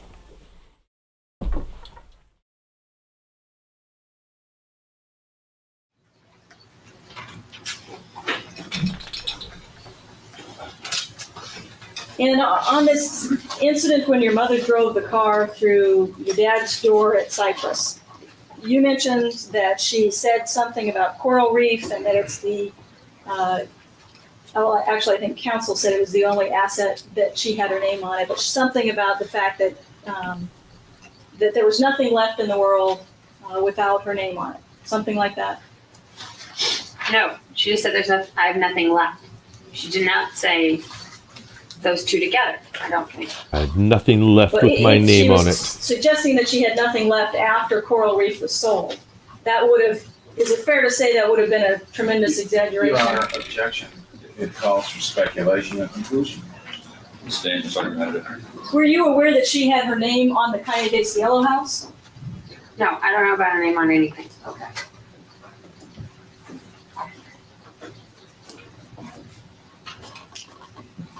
Did she ever tell you that that was that he had sold the only property with her name on it out from underneath her? No.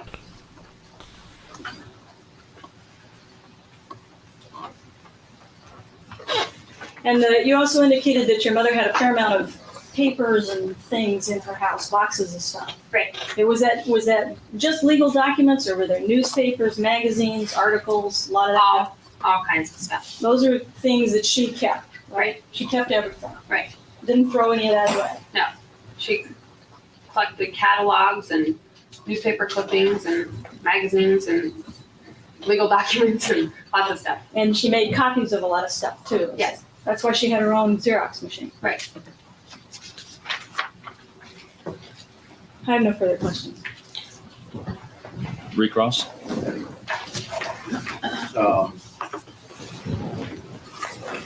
You had some problems, you had to talk your father into having Lee go to Hawaii, didn't you? Well, both of us. He had originally invited all four of us, and then he Very quickly weighing in on the very active chat about the motivations of the documentarians, quote, to use Sarah's quote, intentions in contacting Sarah Boone. I think at best, if they had documentary intentions, the intentions were to be the middleman. So if they could acquire the rights and resell those rights to someone who knew how to make a documentary, that's how they were going to make any piece of what they expected to get. They keep talking about trying to recoup the money that they lost from helping her. Why the fuck did you put it out there? Like, it's called good money after bad. You've got an animal sanctuary, help the fucking animals instead of helping that fucking animal. Gotta calm down, maybe. I decided that Lee and I shouldn't go anymore because I had a job and Lee was working. Lee was working at Chuck's at the time. So we decided both of us were going to go, and then I talked him into having both of us. Okay, I'm better Or now. wasn't there a time where Sorry. Lee wasn't Didn't gonna mute. go and you went and interceded? It wasn't a question about both of you, it was a question about Lee. Or was it always a package deal? Lee only went if you went. Well, he said both of us weren't going to go, and then I talked to him and both of us went. There was never a time that Lee was upset because she was not. I had told her that Dad had said that about both of us.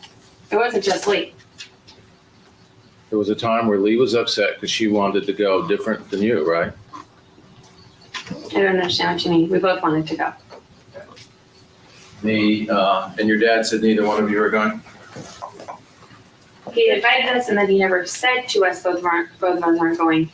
He just kind of never talked to us about it again. And then I talked to Linda, and Linda said, "Oh well, you both have work and school, and or no." Sorry, Luther Rose. Yeah, occasionally I get into it. I don't try and swear for swearing. You know, it's an easy way to punch up language, but it's also an easy way to punch up language. So it's not something I like to rely on too much, but occasionally when my anger takes place of my fucking brain, I need to go to a swear word in order to get out the emotion if I can't get out the right vocabulary word. I don't always have the right word in my quiver. Just both of us had work. And then I talked to him, and then I told him both of us still wanted to go, and he came and invited us. You were the one that introduced Lee to drugs, weren't you? Objection, Your Honor. Sustained.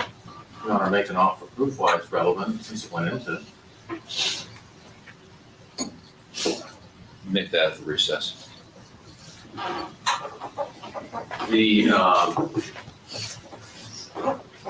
Lee was upset about her treatment because of drug use and you being treated different, wasn't she?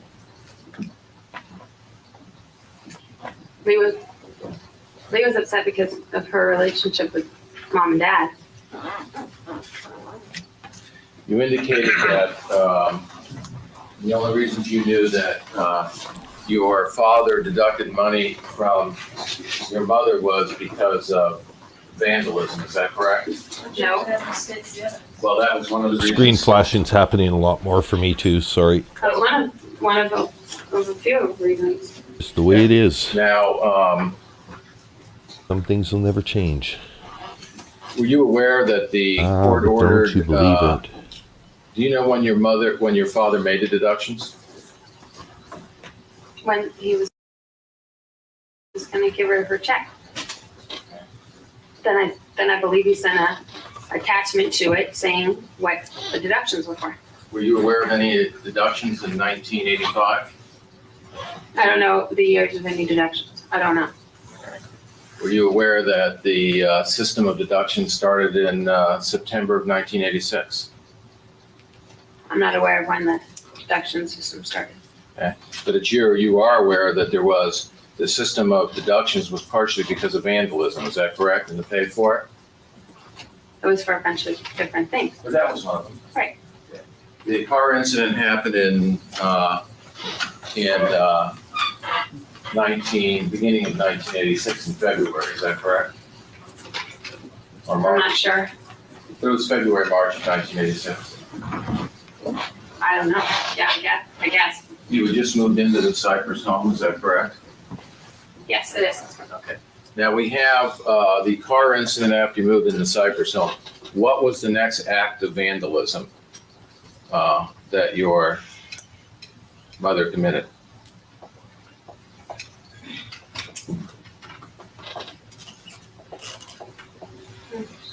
I don't know. Think about it.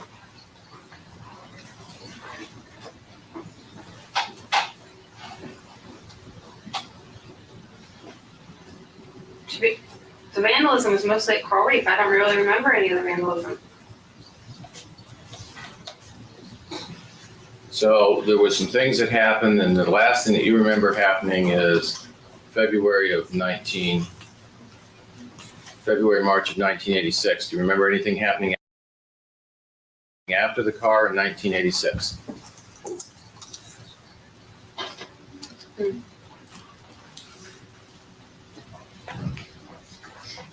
You're speaking of vandalism? No, I don't remember anything else. Do you remember anything happening in all of 1987 as far as vandalism? Imagine if they assigned Daryl Brooks to Sarah. Like, you want one more lawyer? Okay, we got a guy who fancies himself a bit of a legal expert. This is Daryl Brooks. He'll be representing you in your appeal. Sarah, Daryl, Sarah. Don't remember anything else of vandalism other than the picture. Okay.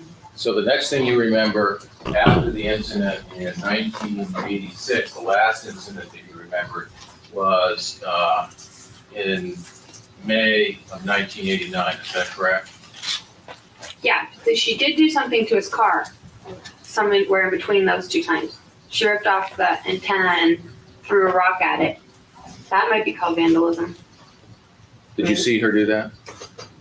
Saw her rip the thing off the antenna, yeah. Okay, and when was that? Somewhere in between those times. I really don't know. Sometime when Dad came to get us. And the incident before, in 1985, when there was the incidents of throwing the pie and the spray painting, can you relate when those happened? Were those happened in December of 1985, October? I have no idea. Do you remember anything happening in December of 1985? I don't remember. Yeah. I don't remember anything that happened. Pretty much the date's longer than 2 years ago. You indicated that the only reason that Rhett would say anything about your dad being mean was because your mother liked to hear it, about your father being mean. Hurting him. Isn't that right? Remember that? About hurting him or about hurting him? About pushing him down the stairs. That particular incident, I don't believe Dad really did that. I think he just told Mom that because she wanted to hear it. And Rhett got in trouble with that from your dad, isn't that right? For saying that to your mother? For telling her things that weren't true. Did Rhett tell the judge about getting thrown into the wall by your father because the judge liked to hear those things? Objection, Your Honor. Lack of personal knowledge. Well, you didn't have personal knowledge about the stairs, did you? Objection, argument. Sustained. Did you ever find out that the boys were telling the judge about things because they thought the judge liked to hear things, about lack of food in the house? Objection, assumes facts not evidence. Sustained. I'm asking if she heard, if she had some personal knowledge about that. Anything, she clearly wouldn't have any personal knowledge about that, Mr. Early. If this took place between the kids and the judge in private, it's not relevant to these proceedings. It had to do with the child custody.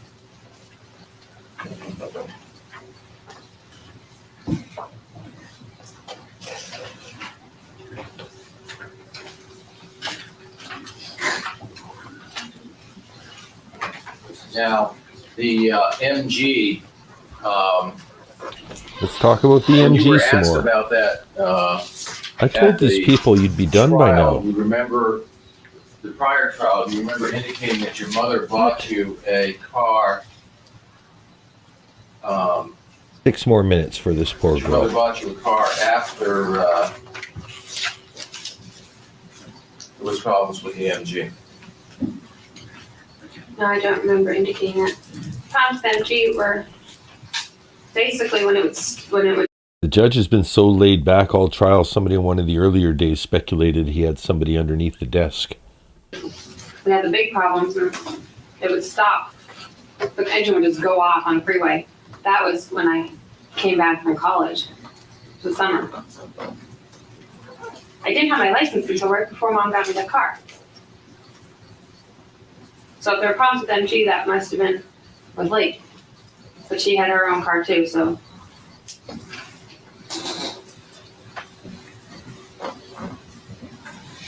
Did you have problems with the MG? Once I got back from college.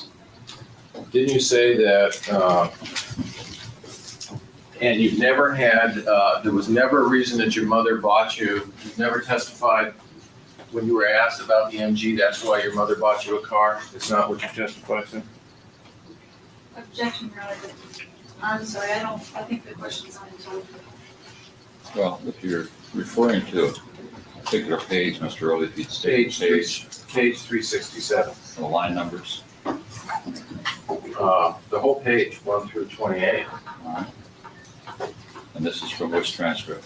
This is from the trial transcript, the last trial, I believe, would be October 24th. Okay, go ahead.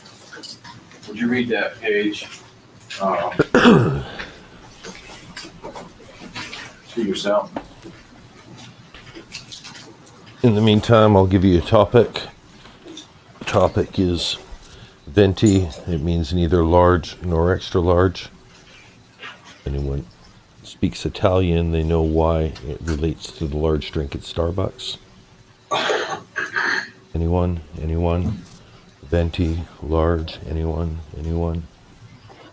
Venti is the large drink at Starbucks because it's a 20-ounce drink. 20 is venti in Italian, where they don't have 20-ounce coffees. Venti, Okay. 20. Anyone? All right, we have a couple winners in the chat. Have we given Kim enough time to read the document? Do you have an opportunity to read that page? Yes. Okay. Now, you were asked a question about, did your father have a Corvette at the house? Isn't that correct? Yes. Okay. And that was, I didn't put, there was no, yes was your answer, not words put in your mouth, right? My dad had a Corvette. Yes. Yes. And the next question, was there a time that you had for your access to drive at your father's house? Good year for the Was there Corvette. a time that you had a card for your access drive at your father's house? And your answer was an MG. Yes. And did you talk to him about the safety of the MG and it breaking down? Yes. Okay. And you indicated that your father didn't believe that. The question was, and your father didn't believe that, did he? And you answered no. Okay. Okay, and the next question was, is you went to your mother to get a car because your father would be angry at you if you didn't make do with that one. And you indicated he might have been angry at me. You didn't say, I didn't have access. Argumentative. Sustained. What she didn't say is argumentative.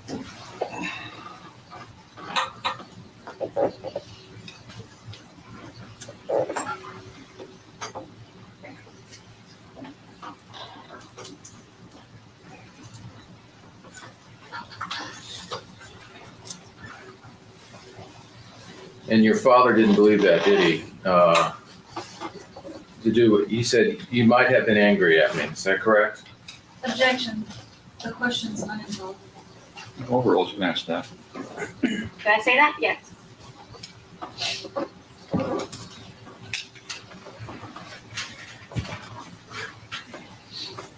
He said when you graduate for college, you were supposed to, until you graduated from college, you were supposed to use the MG. Is that correct? Yes. And the next question, okay, so your mother brought you a car. Answer, yes. 1989 Corvette Stingray there. Don't know if that's the exact make and model, but kick-ass car from the 90s. Well, from the There's 80s, so far, but nobody's getting to it, so overall, go ahead.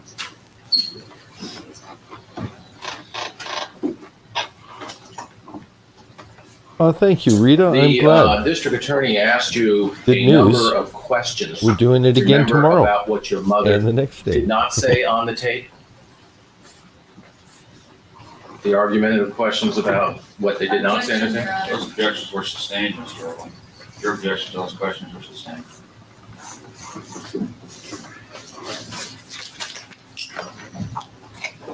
Did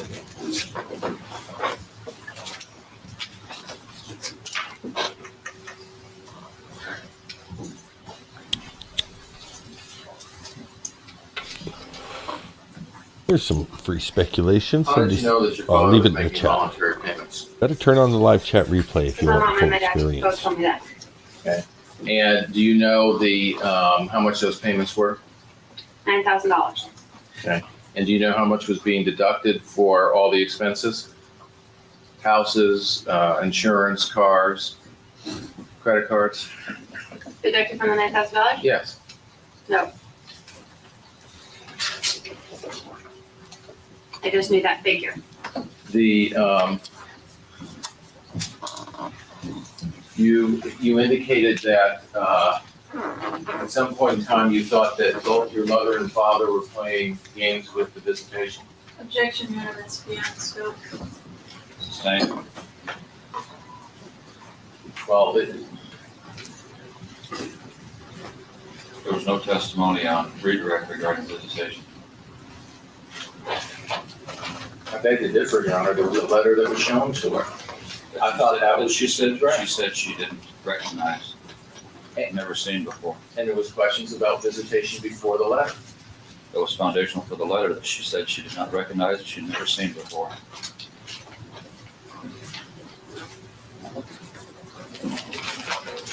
Judge is just laid Well, back. Your Honor. Certainly.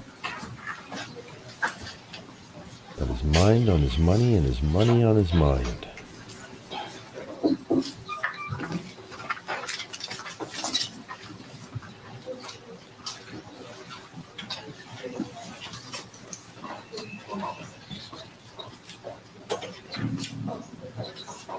Oh, a little zoom on Betty. How does Betty feel about daughter's 7 hours of testimony? Seems nonplussed. Another day at the office.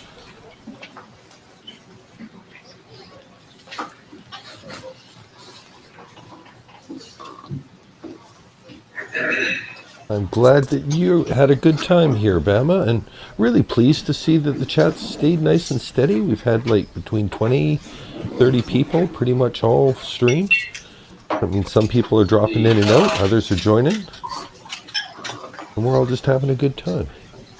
Exactly as this was intended to go. The judge is pouring himself another drink. His glass During the time that decanter. your mother was living at the rental house, was your I swear and to your God father she's done left, soon. Was there a number of things that were going on that were upsetting the household? Objection, Your Honor, beyond the scope of redirect. What ruled against that? I don't know. I also object to survey. No. Sustained. Pin it down as the time, Mr. Early.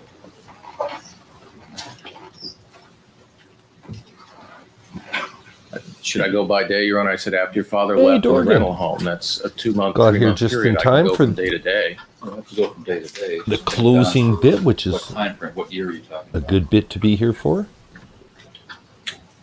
Okay. When And your father lived in the rental home? What year that was? Coming up on just under an hour left of the raw video, so probably an hour and 15 minutes of total stream time here. In 1985, after February 28th, when your father left the rental home, was there a number of problems that were, that the family was having? Yes, Okay, children were fighting, just like always, though. no more than usual? Nope. Your mother wasn't any more upset than usual? Mom was more upset than usual, but we were all fighting. Mom was more upset. Always. Was there any, Hold on. Are they in a new courtroom? The mannequins are down today. Interesting. They have, because we've all noticed that. That just seems crazy that they're just sitting there. Could also be the evidence lady isn't there, so maybe she put away her mannequins because she knew she had the rest of the afternoon off. thing being mentioned about money or where money was coming from or how they were going to live? Yes, Mom was worried about that. Was and you say that it's usual in La Jolla to have rats running across people in the house. That's a fairly usual occurrence. This is defense attorney, Mr. Jack Early. Well, you indicated that rats in La Jolla are fairly usual down at that. It's not that part, is that correct? There are rats down there in the house. It's not crawling across people. Okay. Well, You know what? Now that the more I listen to Mr. Early, the more he has a bit of a Droopy the dog expression to him too. Elevator, next floor, going down. do you remember indicating that there was times where the rats were crawling up on the furniture or beds? No. I said, you asked me about that, and I said that no rats ever crawled over me. I don't know of any rats crawling over people. There are rats down there, I know, in the Shores area, and we had rats at our house. But in your mind, that was the same problem that everyone was having in La Jolla Shores. I don't know about everyone, but I know that our house wasn't the only house with rats.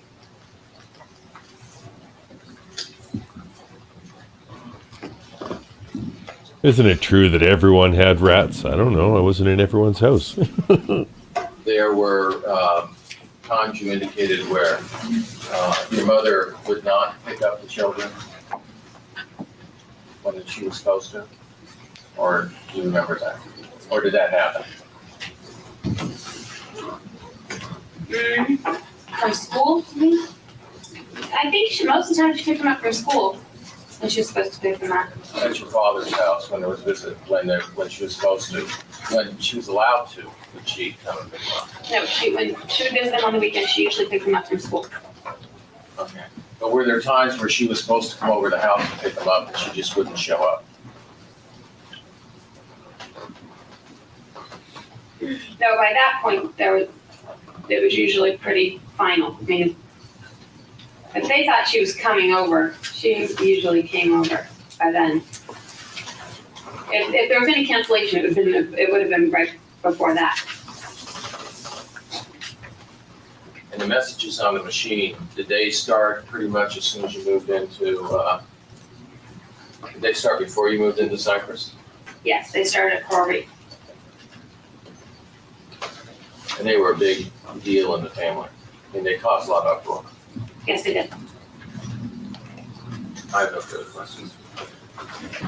Ladies and gentlemen, we'll take our afternoon recess at this time. She Please gets remember to the sit down. admonition will be Goodbye, Kim. recessed till 3 o'clock. Just before you, I have an older redirector Oh, you don't? on Kim, so you can excuse her. Hold off for just a minute. You don't The get. objection are being excused. Subject to recall. All right. Thank you very much, ma'am. Please sit down. Thank you. I understand that the people want to. We're not done yet. Out of order at this time, That's correct, Your Honor. Jaffe. and the defense has no objection to that. At this time, She's subject to recall, but we're going to Daniel Jaffe. So this is how we're going to finish up today's stream. We have just over an hour left of raw video. we're going to interrupt the cross-examination of Miss Kim Broderick, and the people are going to call Mr. Jaffe out of order. He has a scheduling problem, and he's only available to us this afternoon. Just raise your right hand and be sworn, sir. You do solemnly swear the testimony about to give in the matter not pending before this court shall be the truth, the whole truth, and nothing but the truth, so help you God? I do. Could you please have a seat? Kelly Deaver's testimony I could watch again too. Only for the record is spell your last name. Daniel, initial J, Jaffe, Jaffe. Thank you, sir. Okay, he's got a different accent than the rest of the guys in this trial. This is kind of a nice change of pace. Daniel Jaffe.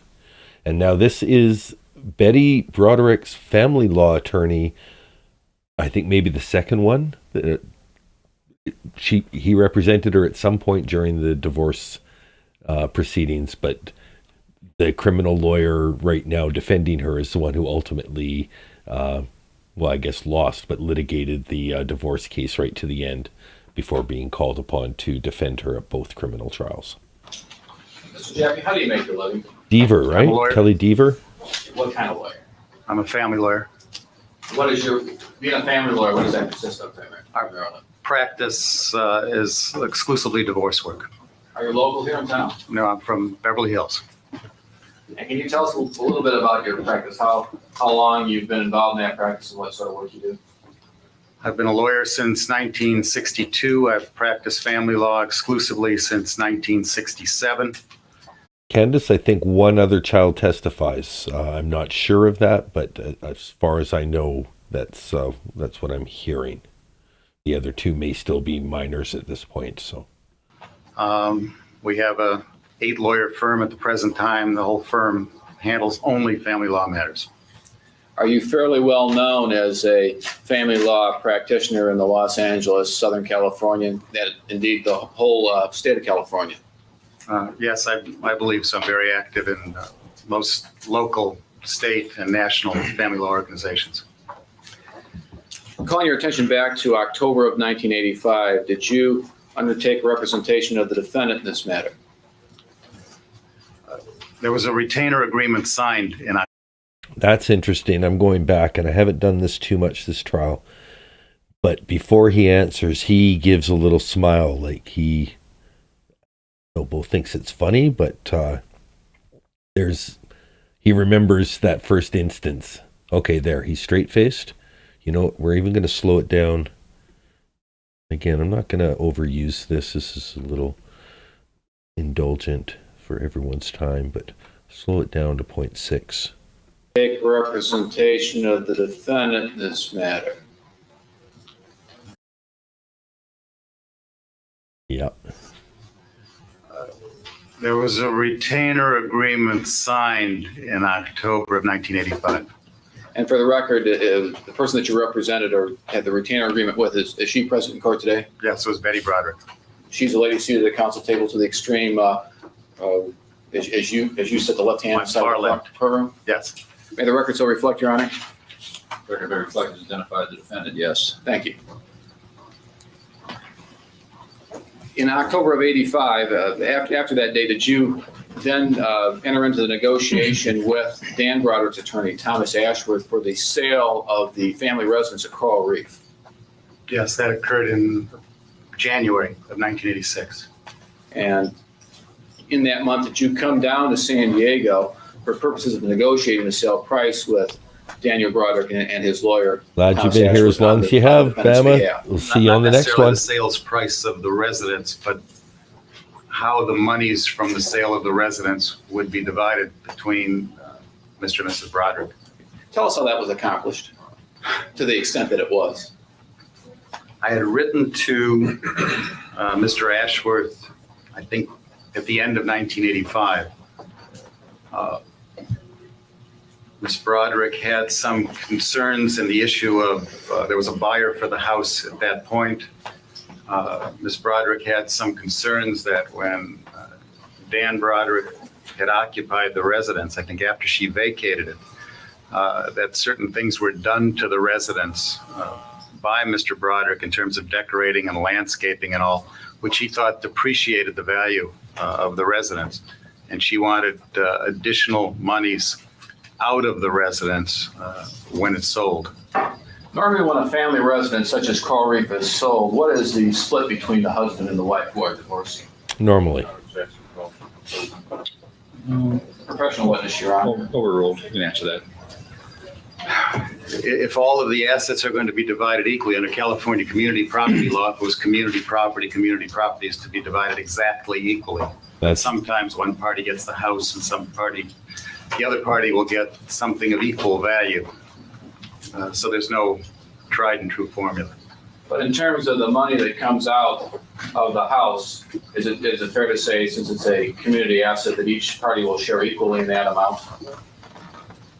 Yes, but we may not divide those exact dollars. That would be because certain monies might be offset against other expenses, that sort of thing. Yes, other expenses or other assets. But in terms of the ultimate value received by each party, the husband and the wife, be it in cash in hand or offsets against other things they may owe the other spouse, would it be an equal split? and then had it Sale sold price. from Yes, if underneath it's her, community Victoria, property, right? Each party is entitled to one half of the property. And then got less than if she would accept the good offer. Did you meet with Mr. Ashworth at his office to negotiate this particular sale? Yes, Did the defendant come with you? she did. You flew down from Beverly Hills to accomplish this? Yes. Betty, she picked me up At at the the airport? airport, yes. And what was the plan in terms of people present at the negotiation? Who was going to be there? Well, we had originally planned for a four-way meeting between Mr. Ashworth, myself, and the Brodericks At Mr. Ashworth's office? at Mr. Ashworth's office. When you and the defendant arrived at Mr. Ashworth's office, what took place? Well, she did not want to come up and attend the meeting, so she, I think, had a truck or a van or a similar type of vehicle. She sat out in front of Mr. Ashworth's office in the car. Did the defendant say why she wanted to do that? She didn't want to be in Mr. Broderick's presence. Did you then go up to Attorney Ashworth's office and negotiate a division of the sale proceeds on the defendant's behalf? Yes. Tell us how that came about. No objection, hearsay. I need Sustained. to relax, Your Honor. Let's rephrase it. Did you go up and enter into a negotiation for the split and sale price of Coral Reef with Attorney Ashworth and Dan Broderick? I did. And did you reach an agreement? Yes. What was that agreement? The agreement was that the house would be sold. The proceeds would be equally divided between Mr. and Mrs. Broderick, but from Mr. Broderick's share of the proceeds, Mrs. Broderick would get an additional $18,500. And of that $18,500, $7,500 of that was an admission by Dan Broderick, so to speak, that she was entitled to that amount of money. And the additional $11,500 was going to remain open for further determination in the court proceeding or settlement. But she was to get one half plus 18.5. Is that a rather unusual set of circumstances in the sale of a family asset like this? Your Honor, objection. Sustained. Not uncommon, but not Did unusual. you take that agreement down to the defendant as she sat in her Suburban? Yes, I had gone up and down to her, to the office a couple of times, as I recall. Okay, this is the story in Bringing opening. back her desires to the negotiation table. And I thought we had an agreement. Mr. Ashworth's office, before I left, had typed up an agreement. I signed it. Mr. Ashworth Excuse signed me. it. I don't know if Mr. Broderick had signed it at that time. And I brought that agreement down to Mrs. Broderick for signature. Did you tell the defendant that all the other parties were agreeing to this particular arrangement, that she would get half plus $18,500 out of Daniel's one half share? Yes, And was this an amount the defendant had earlier told you that she wanted? it was close. How close? I think her original claim was for half of $41,000 or $42,000. And what does that translate? There was, as I just looked at the correspondence, there was a claim that Mr. Broderick had put $40,000 or $42,000 into the house of community funds or insurance proceeds and community funds, which Mrs. Broderick did not think benefited the property by that amount. And that was the whole purpose of the unequal division. It was due to her claim that Mr. Broderick had improperly used the community funds on the house. And if they were community funds, they were improperly used. And assuming that were the fact that they were improperly used, then he used up half of her $40,000 or $42,000 improperly. So she'd be entitled to that $20,000 or $21,000 back. And we got 18.5 of that amount. So we're talking about $2,500 difference between what she wanted and what you had ultimately been able to negotiate for her. Close. And when you came back with this agreed upon amount from the other parties, what did the defendant tell you? Well, she wanted to think about it. She wasn't ready to sign it at that point. What happened next? I advised her that because this is the type of asset, nobody was going to be living in the residence, that it was just subject to depreciation, that Mr. Ashworth had advised me that unless there was an agreement, that he would go into court and get a court order to sell, I forgot the address, the name of the property. 5555 Coral Reef. The Coral Reef property. And Forgot advised 555 Coral Reef. Betty that would be the probable result. That's like a of fake this type address of an that they'd asset use. if she didn't go along Or with a phone this number. division. Did you tell the defendant why Mr. Ashworth would be entitled to go into the court and get this sale order to sell Coral Reef? Yes. What'd you tell him? That Mr. Broderick had bought another residence and was about, or had vacated or was about to vacate the Coral Reef residence. That she had a new residence, and this was the former family residence. It was just going to be standing empty. And this is the type of thing that there's no reason to pay mortgage payments and upkeep and maintenance on these kind of assets, and empty houses are problems. That a court would likely treat this as a depreciating type asset and order the property sold as long as no one was living in it. So you told the defendant essentially that Dan and his lawyer would be entitled to sell the house. Yes, and that they were going to so move, because that's what they advised me. In the course of your professional practice, have you seen this done before many times? Not often, but it's certainly done with an asset that there's no reason not to sell. Can you tell us whether or not Attorney Ashworth and Daniel Broderick were cooperative and reasonable in the negotiations with you on this particular sale price? Your Honor, objection irrelevant. Overruled, you can answer that. I thought very much so. They didn't want to fight over the issue. They reserved the fight of the $11,000 to a later date, but they were willing to give the monies out at this time. So the defendant would have gotten that money as soon as the house was sold. Yes. After the defendant told you that she wanted to wait a while, what happened then? I gave her my advice. She took me back to the airport. I went back to Los Angeles. And your advice was essentially to accept the offer Sign it. as reasonable? Yes. Did the defendant ever get back to you after she drove you to the airport about either accepting or outrightly rejecting the offer that was extended? No.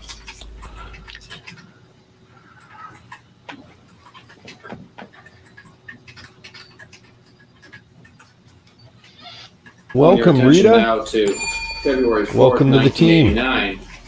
Attorney Tom Ashworth called you at approximately 10 a.m. on that date about the anticipated court order sale of the Coral Reef residence. I don't have any independent recollection of that other than the declaration he filed. And you, I don't recall. would you, there is a declaration though that you reviewed that says that he did do that. Yes.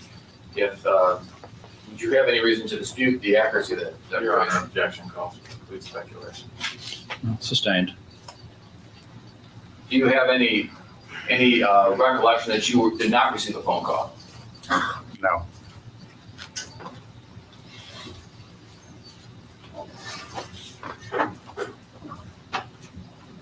Assuming that you were told that the house was going to be sold pursuant to a court order, would you have come down?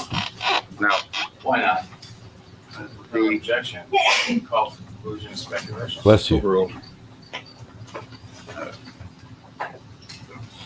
Because there was just really no reason to waste anybody's time or money. I thought it was an appropriate order. I thought we had a reasonable deal. And Speaking of not wasting time or money, thank you to Rita Schuler, who has picked up a membership to Dan D True Crime. I've set the memberships at the lowest amount that's allowed by YouTube, so I don't want to be wasting your time or money either.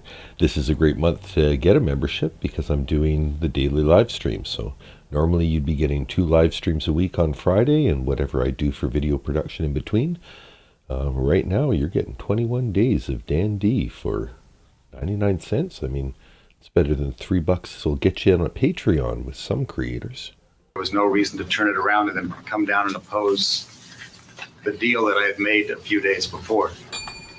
And that is, you advised the defendant that Daniel Broderick was entitled to sell the house at that time pursuant to the court order. If the court so ordered.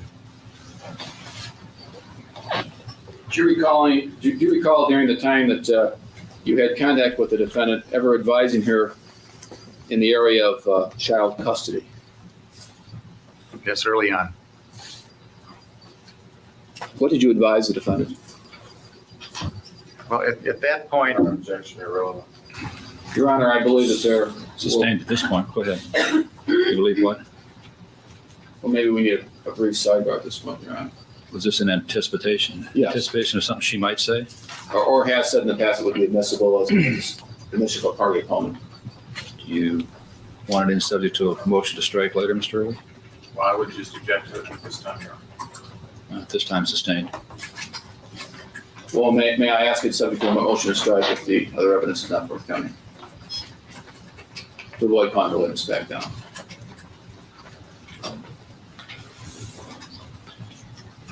Well, there's been objections as to others. It appears the witness can have to come down anyways.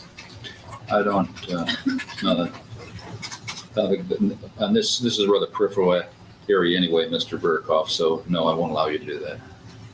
Thank you, Your Honor. I have no further questions. Cross. Mr. Jaffe, you went in and you've talked about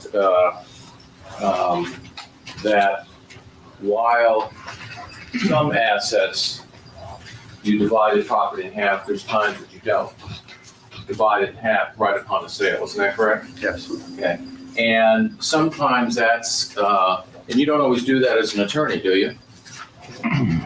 Just say, you want to sell an asset, we'll take half and you'll take half? Sometimes yes, sometimes no, Depends on the case, is that correct? of course. And obviously, if you have a case where somebody might have assets hidden all over the case, all over the land, that All might over make the it so land. you'd be a little leery about selling one asset that had both names on it, wouldn't it? Objection since that's not in evidence. No, sustained, just rephrase it. Okay. Well, sir, in this case, were you aware that this was the only asset, family asset, that was in the name of both parties?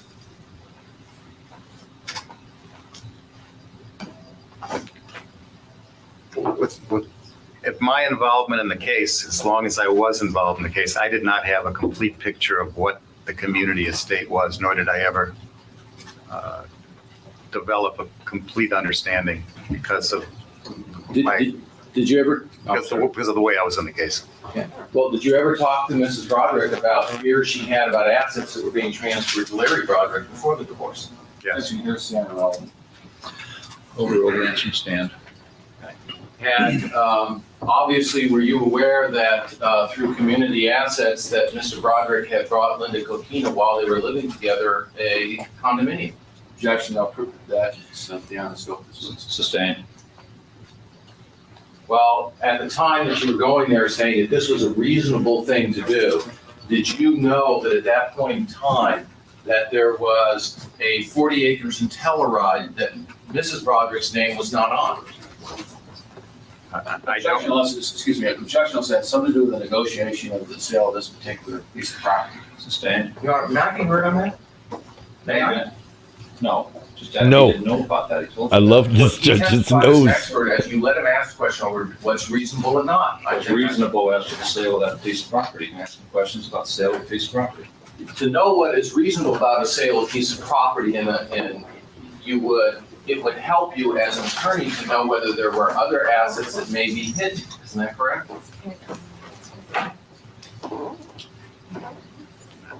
I don't know what the relevance of that would be. Well, obviously, when people have a number of assets and very few of them have their names on it, would you normally have a concern about selling the one asset with the name, with your client's name on it, without addressing the others? Objection, Your Honor. Overruled, you can answer that. The issue would be, what would happen with Dan Broderick's half of the equity less the 18.5?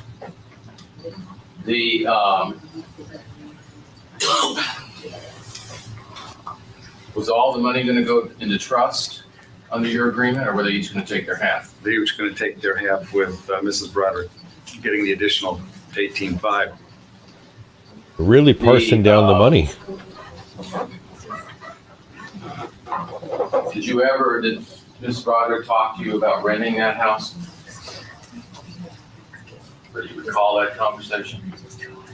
I don't recall the issue of the money coming out. She needed the money to fix up the house that she was in, and that's primarily where we were going, and what the money we were looking for to help her with her new house. Do you remember talking at all about whether the house could be rented or rather? I don't recall that at all. Did you ever discuss whether the rents would cover the mortgage payments? I don't recall it. The time that you indicated that the house could be sold in a court order, what did you tell her about a court order? That was a Did you pretty tell bold her cough. that they could go into court and get the house sold?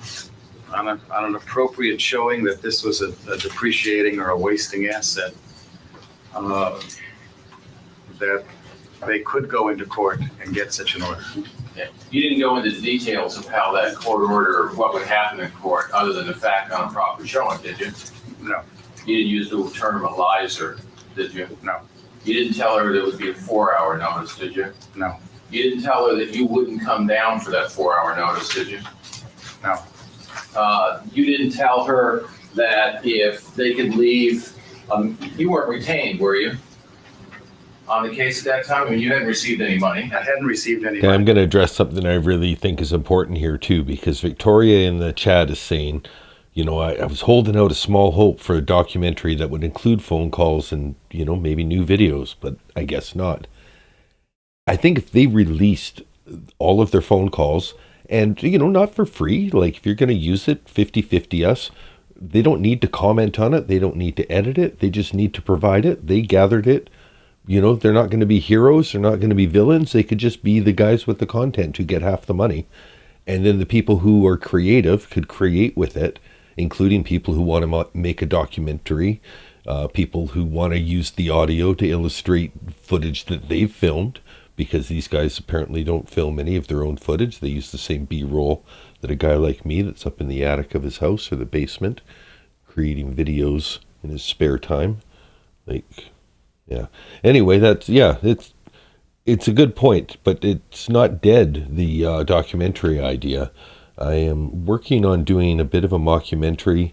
I'm kind of using a lot of my time for this Betty Broderick thing right now, but I want to put my own stamp on the Sarah Boone case with a documentary that's purely my style. So, you know, people who don't like it, you know where you can go, and the people who do like it will probably love it. So we'll see how that goes. And you let Mr. Ashworth know that you hadn't received any money. You were doing this as a favor, didn't you? I mean, basically, you weren't the attorney of record. I never became the attorney of record in this case. And he knew that. Correct. Okay. And so he knew at the time from your conversations that this, when he made, or at least at the time of the 4-hour sale, there was no indication at all that you were representing Mrs. Broderick, was there? Well, other than the fact that I came down and negotiated a deal for. Larissa, a quick update on Sarah's appeal. The last appeal was basically an extension that was granted, but the wording of the granted extension changed. The original one said granted barring extenuating circumstances. This one said granted, no further extensions will be entertained. So 45 days from, I don't know, 5 or 6 days ago. So there's a real countdown to at least an appeal being filed, if not heard, but at least it should be filed. So there's a deadline. Something's happening. Wheels are in motion. The Sarah News keeps churning. A few days earlier. Well, during that negotiation, you talked to him about the fact that you had requested a retainer, had you? I don't know if it occurred during that meeting, but it certainly had mentioned earlier. And you were never forwarded a retainer, were you? No. And you talked to Mrs. Broderick that is at least a common thing that happens, decide whether the money retains the other attorney, and then it's decided later on in the divorce. didn't Well, the you? retainer agreement that she signed called for a retainer, which was never paid. Okay. But you talked to her about the fact that the normal course is for the husband to pay the retainer, and then the court decides some point later as to who's going to pay it. I don't think there's a normal course, but where you have someone making significant income.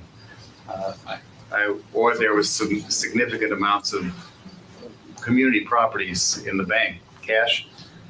Those are normally first used for the payment of fees, and if there's no money available, then you go to the high earner.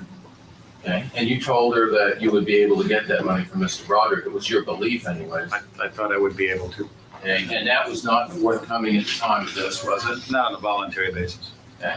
And at the time of the sale of this negotiation, there was talk about your fee coming out of the coral reef proceeds, wasn't there? I don't recall, but it would have been an appropriate subject of conversation.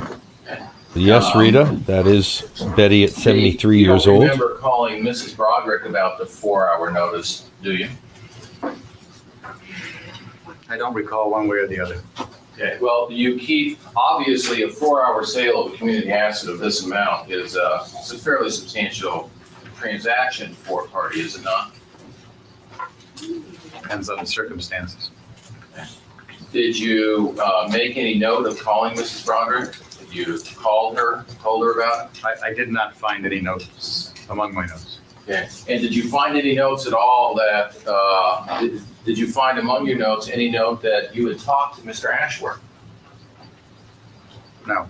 And I take it you have no recollection of telling Mr. Ashworth, I'm not attorney of record, or calling him back saying, I'm not attorney of record, this is not my matter. No, that I wouldn't have done. That I wouldn't have done. Now, I'm assuming that, and a 4-hour notice means that if he calls your office at 1:30 in the afternoon and leaves a message, whether you get it or not, the hearing can take place that day, does it not? Objection, as soon as facts not in evidence. Rule. Is that what it means? It can. And I take it that being in Beverly Hills, even under the best circumstance, it's almost impossible for you to get from Beverly Hills in the afternoon going through Los Angeles down to San Diego in 4 hours, is it not? No, if you were serious about the 4 hours, yes, it would be very difficult.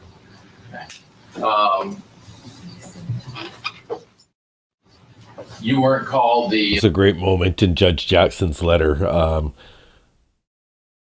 Ryan estimates the time as this amount of time. The respondent disagrees, but doesn't seem to base her decision on things like traffic and the actual distance between this.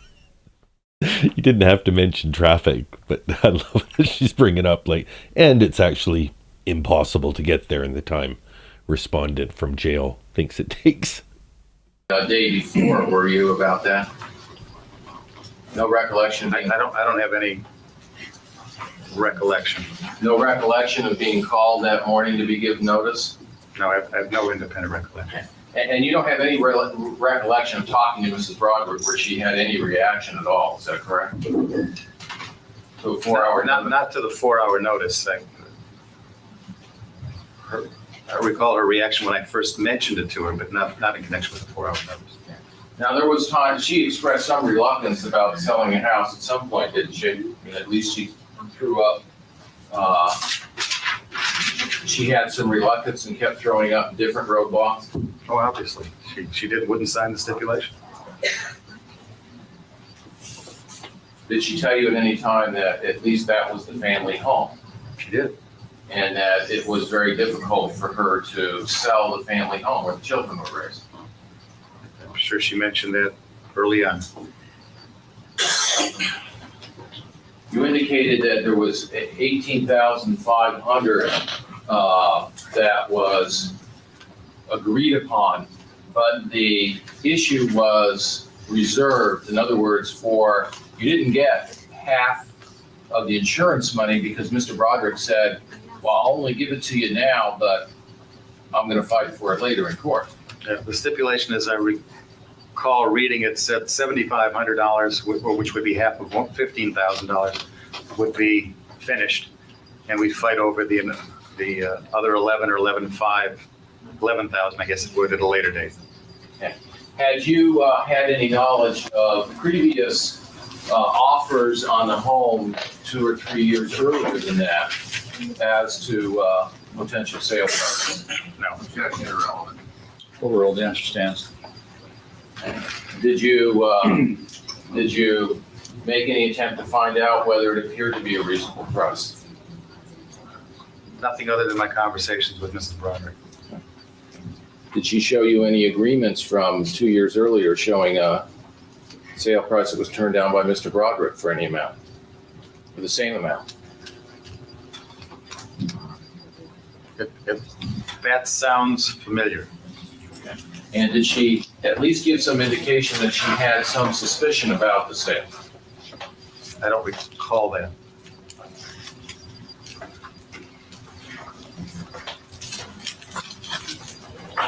Suspicion in terms of that it wasn't an arm's length transaction, or that was some buyer put up by Mr. Broderick or something like that? Was there any of that? No, I didn't hear any of that. Okay. And anything about why the price or who it was or what was going on with the home, why it was being sold then? No, there was an offer that came in, I think the month before in December. We had a significant amount of correspondence concerning that offer. That was a month or 6 weeks before the meeting.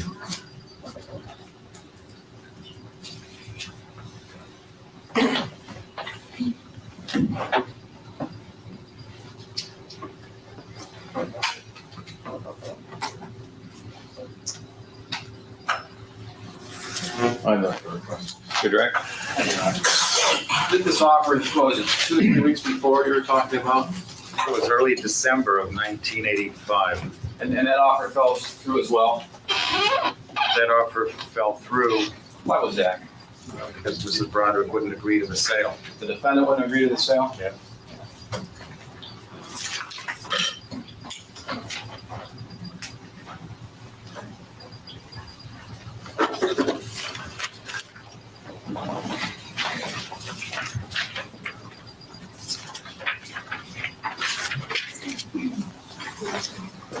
Mannequins are back, evidence lady's back.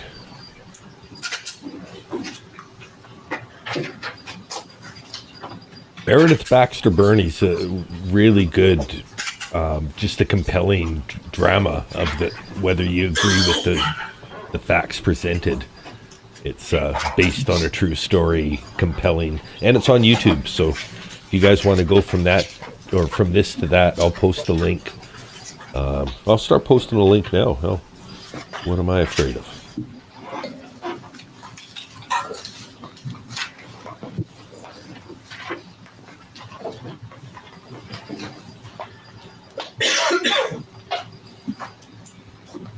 And you guys can set this up and want to watch it as you leave. Where's the next thing to go to? You certainly can.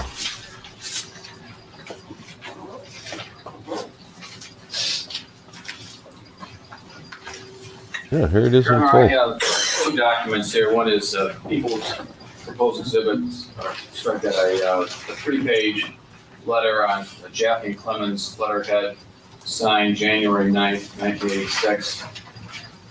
Would that be labeled People's Exhibit 48? So marked.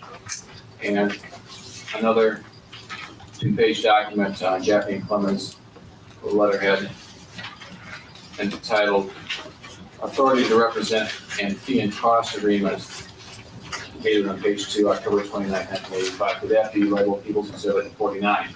So marked. Now, I will show you People's Exhibit 48. Are you familiar with that document, sir?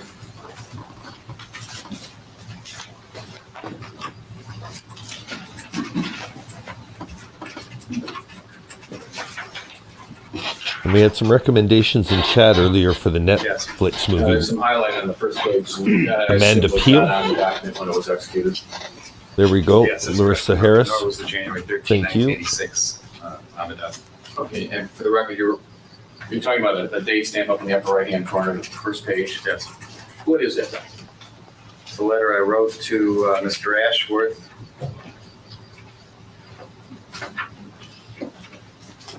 Setting forth Mrs. Broderick's reasons for not wanting to sell the Coral Reef property.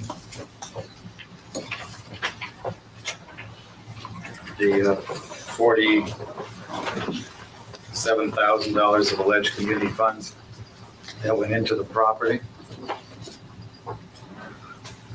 That he was going to be charged with the $47,000. Who's going to be charged? Mr. Broderick, that's what we were asking for. No, I have an objection to reading the letter. It's going to go into evidence, Your Honor. Best evidence speaks for itself unless you want to ask him a question from. Okay. Was this letter written before or after the aborted negotiations where the defendant refused to agree? I think that meeting was January 31st, so this is 2 or 3 weeks earlier than that. And this letter, does it not, shows clearly Mrs. Broderick's position that she's entitled to one half of the sale of the residence plus an additional $23,500 out of Daniel Broderick's Your Honor, half. I'm still going to object to it. It's irrelevant what his correspondence with Mr. Ashworth was. It's not a big Overruled. Well, It's not yes. relevant. That there was $47,000 of community funds not well spent on the residence. And that would translate to the defendant's. Half of that she would be entitled to $23,500. So in this letter, you are demanding on her behalf that she get half the proceeds plus $23,500. Actually, I asked for the whole $47,000, and that would come out in the equalizing payment later. And there's a whole provision here as to what would happen at trial, that this is without prejudice, et cetera. Can you tell us, though, what that letter states so far as the defendant's demand prior to the negotiation for that sale? Your Honor, object best evidence. No, best evidence is asked and answered. Your Honor, he wrote the letter, and I think he He should have testified the demand was for half the proceeds plus $47,000. That's what it says. Okay. It's asked and answered. Is this letter the result of your conversation with the defendant? These were her personal demands? Yes? Did she ever say that she wouldn't part with the Coral Reef residence because it was a family residence? No, it's not reflected in this letter. In fact, she wasn't living in Coral Reef at that time, was she? No, she was living in what she had complained was an uninhabitable piece of property. That Rat was the La Jolla infested. Shores Calle de Cielo residence? Yes. And did she ever say that she was going to go back to the Coral Reef residence? She wished to go back and live there? No, that was never an issue. Now, handing you People's Exhibit 49, are you familiar with that two-page document?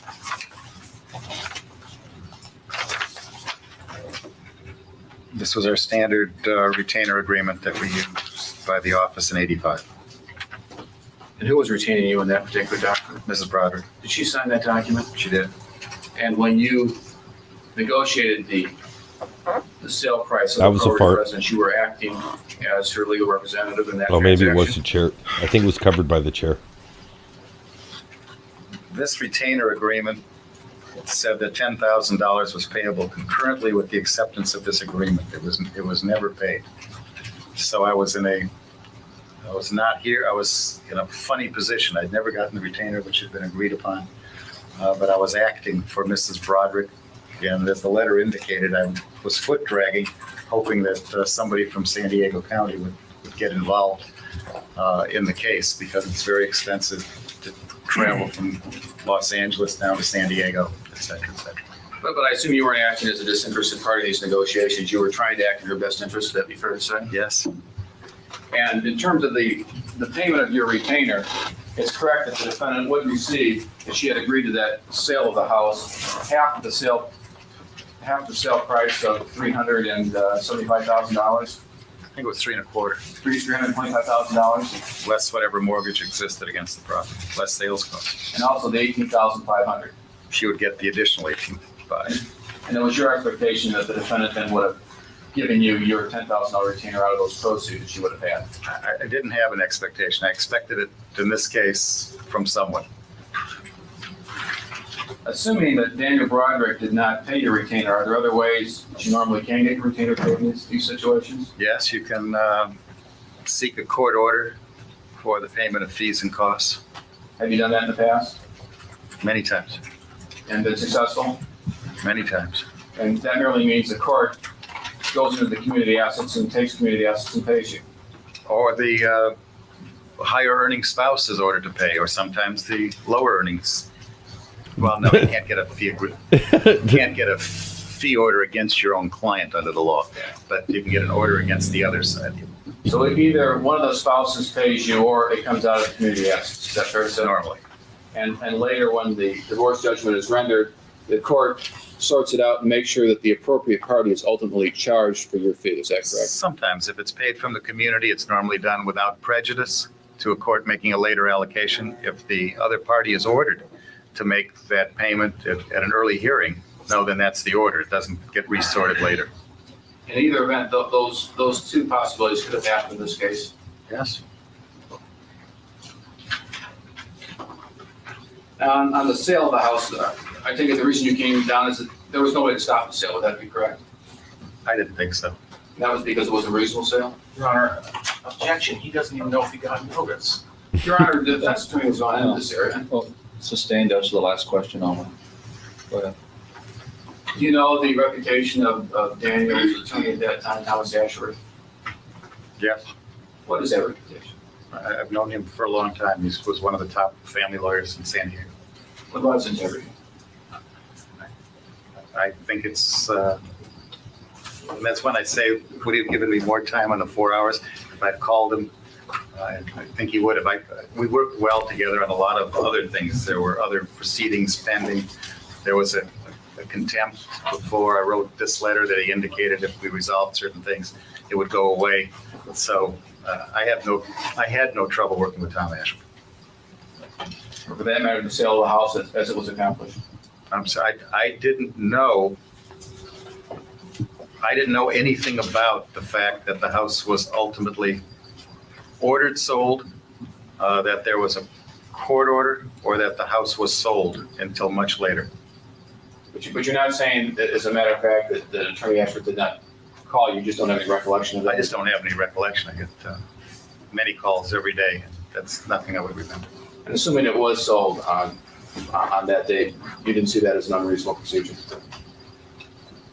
No, because I thought we had it resolved when I was down there. Thank you, nothing further. Recross.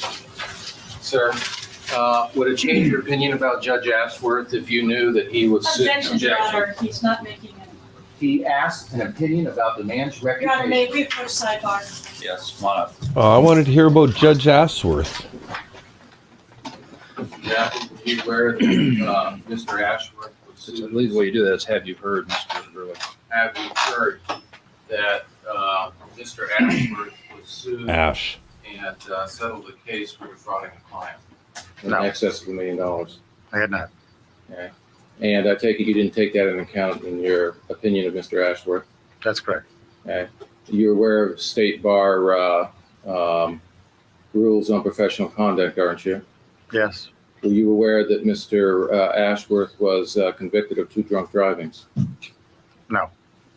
Were you aware that Mr. I Ashworth, believe these should be have you heard. oh, I'm sorry, when an attorney is involved in litigation as an attorney, he doesn't usually get involved as a judge, does he? I don't think he can. Have you heard that Mr. Ashworth had his name signed in orders in this case? Objection, that's not correct, Your Honor. So have you heard? I don't know. I don't know. Judge has told him 12 times now. Have you heard? Everybody's heard about the bird. Bird, bird, bird. Bird is the word. Bird, bird.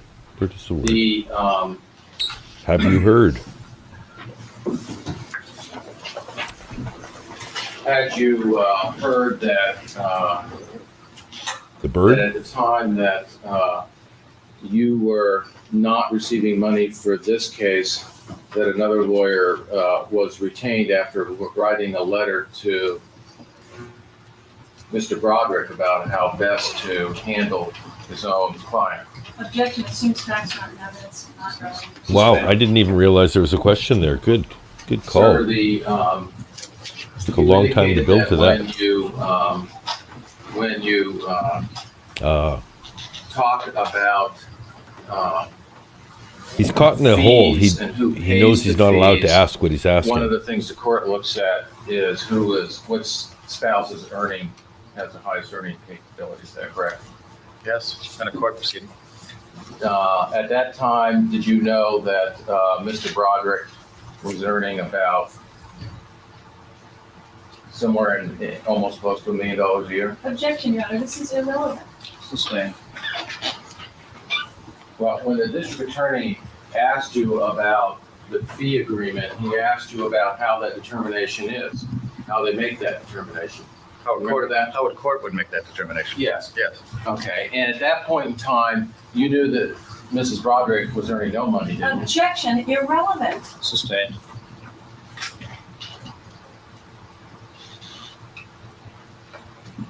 Did you talk to Mrs. Broderick about the fee arrangement, who was gonna pay?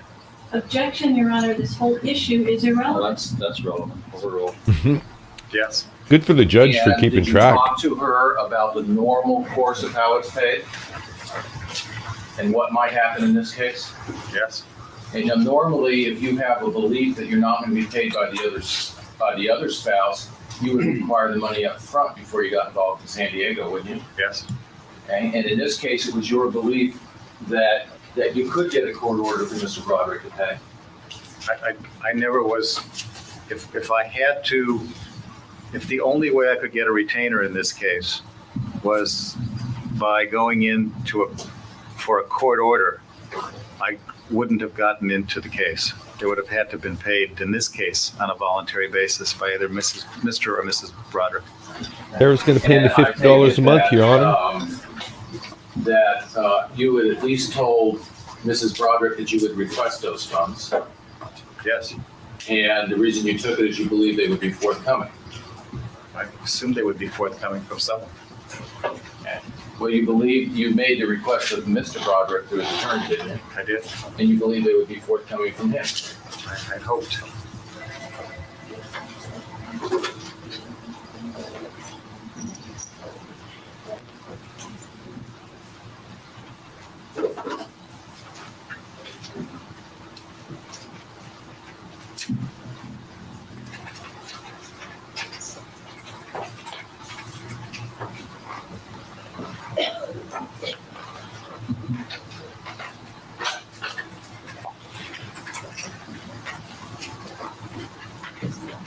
And at some point in time, did you talk to Mr. Ashworth about having to go to the legal community to make sure that Mrs. Broderick's rights were protected?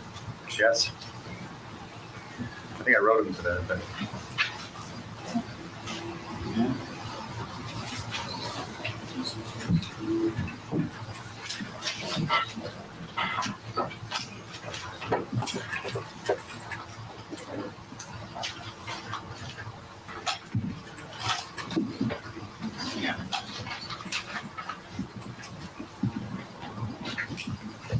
Guy's really trying to get his bearings. Seems like there's so much that he's been told that he can't ask about. Evidence lady, can you please cover these mannequins? At least at some point in time, you had some concerns about the way the case was proceeding or the way he was handling it. Who's he? Mr. Ashworth. I got brought into the case over the months at a very random method. I think I got concerned when I think maybe 6 months later, and after I really had withdrawn, there was a notice of default That'd be concerning. sent out on behalf of Mrs.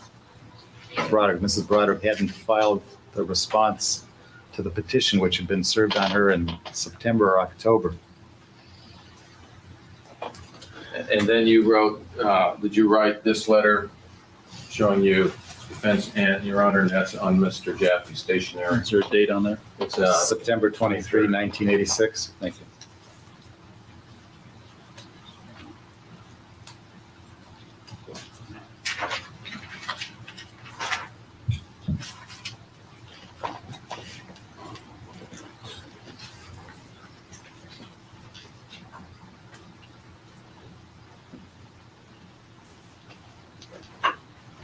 Going to do a timer correction. We're probably closer to 16 minutes away.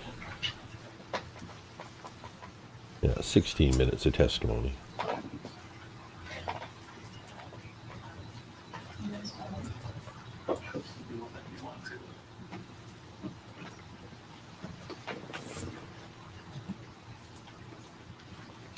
Yes, I wrote that.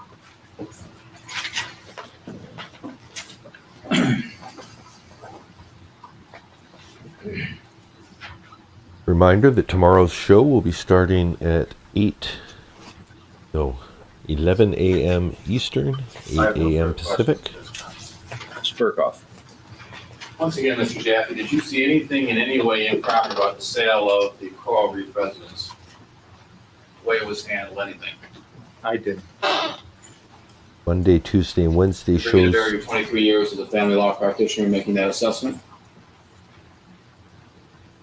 Yes, I thought the deal that we had worked out on the 31st of January was the appropriate thing to do in that case at that time.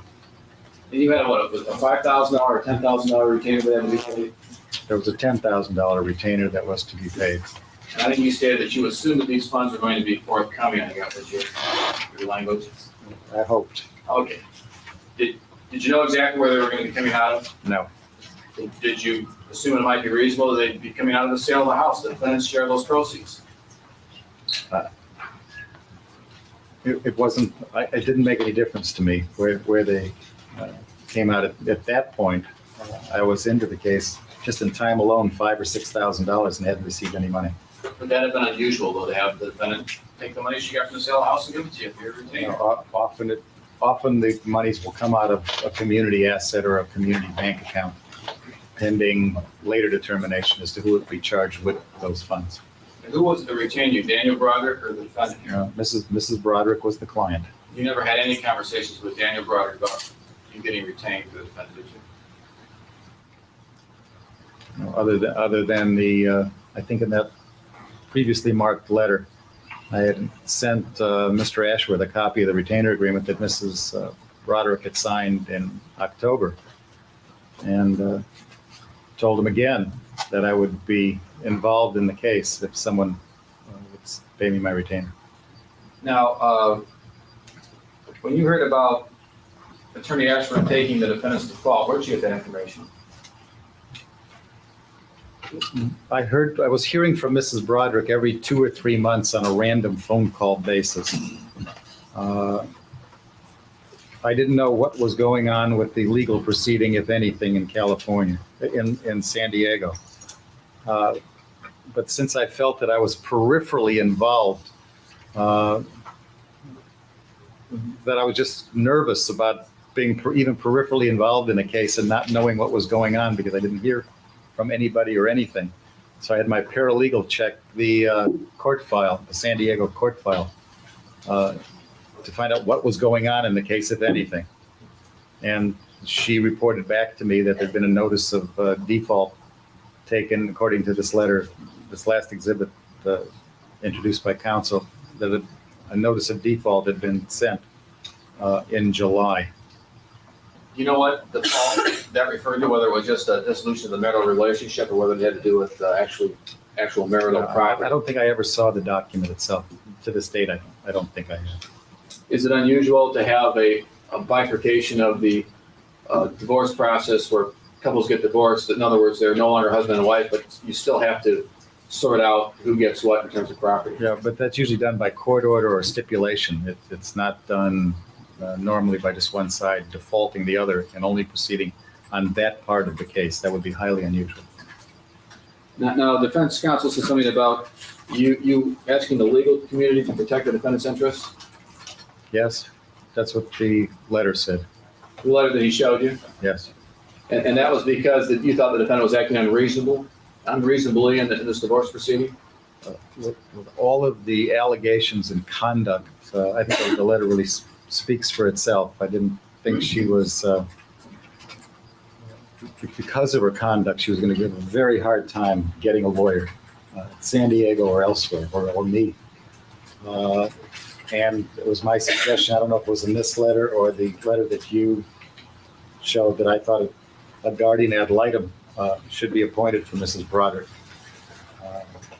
That was because she was unreasonable in your. No, I didn't know at that time if she was, if she could come to grips and make a decision. And I thought somebody ought, and particularly in light of the bizarre conduct that I've been hearing about over really the course of a year. I thought perhaps some of the legal system ought to step in and perhaps appoint a guardian ad litem for her to make these kind of decisions for her. Because of her unreasonable conduct, Because of or bizarre conduct. bizarre conduct. In fact, didn't you cease representation largely because she wouldn't follow your advice and she was an unreasonable client? No objection. Sustained, rephrase it. Why did you cease representation of the defendant? A number of reasons. She obviously wouldn't. Who's here, follow Lola? my advice, and I didn't think she would follow anybody's advice. You go protect me. Her conduct would just have us in court all the time, and I just think it's non-productive to run up thousands and thousands of dollars in legal fees defending contempts and those types of proceedings. I just don't think it's productive time, and that's not in my expertise. We handle large asset divorce cases. I handle large ass My at. expertise is in dividing large estates.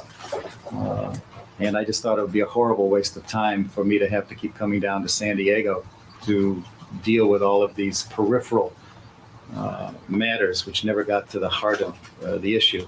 And clearly, and I also wasn't getting paid.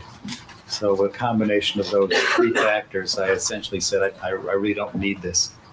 Had you been So there's going to be some argument that, yeah, it was Dan that influenced him to drop it, and that that's the reason why, and that's why these questions are coming up as to, did he do it because it just wasn't worth it to him, or did he have another ulterior motive for it? paid the $10,000 retainer, would you still want to remain representing the defendant? Your Honor, objection calls for speculation. Sustained. If you had received your retainer, would the money itself have caused you to stay in the case? Your Honor, objection calls for speculation. It's not speculation. No, full rules, can answer that.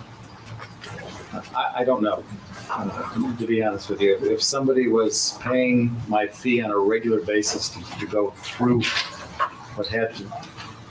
what the process was of the Broderick divorce case, and if I thought I was being productive and helpful, I would have stayed in if I had any type of client control. Did you in this case? Well, I wasn't in it long enough. I mean, my first major venture into the case was to have the stip drawn up, divide the house proceeds, to get her essentially more than half based on the deal that we talked about before, and then she didn't accept that, and I thought that's what I had come down for, and I thought that's what was agreeable, and that's what was rational. And nothing happened on that occasion, and there was some other conduct that happened after the court order or shortly after that, and it was just too difficult a situation. Because That's almost the problem with having a realtor too. For the lawyers to negotiate something, get a good deal, the job is done. You might want incrementally more, and incrementally might mean, significantly more to you. But for the lawyer who's already only just getting a piece of your pie, an incremental increase for you is not fucking worth it for them. So they want to settle, just like a realtor will much rather sell your house for 10,000 under the listed price and sell it now than sell it for, you know, the other 10 grand that you would like to get. But, you know, it's not worth it for them to turn down a sale to make that fractional percentage at that point. Scott. Yeah, clearly. Thank you. Sure.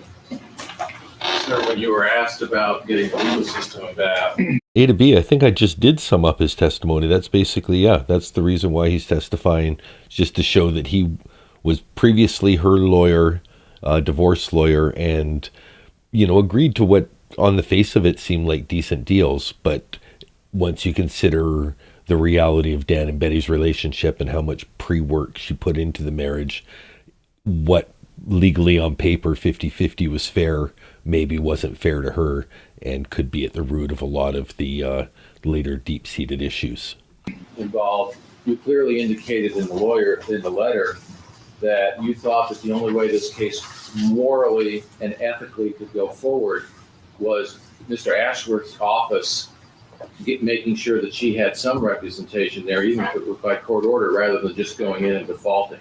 Isn't that what you said? She had to have competent well legal summarized, another one to say, representation in this case, but it's difficult when you have a very difficult client. Sir, just if you could listen to my question. I'm sorry. My question was, didn't you write in the letter that not that the court system, but Mr. Ashworth, you felt had an obligation, if this case was to ethically and morally move forward, was to go to the court if there was no lawyer and make sure that somebody was appointed? Either somebody was. Excuse me, sir. The letter speaks for itself. Counsel's objection. Well, just saying, you can show him the letter and ask him a question from it. We're referring to the defendant's hand. Yes.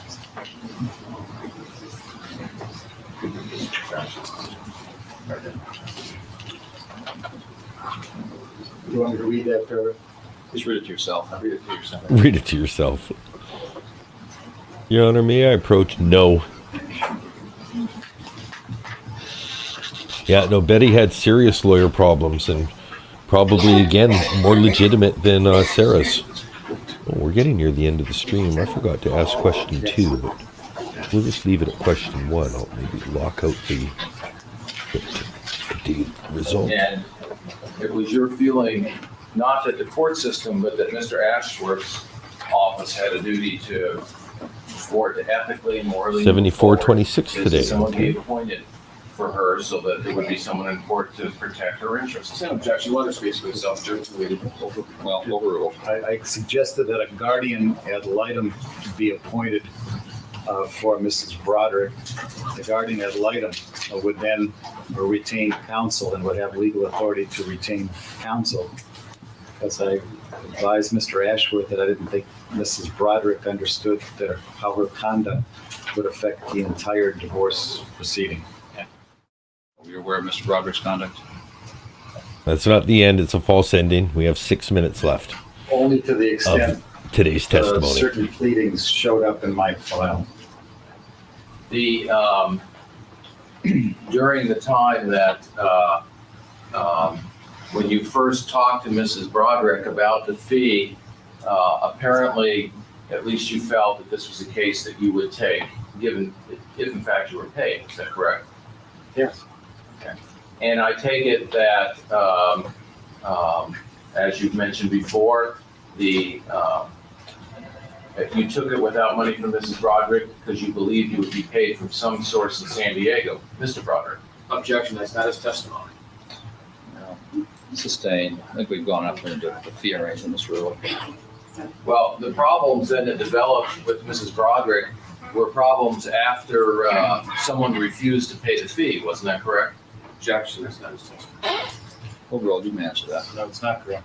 Okay. So you had misgivings about this case at the very time the fee agreement was signed without having any money up front. Is that correct? My misgivings were not in October when the fee agreement was signed. Okay. My misgivings came up in November and December. Okay. But in October, you didn't have any misgivings. No, not at all. And I'm sure that you communicated with Mrs. Broderick that you were told by Mr. Ashworth that Mr. Broderick was not going to be paying your fee, were you not?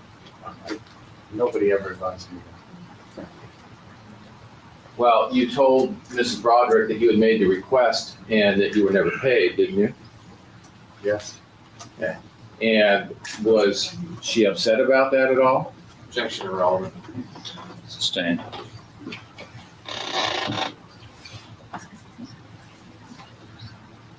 I'll go for the questions. Any further, Mr. Burkhoff? Yes, Your Honor. How long are you going to be until time for the recess? 2 minutes? Go ahead. Just came back to say goodbye. I think that's Colin James. That might be too Canadian for you guys to know. But Billie Jean just came back to say goodbye.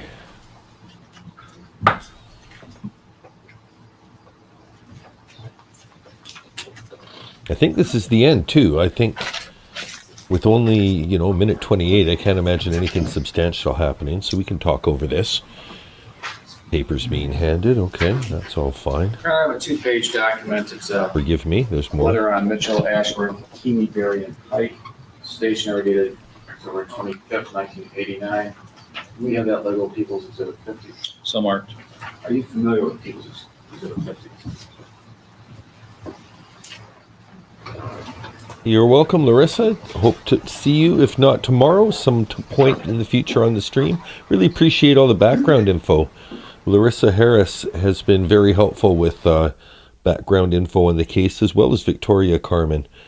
It's nice to get a few people who are very familiar with it, as much as we're familiar with our Sarah Boone. Some of this is new ground, and it's even easier to get into the conversations, having some people that have solid opinions that we can kind of poke around the sides and, how about this? Is this a good reason? Yes. Is that the letter that Tom Ashworth wrote in response to your letter, which you identified earlier with us? It was good. Thank you. Did you know whether or not the defendant had legal representation at the time that you wrote the letter that Esther showed you? Your Honor, objection calls for hearsay and speculation. Well, Just do you know, yes or no? Yes. Overrule. For personal knowledge, he knows. He said he did. you know what? I think that timer is just slower. Yes. I thought it was because I was pausing. So you're an attorney. The timer aren't might you? not keep time Aren't properly. you? Still. Do you know what personal knowledge means? Yes. Okay. Personal knowledge is not what's. Objection argumentative. Sustained. It is, yep. Can't just tell them what it Did means. you know from any other source than the fact that somebody might have told you something? I wasn't a dunce, but I had to sit at the back of the Your source class knowing because I whether she had a disturbed my lawyer. neighbors, Was that Billie from Jean. Mr. Ashworth? No. Okay. And was that, at the time of that letter, you already had some personal knowledge? Yes. Okay, and who was that from? Mrs. Broderick. Okay, and she told you that she had a lawyer at the time that you wrote your letter? That she had hired someone, yes. Okay. And when did this conversation take I place? don't know if it's a conversation, I think, either it's a conversation or she wrote it to me in a note. But you wrote a letter September 23rd saying she needed a lawyer, is that correct? Ah, Gabe Kaplan. Might be too She late for me needed to get into Gabe uh, Kaplan, but if he's here I don't tomorrow, want to sound. We'll do a fake, side by She needed a side. heavyweight lawyer. welcome back, Cotter. Thank you, Billie Jean. So you had some doubts about the lawyer she had? Yes, she did. Mr. And that's the Cotter. reason you were writing this letter? Sweat Hogs.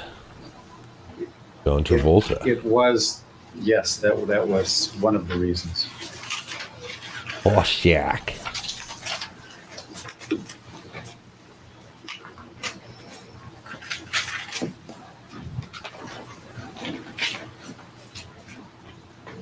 I have a question. Further, Your Honor.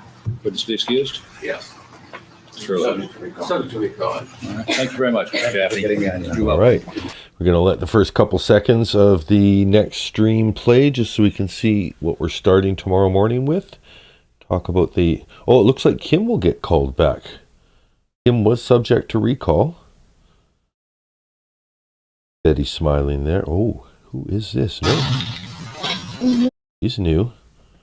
Sounds like we need to balance the audio before we start. Oh, I'm going to sneeze.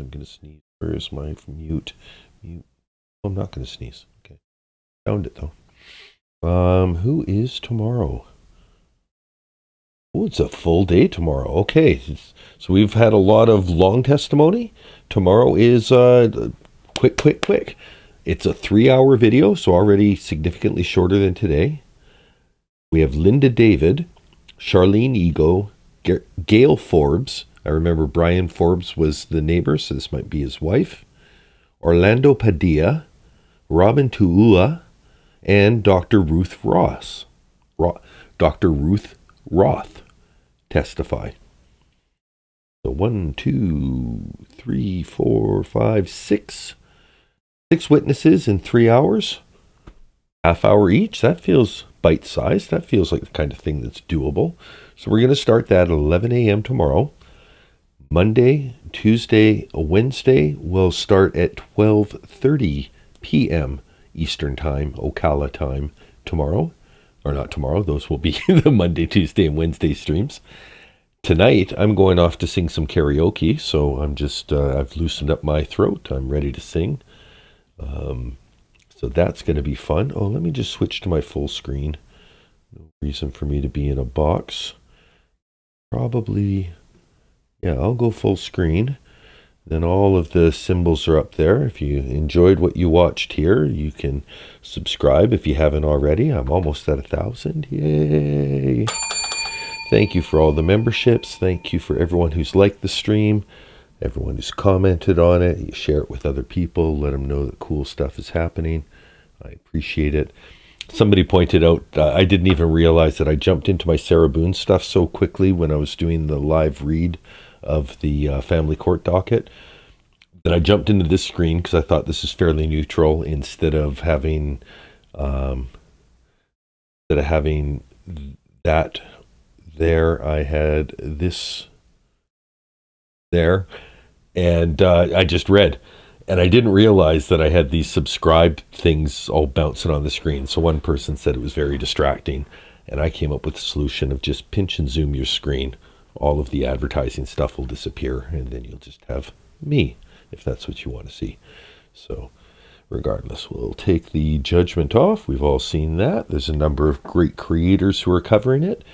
Dreadful Penny 2 has a good video. Just a Lazy Gamer has a good video. Daniel Siobhan has a good video. I haven't seen Hear Me Out's video yet, but I've seen that in my comments. That was quite good. So there's a lot of good content out there. If there's stuff that I just didn't mention now, I have a community post where I'm asking you to post the links, and that way we can all share the fun of other people's coverage and maybe discover some creators we haven't discovered yet. So there's that. I've talked about tomorrow. I think that's it. You guys have been as fine as always. I, of course, am dandy as always. So together we're fine and dandy. And this is the end of the live stream.